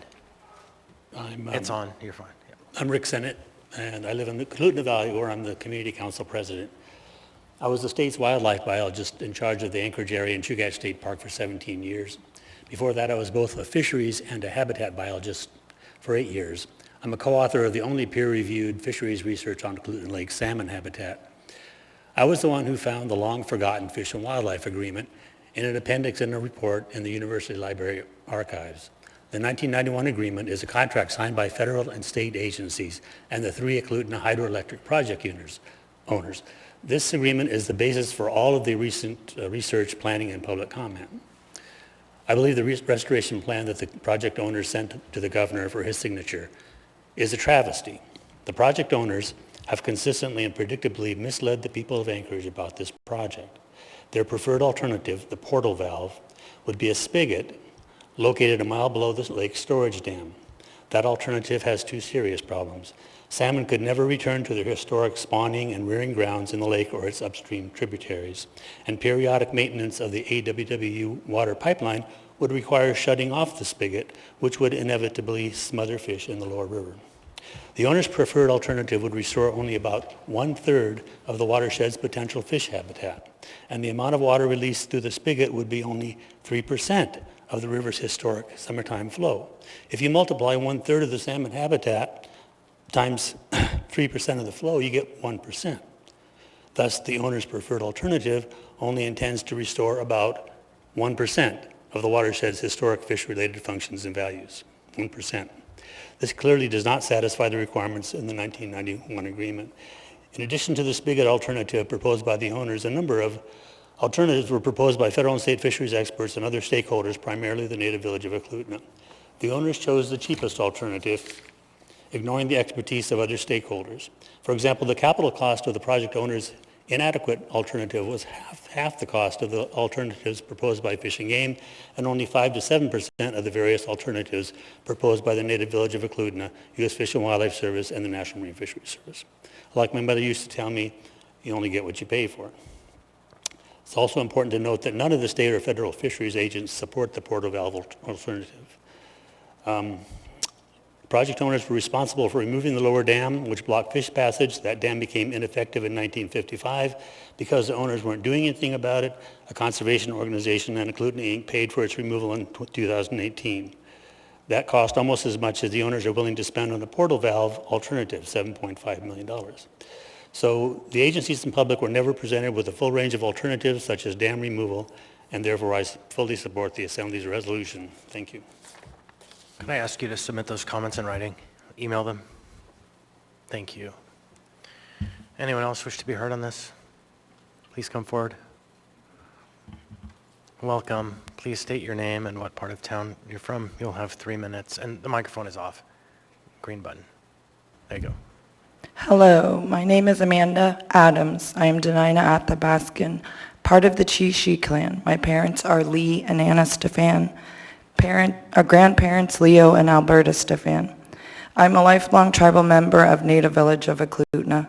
My family and I grew up in Eklutna. I remember hearing stories from my grandpa Leo about how big the kings were. You'd have to carry them on your backs. Another one kind of made me laugh was that the bears would be picky with their food, as you could walk on the backs of the salmon in the Eklutna River. There's a reason our people, the Denina Athabaskan, settled in Eklutna and the surrounding areas. The land sustains life, and with the blessing of the Lord, our families are fed. I am the youth group coordinator at Native Village of Eklutna. I was recently elected by the tribe to represent them as the tribal council secretary. So for them, I am here. The Eklutna Dam was not something the tribe of Eklutna wanted.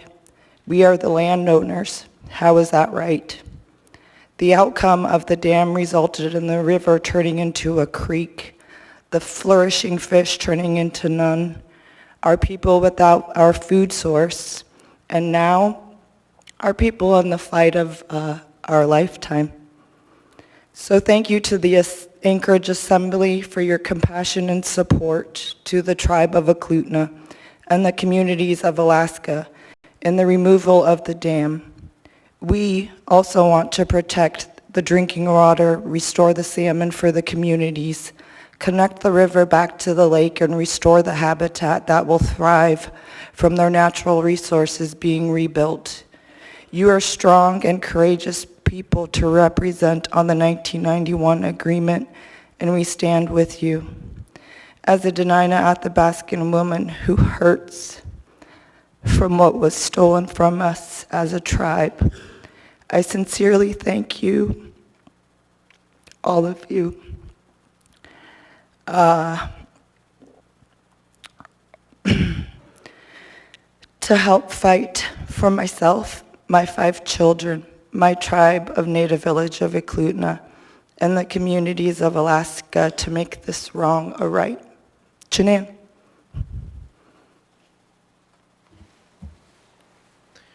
Anyone else? Now's your chance. Anyone at all? All right, so the public hearing on this item is now closed. What's the will of the body? Move to postpone to the meeting of June 25th. So there's a motion to postpone to the meeting of June 25th. Is there a second? Second. Thanks. Moved by Ms. Salatel, second by Ms. Bradley. We'll go ahead and let them know why, Ms. Salatel. Thank you. So the reason for the postponement is we set this opportunity for the public hearing. This resolution that was before us tonight was comments we'd already previously submitted to the owners. What we didn't believe had happened was the opportunity for true stakeholder engagement by the utilities. There hadn't been a public forum to share your thoughts about this project. We created that tonight with this public hearing. What I would like is the next 2 weeks to go back and capture what you shared here so that they are transmitted in these stakeholder comments that we bring back before the assembly. We also have lots and lots of emailed testimony as well to incorporate. So in some ways, this resolution will change quite, not the title, not the parts of our prior position, but it will incorporate what we heard from the public in an S version to come back on the 25th. And that had been the intent all along, was to provide that opportunity. When the utilities gave the opportunity for public comment, there wasn't an open forum provided for literal comments. People couldn't speak. The best they could do was plug that in on an iPad. And in keeping with our traditions and our engagement with the public, it was really important to create that forum for us to hear this really important set of perspectives from the public and get them out on the record. Thank you. Yeah, and I would just add that the deadline to submit comments through the process for the parties is the 26th. And so if and when we pass this item, then we get the comments run through on time. So any further comment on this? So again, delay is not because we're not going to pass, it's because we need to perfect it before we send it out the door. All right, members may proceed to vote on the motion to postpone.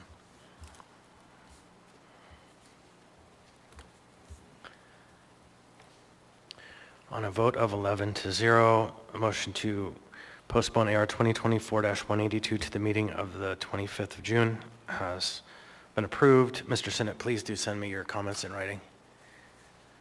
So next we have item 14C. 14C is AO 2024-59, an ordinance of the Municipality of Anchorage, Alaska, authorizing and providing for the issuance of not to exceed $72 million in aggregate principal amount of general obligation school bonds of the municipality for the purpose of financing the cost of educational capital improvements for district-wide major building systems renewal.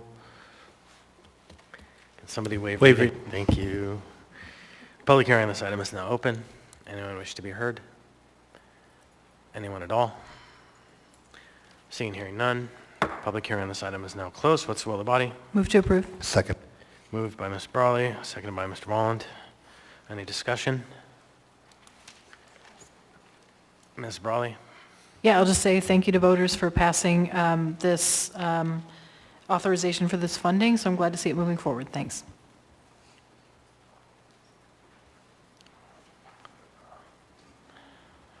Anyone else? Hearing and seeing none, members may proceed. Well, I'll just say $72 million expenditure, no public testimony. The voters did weigh in though, so. Okay, on this, members may proceed to vote.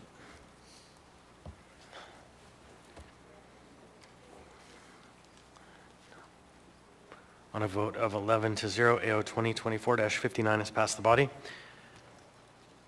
Next, we have item 14D, AO 2024-60, an ordinance of the Municipality of Anchorage, Alaska, authorizing and providing for the issuance of not to exceed $88,535,000 in aggregate principal amount of the general obligation general purpose bonds of the municipality for the purpose of financing the cost of roads and drainage improvements.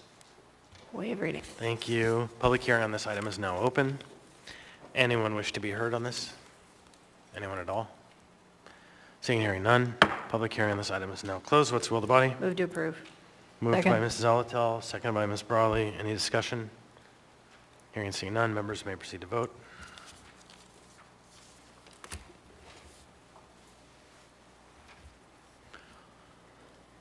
On a vote of 11-0, AO 2024-60 has passed the body.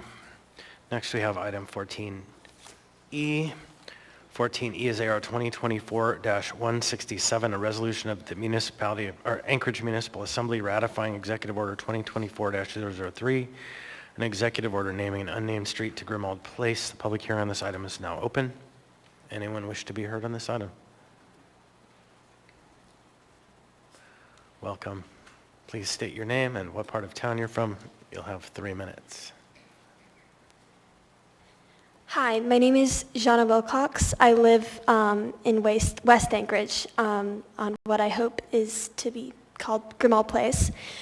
When we got the letter that our street was going to be renamed, I'm a huge Harry Potter nerd, so I was like, oh my gosh, what can I name this that'll be like Harry Potter? And so I'm like, Grimald Place. And so I wrote a letter, and I made brownies, and I delivered brownies to all of our neighbors with my letter.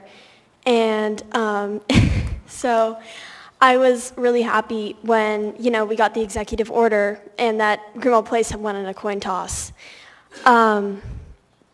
So I'm just, I'm really rooting for my name since, both of my sisters read Harry Potter before I did, and then they made me read it, and I thought I'd hate it, but I didn't. So, thank you for listening to me, and yeah. Thank you for your testimony. Anyone else wish to be heard on this item? Anyone at all? Seeing, hearing none, public hearing on this item is now closed. What's the will of the body? Move to approve. Second. A motion to approve by Mr. Volland, seconded by Ms. Zalatel. I think, just in order for the process to be honored, I would love it if somebody could walk us through the request for the protest briefly, if anyone's prepared. If not, we'll just call it good. We did have the work session, so I guess we did hear this matter. Okay. Anyone else wish to be heard? I'll just speak to my motion to approve. Please. Thank you. So first of all, love a literary reference, and I'll just say I think it's really cool that a young person in our community availed themselves of the process and brought forward a creative idea and engaged her neighbors. I understand that this thing went through the process, and then after the fact, after the name was, there was a vote and a coin toss and the name was chosen, some neighbors didn't like the outcome and put together a petition to overturn it. And I'll just say, you got to be part of the initial process.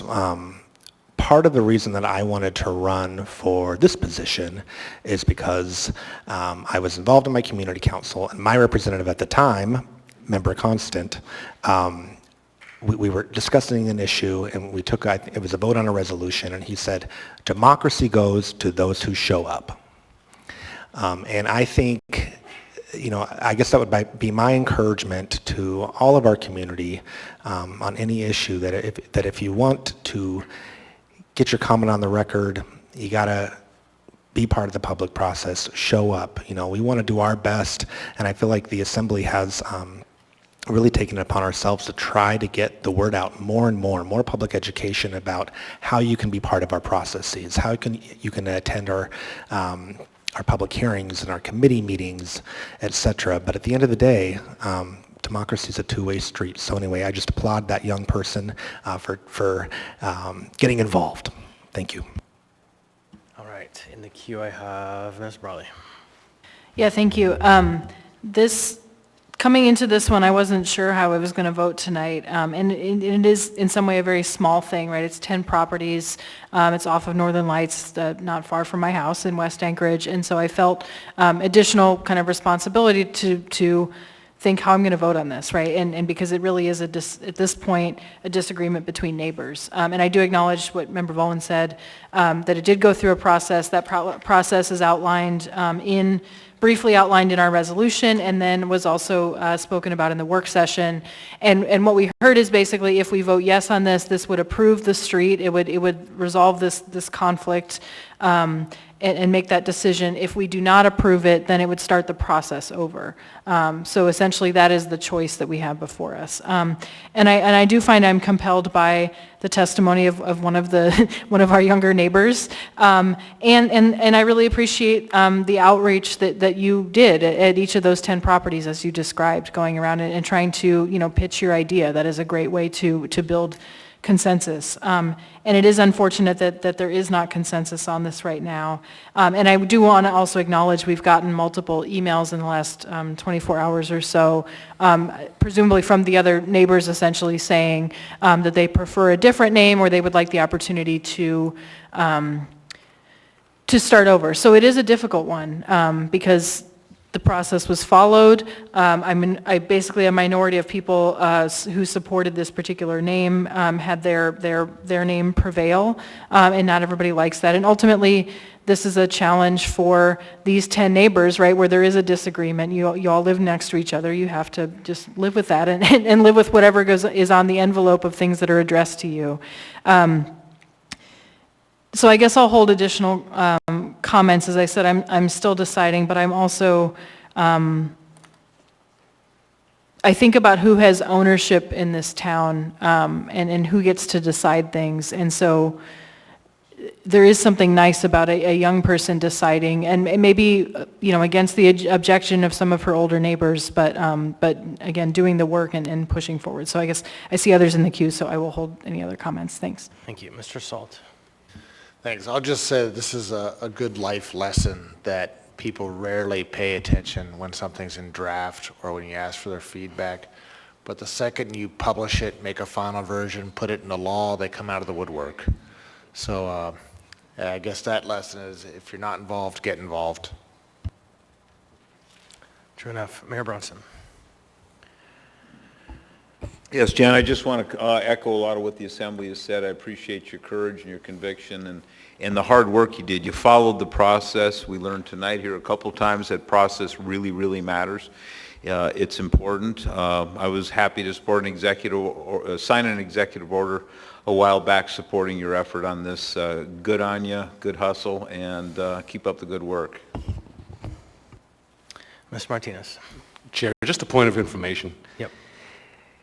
If this were to pass today and we were to get brownies after, would that be a conflict of interest? Not, if it were a quid pro quo, then probably there would be legal issues, but if it were a grateful gesture, it probably wouldn't be a problem.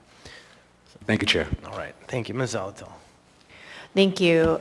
So I will share the sentiments of my colleagues about being involved. I think that is first and foremost a really great thing. We've had a lot of conversation on this body about how names come to be. A lot. Not just a street, but whether it's our port, whether it's a park, and the process used to make that happen. And what should those names represent? Should they represent something historical from our community? Should they represent the vision of the next generation in our community? And there are lots of choices to kind of walk through those things. And that as I read through, so we received a number, right? We had one person testify, but the beauty of technology is we received a number of emails from the street. It's certainly very engaged. It might be the most engaged street in Anchorage tonight. And some of the objections to the name are that it doesn't have a historical grounding, but the other option didn't either. And that, frankly, the process when there's a tie of a coin flip just leaves everyone dissatisfied. And so I'm going to tonight support the signing of the executive order because it was done through the process that exists and the process we have. Now, whether or not that process might need some refinement, I think this might bring that up. But just because a process might need refinement, I don't think should change the outcome, particularly in this situation where the process was hewed to diligently. And then I just have to share an aside because there's a Harry Potter reference. So this will date me a little bit. A Harry Potter book came out while I was studying for the bar exam. And I'll just have to say, I was supposed to be studying for the bar exam, but I really studied for the Harry Potter exam and finished that book within, a weekend. So luckily I still passed the bar. So thank you. Ms. Braga. Thank you, Chair. I kind of want to echo what Member Zalatil said, that this may mean that there's a change of process. It seems very odd to roll or flip a coin for this. But so there was obviously 2 votes for each of those names because there was a tie. So one person didn't vote for that name. It kind of seems like, why didn't you have that person pick, the one out? But anyway, I am really pleased with your outreach and coming up and speaking, and I think you are a bright light in community activism, and keep it up. All right, Ms. Wilcox, let's see where the votes fall. Members may proceed to vote.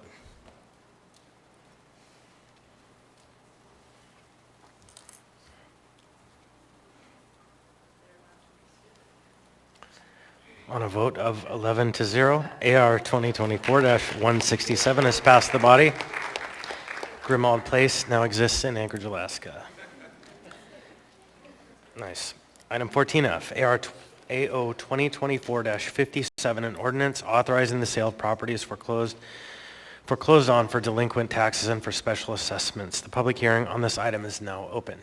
Anyone wish to be heard? Anyone at all? Seeing and hearing none, the public hearing on this item is now closed. What's the will of the body? Move to approve. Moved by Ms. Zalatel. Is there a second? Second. Second by Mr. Littlefield. Any discussion on this item? So I will just briefly. Mr. Constant? So in years past, when this item comes up, we have had some passionate or very hurting people come forward and ask us to delay or remove their property from the roll and let them have a little more time. And this year, we didn't hear from anybody, and Ms. Zalatel and I were carefully watching, and we had a process and discussion about how to ensure if somebody came forward and said, please protect me, that we did. But we did not hear from anybody, so at this point, I think that this item is ripe for passage. Ms. Branca. Can I just ask a question about this, Chair? So they're being foreclosed because of delinquent taxes. So it has nothing to do with their lack of payment for the house. The house could actually be paid off. Okay. Could you possibly clarify? These are only that they have back taxes owed, not that they're, Ms. Briggs, sorry, I didn't address you properly. I would love to, a little more clarity on the bank has nothing to do with these foreclosures. That's just tax business. Thanks. Yes. Tiffany Briggs, Real Estate Director, through the chair to Member Bronga. Yes, these properties are just delinquent for property taxes. It has nothing to do with a bank mortgage. And I'll just follow up with the question so folks have the benefit. Are these restorable still for the property taxpayer? Yes. What's this process for them? Yes, Chair Constant. They are up until the day of the sale. They can still pay the delinquent tax balance. And take it back. And then the final question is relating to, I forget the name of the Supreme Court case. I think that it doesn't affect these properties, right? That it's the next one, but it's worth considering that we have in the code, correct me if I'm wrong, a provision that if there is a difference between the value of the sale and what they owe, then they'll see the difference under this code section that authorizes the delinquent tax sale foreclosure process. Yes, Chair Constant, that is correct. All right, and then for the next one, though, it's not in place, so we'll have that conversation in a minute. So ultimately, the takeaway is, even up until the time of sale, the property owner can restore themselves. So, thank you. Thank you.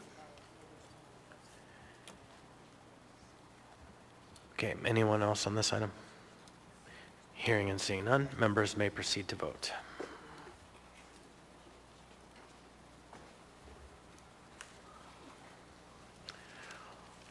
On a vote of 11-0, AO 2024-57 has passed the body. Next, we have item 14G, AO 2024-58, an ordinance authorizing retention of tax foreclosed parcels for public purposes, legally described as lots 36, 37, block 11, lot 53, block 10, and lot 23, block 3, Laurel Acres subdivision PIDs 012-491-72, 012-491-73, 012-493-54, and 012-504-19. Public hearing on this item is now open. Anyone wish to be heard? Anyone at all? Seeing and hearing none, public hearing on this item is now closed. What's the will of the body? Move to postpone. Oh, go ahead. Move to postpone to the meeting of September 10th. Second. Motion to postpone by Ms. Brawley to the meeting of September, did you say 10th? Seconded by Ms. Zalatel. Ms. Brawley.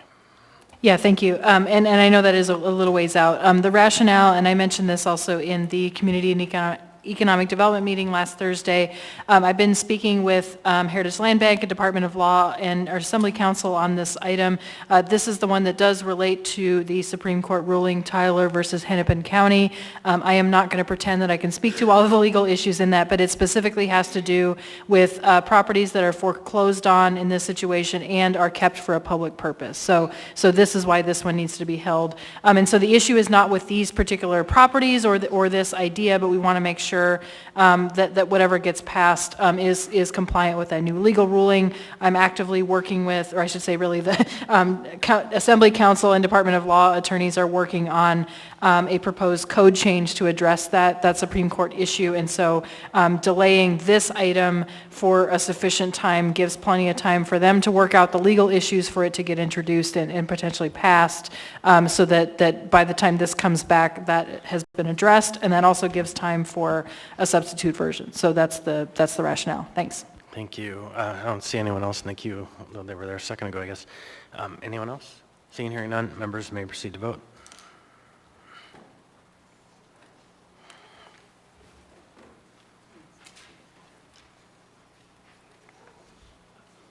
So on a vote of 10 to 1, AO 2024-58 is postponed to the meeting of September 10th. So I'm waiting for something to come off the printer to be handed out to folks. Just 1 minute, and then we'll move on to final actions.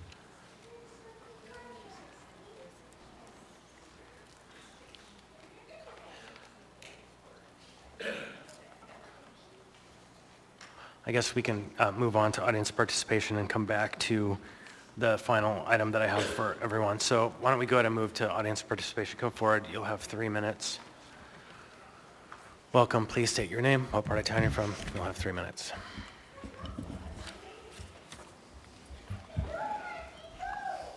Why'd you stop the clock to start the clock? Okay, come on, let's get started. Go ahead. Okay. And get an arrow on this button. You waste 10 minutes finding it. Ron Oleva, 50-year resident, and I'm here again, and possibly as always, with the homeless issue. I've emailed you, sent you documentation, but I need immediate action and fairness in abatement to 3rd and Carlick, 3rd and Ingra, and 3rd in Latouche. I was assaulted this past week. I went through the police report. The item number is 24-1828. Started the process at 10:15 in the morning. Ended up getting the report number at 8:45 in the evening. So another wasted day of my life. The incidents, if I reported 2 camps for abatement, like I did at the old Native Hospital site, it's growing. It went from 2 to 10 to 20. And they're getting, the overflow is getting more critical and dangerous because of the assault and the fecal material. I have a fetish about that, being a sewage treatment plant operator. But the results, despite numerous efforts in calling everyone I know, you got all my emails. If you haven't blocked me, you've seen the evidence for yourself. Photographs, 1,000 words. Come down and take a look at it, and you'll be scared. You won't come down. It's too dangerous. The bottom line here is you got to treat everyone fairly. And if you abated Cuddy Park 2 years in a row, and you're talking about tax foreclosure, I'm going to go into tax foreclosure for the 3rd year in a row because I can't make the first installments. And I go into foreclosure, it goes into recording. It's not good for anyone. But I followed all the laws and regulations, and the final bottom line is, insanity, doing the same thing and expecting different results. Well, you've been doing the same thing, and I can tell you the results aren't the same. They're getting worse. That's your results. So with that, and I'm trying to remain calm, my anger management, we end up coming back here, and I don't get any results. It just gets harder on me. And this July will be a deadline for me. If I don't make it this year, I'm not going to make it, and I'll break my rear view mirrors, never to look back at what has been your decisions, indecisions, actions and inactions to destroy my business, my family, and my love for this city and democracy. Thank you. In the remotest possibility, since your minds are made up, pause and maybe generate a question. Mr. Aleva, your time has expired. It's shameful, Chris. Thank you. Anger management. I feel better. Thank you. Welcome, sir. Please state your name, what part of town you're from. You'll have 3 minutes. Does everybody have a 2-page handout? Should be a Reddit screenshot and a picture of the property.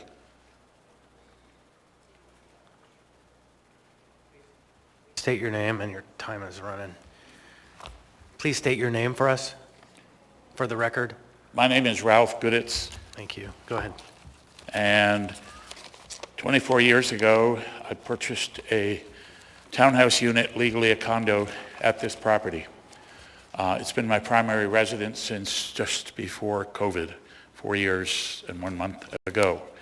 The problem is that there's been no substantial maintenance done for decades.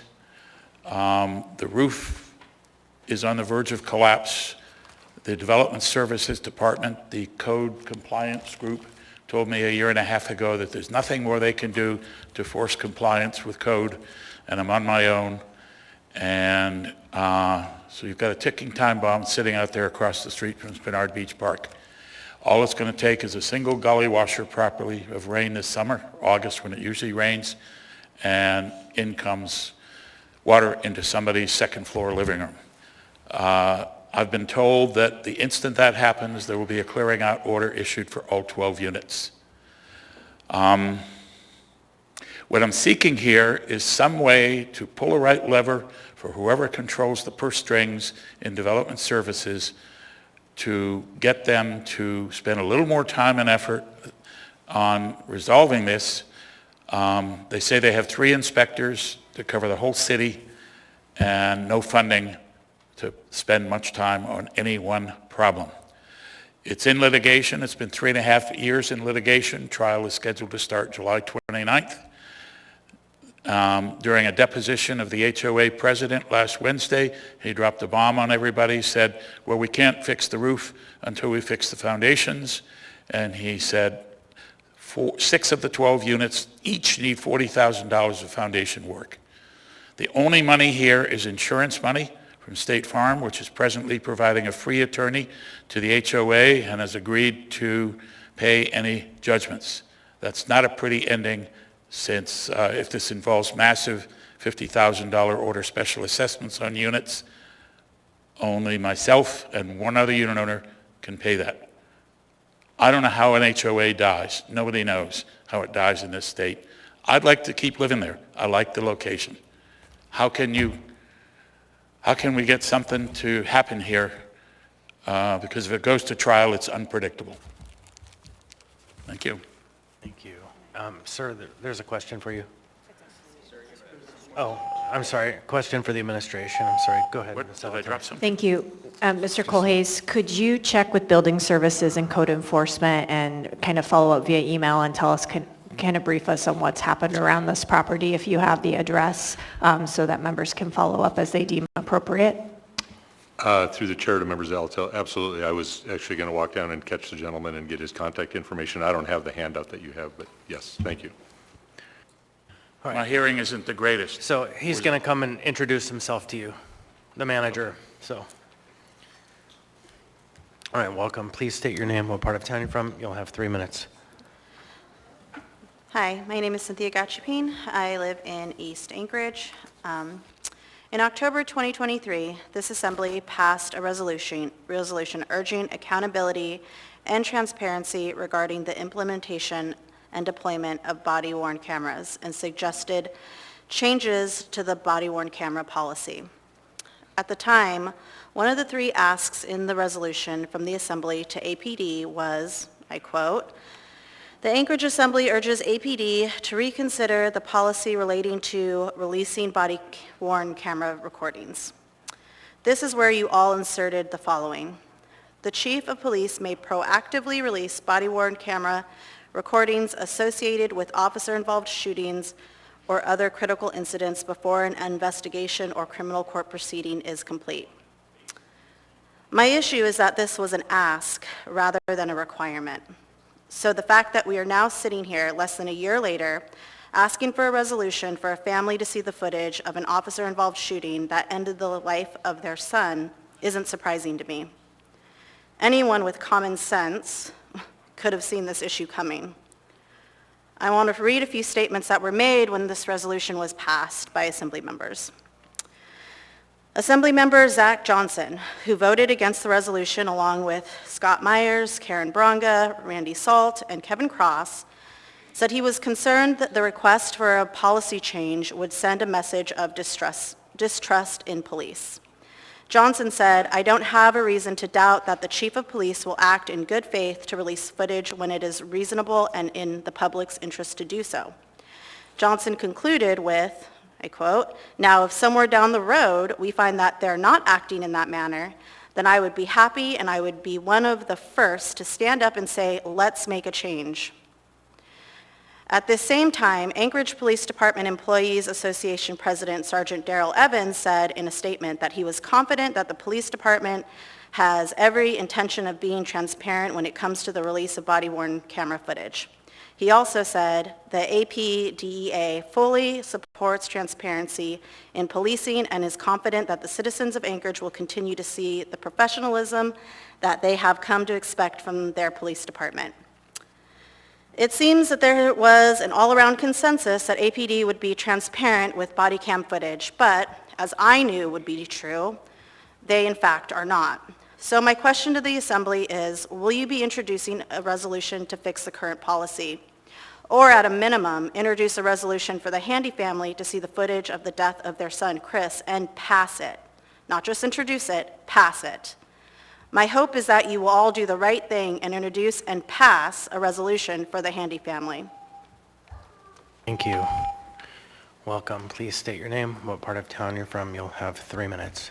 My name is Virginia Miller, and I live in Jewel Lake.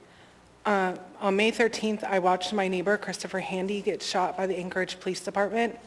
People we are supposed to trust with our safety snuck into our driveway at 2:36 a.m., spent less than 90 seconds at our house before they shot my neighbor while opening fire towards a building full of people. They never assessed the situation. They never attempted de-escalation. They never cleared the scene. Instead, they snuck into our driveway with their lights out, called my neighbor outside while he was inside his apartment, and opened fire towards our building.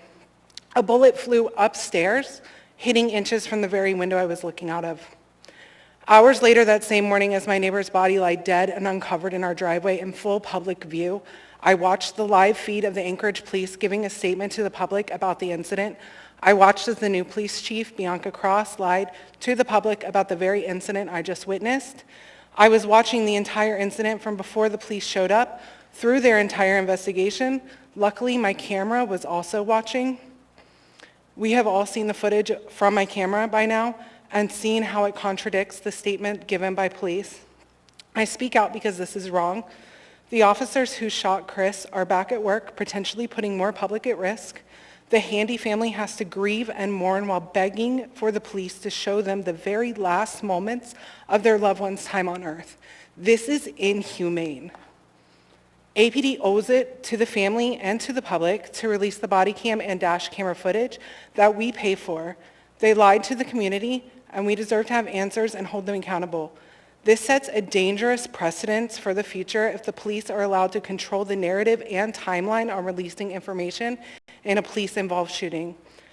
I would urge the Assembly to pass a resolution to release the footage now free of charge to the Handy family, automatically release footage in an officer-involved shooting, and commit to the creation of an independent review board to facilitate transparency and justice. Thank you. Thank you.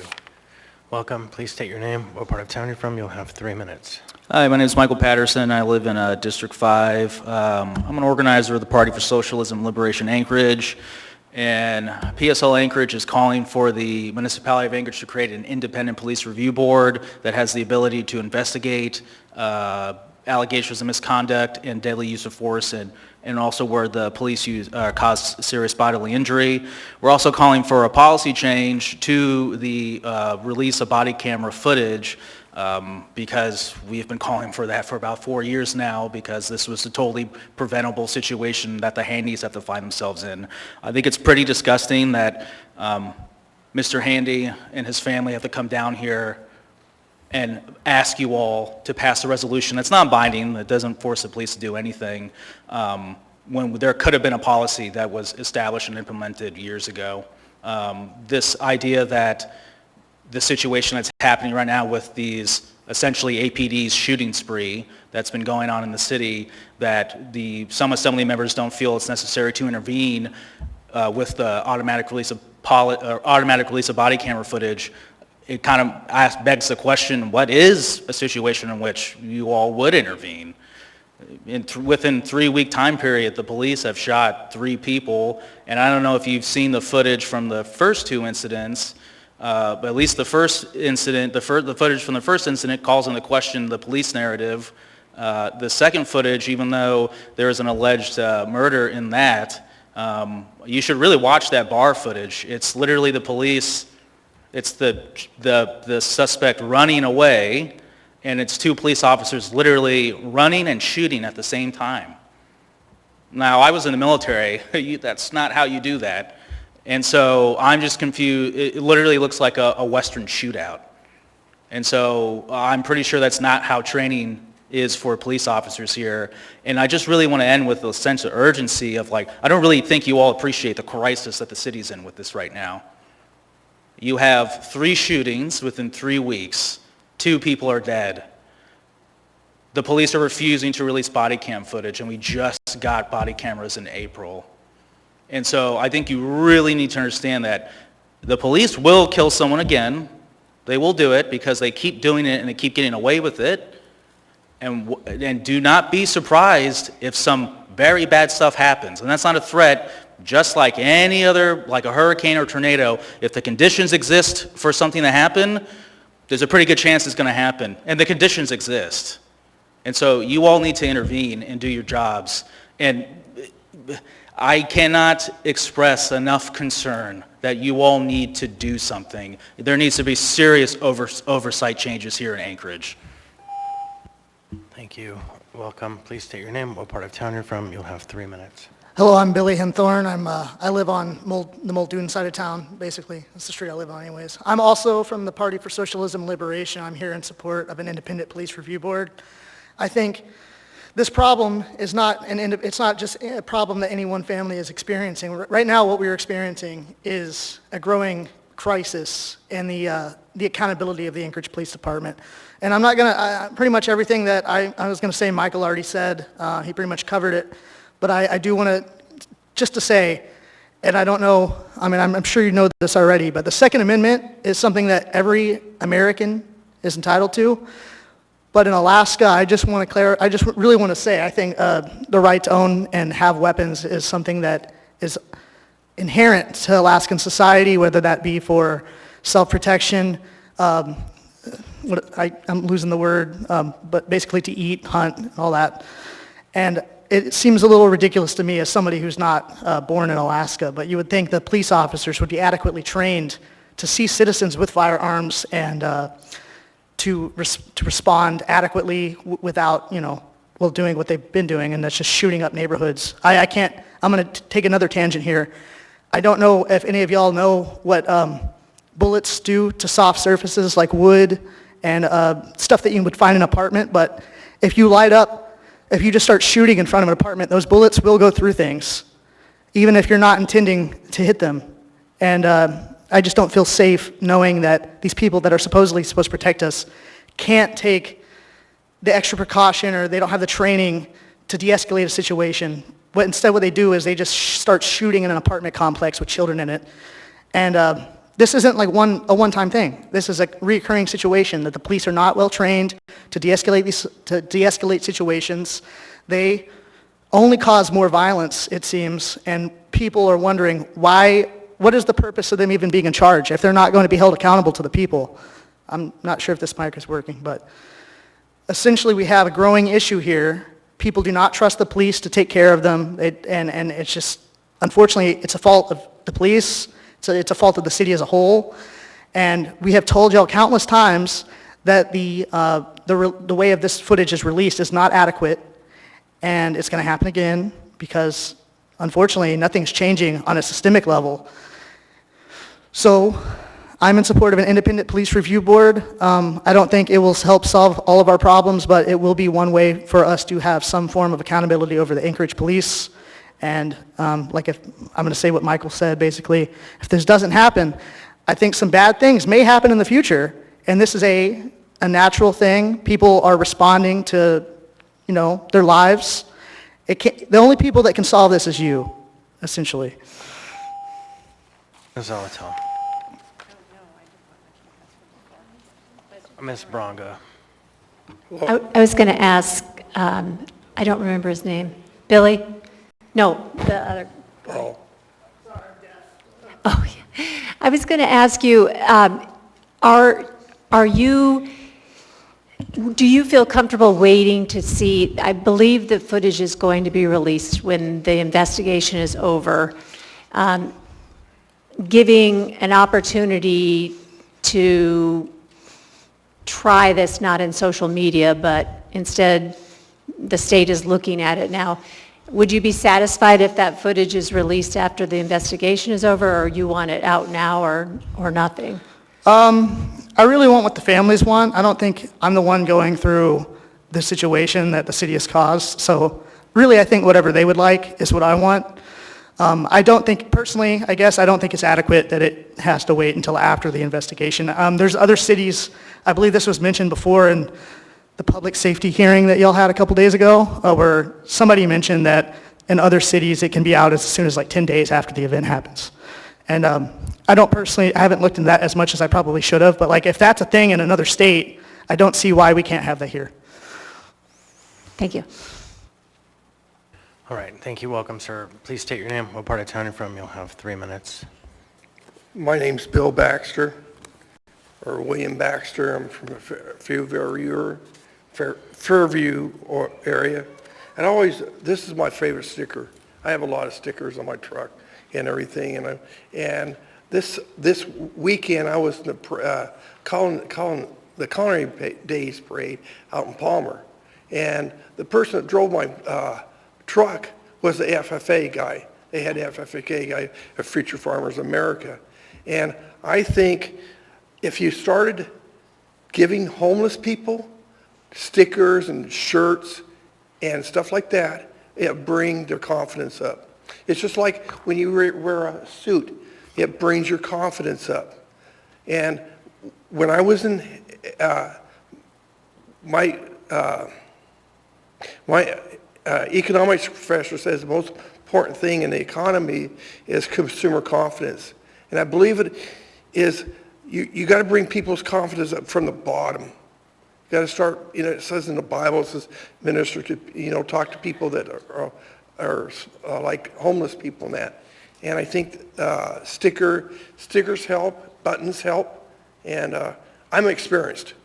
And I went up to I deal with a lot of, everybody's trying to get me into, I'm in all these agriculture, like Alaska Farm Bureau. I'm in this other one, they got me in, asked me to get in, and they, and I went up to, they invited me to Fairbanks to a FFA thing at a charter school. It's in Fairbanks. I have a hard time saying the name, but when I walked into the school, one of the kids come running down to gave me a hug because I'm called Sticker Bill. So, thank you. Thank you. Welcome. Please state your name, what part of town you're from. You'll have 3 minutes. This on? Okay. Hi, my name is JC Marston. I'm a member of PSL. For years now, we have come before this assembly with the community has come before you with our lives in our hands, begging for some kind of change, with solutions to the police violence that keeps occurring.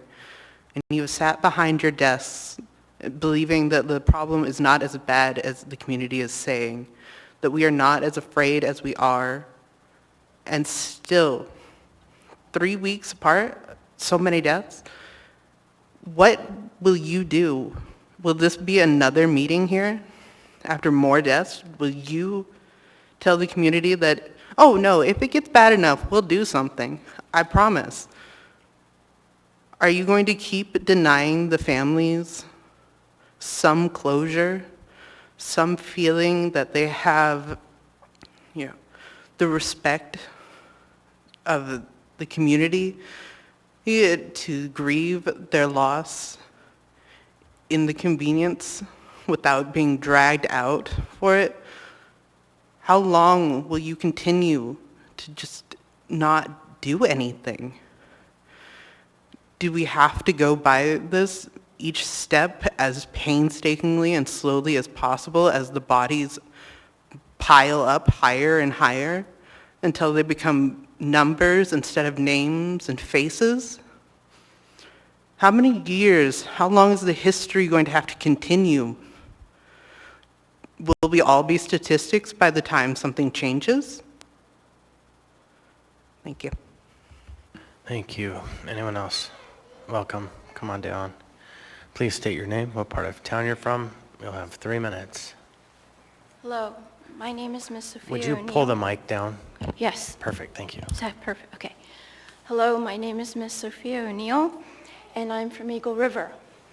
I came for a different purpose today, but it seems I'm called to say something else. One, I attended the public safety meeting this past week, and I was able to hear the words of Chief Cross. I also got to read her statement and hear what people had to offer at that meeting as well. And this is what I have to offer all of you. I do understand how you feel. I do understand where you're coming from. But information is important. Facts are important. This is what I have to say. The state of Alaska Department of Law has consistently advised it is their longstanding practice that evidence in a criminal investigation should not be released prior to the completion of the prosecutor's review of the incident. This investigation includes one conducted by the OSP following an OIS. If OSP decides not to file criminal charges, the Department of Law may not oppose release of the evidence for purposes of transparency, pursuant to APD's policies and Alaska law. The decision by the department is consistent with the long-standing position of the OSP.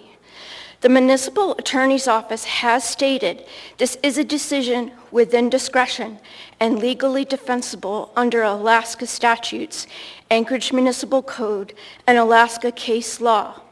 Now, I said this at the public safety meeting as well. I reiterate it because it's very important that if we have something to say, we have something to express, that we do not incite, that we speak of fact. It is okay that we express how we feel, but we must always take in consideration that you could cause incitement and people could be harmed. Evidence in a case has to be preserved, so we have the story. To release it early, it could cause disinformation. It could be released in part. So be patient. Understand that you have representatives that do care, are taking this situation seriously. And please understand what it takes to strap on a belt, a 30-pound belt, and go out and serve the public. all of you. Remember that. They do it unconditionally. Thank you. Thank you. All right. Anyone else wish to be heard? All right. Then next, Ms. Zalatel. Thank you. Move to introduce and set for public hearing on July 16th the unnumbered AO that has been laid on the table. Second. Third. All right, so, and I'll just read the title quick. Yeah, so the motion was made by Ms. Zalatel, seconded by Mr. Martinez, and third by Mr. Rivera. Title is an unnumbered AO ordinance of the Anchorage Assembly amending Anchorage Municipal Code, Title 21, Land Use Planning, including Section 21.03.210 to explicitly state the Assembly's authority to waive the review, report, and recommendation processes for text amendments to Title 21 and waiving Planning and Zoning Commission review of this ordinance. That item has been introduced and set for public hearing. Next, we have Assembly member comments. We'll start over here. Thank you, Myers. Mr. Chair. No additional comments. Mr. Martinez. Thank you, Mr. Chair. I just wanted to shout out that on this weekend is Father's Day as well. And on the Juneteenth celebration on Father's Day for the last several years, I've hosted a Father's Day prayer and a pledge in the spirit of Gianna Floyd, who was George Floyd's daughter, who unfortunately, when her father was killed by police, said that her father changed the world. And my hope with the other folks that get together around this is that we can have folks change the world without being killed by police. So I invite all the folks to come out to Juneteenth this weekend, and we'll have that on Father's Day on the Park Strip. Thank you. Thank you. Mr. Littlefield. Thank you, Mr. Chair. Nothing. All right, nothing. Thank you. Mr. Rivera. Thank you, Mr. Chair. No comment. Mr. Johnson. No comments, Mr. Chair. Ms. Zalatel. No comments. Thank you. Ms. Braga. I can't resist. Today is my youngest child's 30th birthday. Happy And he's birthday. down in Santa Cruz, California, and you talk about housing costs. Yep. Thank you. Mr. Volland. No comment, thank you. Ms. Brawley. No additional comment, thanks. Mr. Salt. No comment. Thank you all. An interesting night. Motion to adjourn. Move to adjourn. Thank you. We are adjourned.